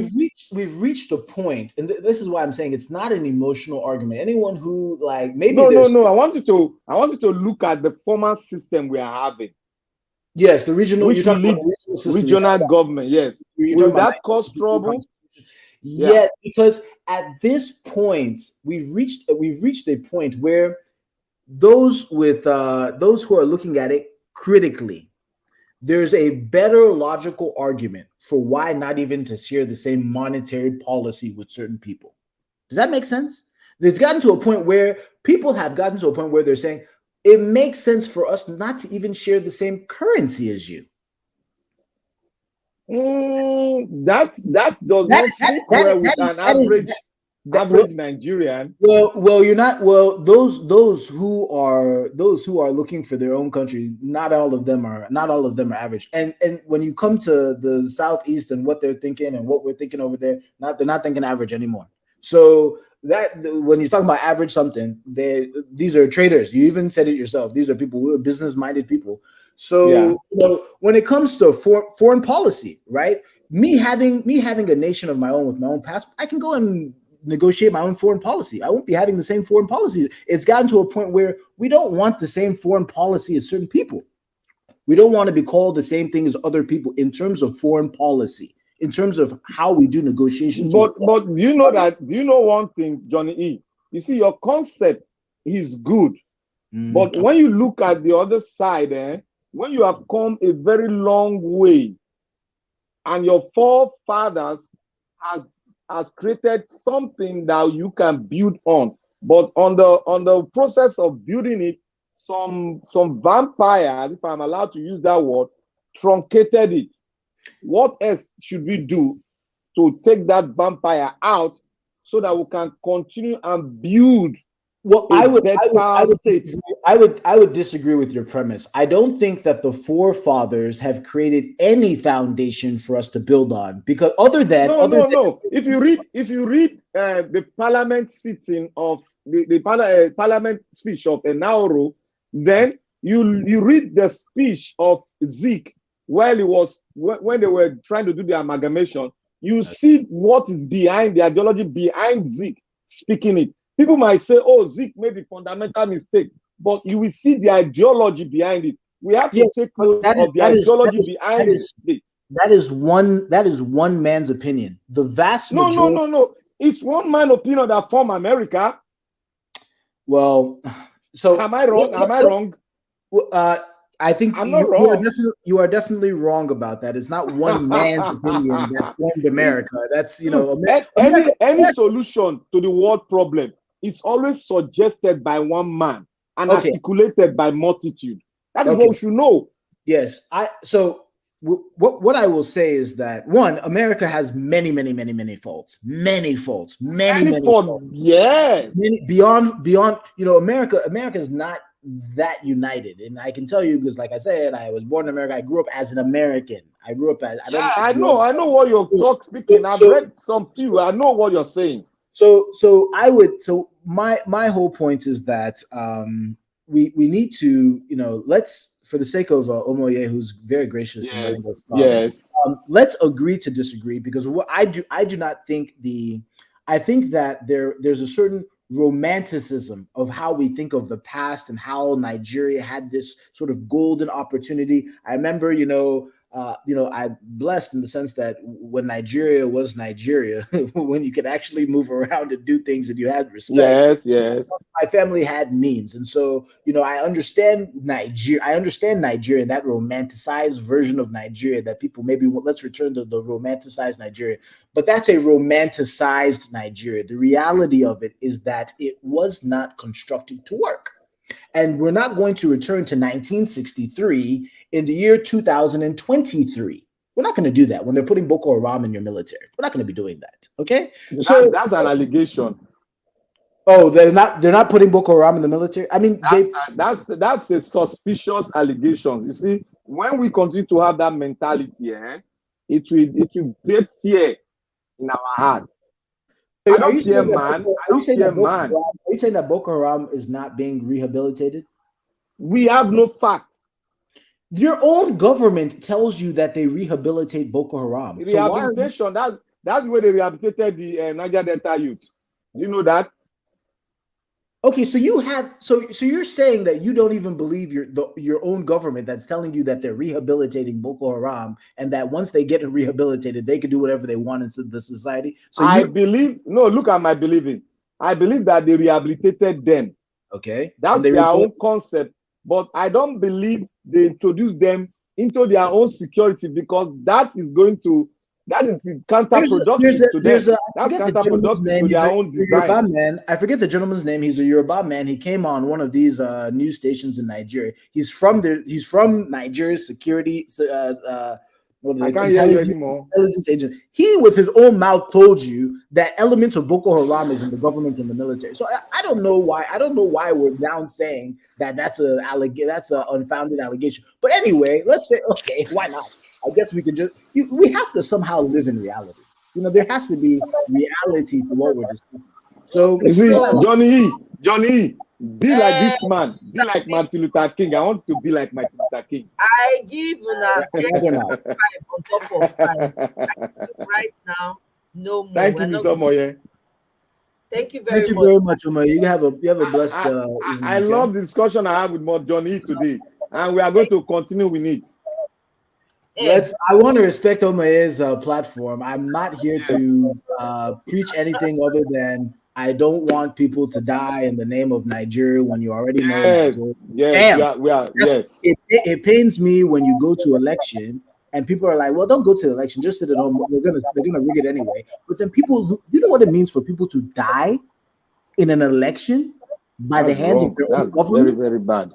You know what it means. Interject something, Mr. Victor. I agree with John E. There are some of the Boko Haram elements that were recruited into the army. Yeah, I remember that interview that John E. mentioned. I can't remember the guy's name during the interview, but yes, there's not a small problem either. It's actually a very big problem. See, you guys might say allege, but I am not still convinced. No, you don't have to be convinced. I grew up and I know the way they do things in the military. It is not easy to bring an enemy that doesn't support your structure into your own government that you have. Please, no matter how the government is, it'll be very difficult. But bro, do you know how many villages are burned down by military people? Exactly. They guard the burn itself. I don't understand. Maybe it's just because it's not happening everywhere. You people are saying different things. I'm talking about entering the military and enlisting into the military. That's what I'm talking about. Okay, we have heard. I agree. Okay, I agree with everything that you have said. Please, the whole point we say, I want to focus on Mr. Peter Obi. Make he get the mandate. Now that one I care about, because if you get the mandate, all this conversation we they get. John, if you go sit down with Mr. Peter Obi, because he's an approachable person. John, if you book appointment, say, my brother, my senior brother, my elder brother, I want to talk to you. This plan is not working for me. I want a separate plan. Every ethnic group in Nigeria can have that conversation. If we so we won't go our own, then we can have that conversation. Conversation, yes. Because now common sense person I did that's all I care about, to be honest. Yes. I'm just like you said, John E. I'm also waiting to see how this whole tribunal plays out, because I tell you, That's what everybody's waiting for. everybody's waiting for that. And I know that, I don't want to use my mouth to proclaim, but use your tongue to count your teeth, according to Mr. Patrick. Now, Mr. Patrick, teach me that word. Wherever you are, Mr. Patrick, thank you very much for borrowing me. Use your teeth to count your tongue to count your teeth, meaning we're going to find out when, after this tribunal, what happens, because everybody is sick and tired. Everybody really Tired. Everybody. so at the end of the day, I don't know where, I don't even know why I'm doing what I'm doing. To be honest with you, I don't. Sometimes I just wake up every day and find myself doing it.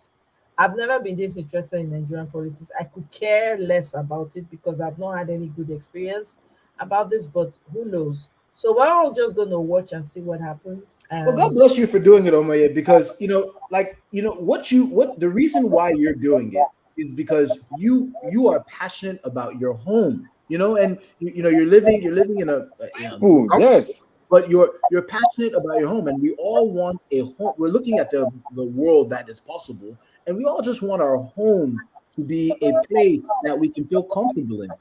It's just that. So I know why you're doing it, and God bless you for doing it. So God bless you, man. let's see what the outcome is.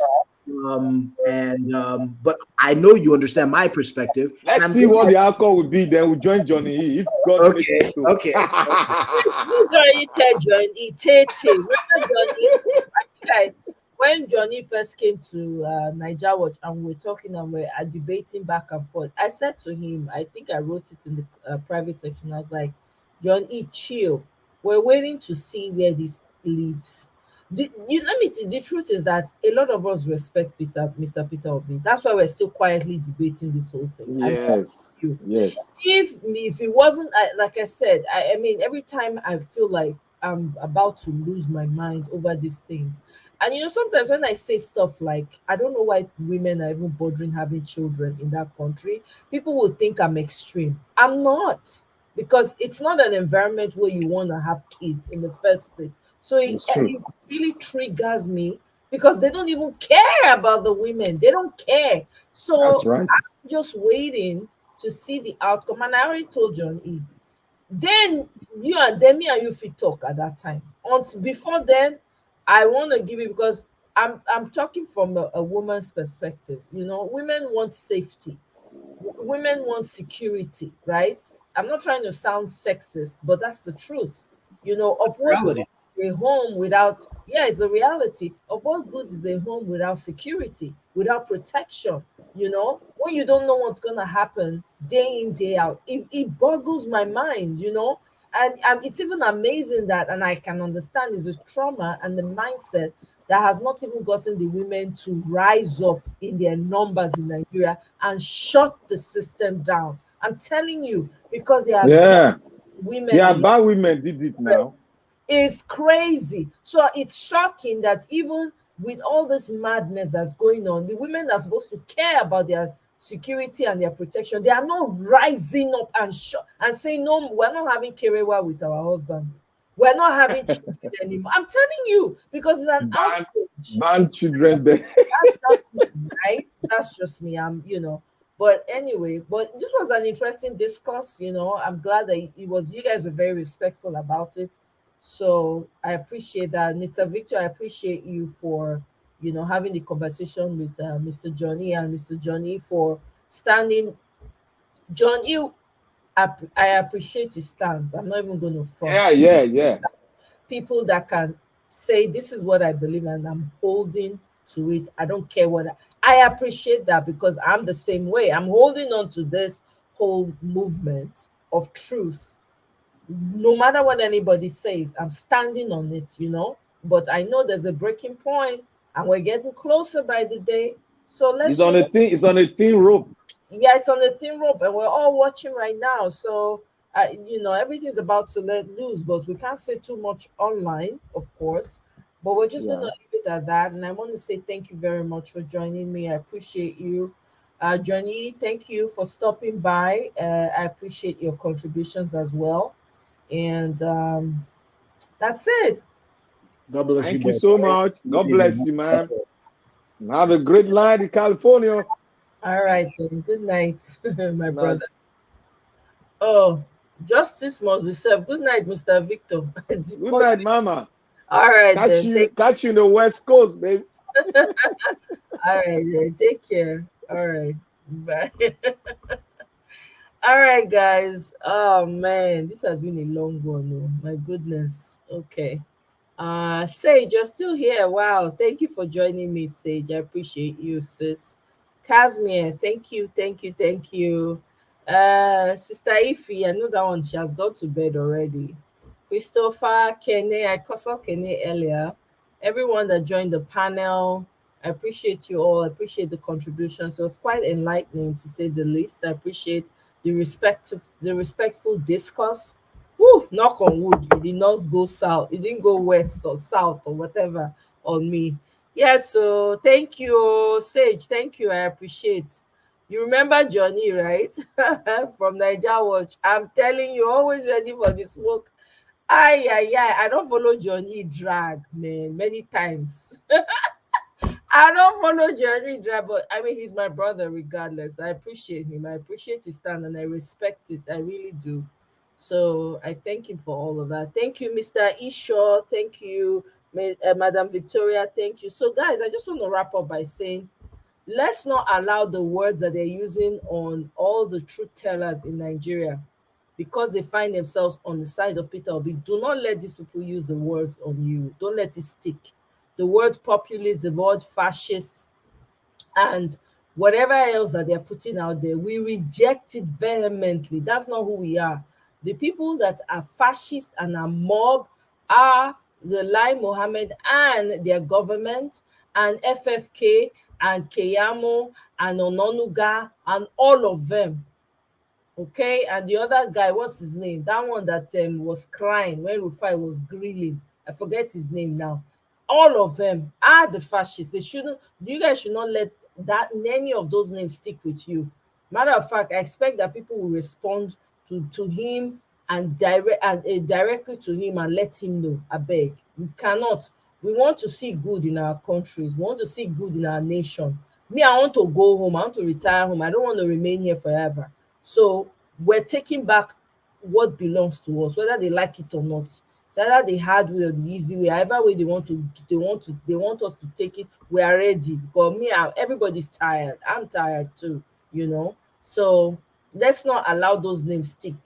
You know, they're the ones causing the trouble. They're the ones talking. They're the ones propagating all the nonsense that they're propagating, all the propaganda. Now then they spill, now then they talk, now then they do anything when they like. We gentle, we they look them because of our principle. Thank God for the principle when we get, because tell you for free, if Peter Obi turn around tomorrow, raise hand, say, oh yeah, let's go there, everybody go follow am. So make dem sit down for there, they first dey play first, make dem dey play, they never know wetin go hit them, you know. We want our countries to be fixed. It's not wetin we dey ask for, not hard. Give us our stolen mandate. Una thief am broad daylight. We will not let you guys have peace of mind. It's just that simple. More na release am to am. Una say make we una say we wan una think say we go forget this matter. We no go forget until you give us wetin belong to us. Every day we go dey show up here and we go dey shout day in day out. Una go dey dream of us. When una wake up in the morning, na we una go first think about, because una think say una stubborn, una think say na una strong pass. We dey tell una say na we strong pass una. Okay, so Miss Top Notch, you're here. Oh my goodness, thank you so much. It was interesting convo, right? You've all helped my organizing my office. You use us to do chore. Ay, yeah. Miss Top Notch. That's good. I do that too, so I don't blame you. Have a great night, my dear. You missed the first hour. Oh, okay. Oh, thank you so much, Sage. I appreciate you. So I'll see you guys on the next one. I don't know about tomorrow, but we'll play it by ear. I'll send out an invite, of course, as usual. So thank you all, and thank you to all my new subscribers. Thank you so much for the support. I appreciate you all, and I'll see you guys on my next one. Bye. Good night.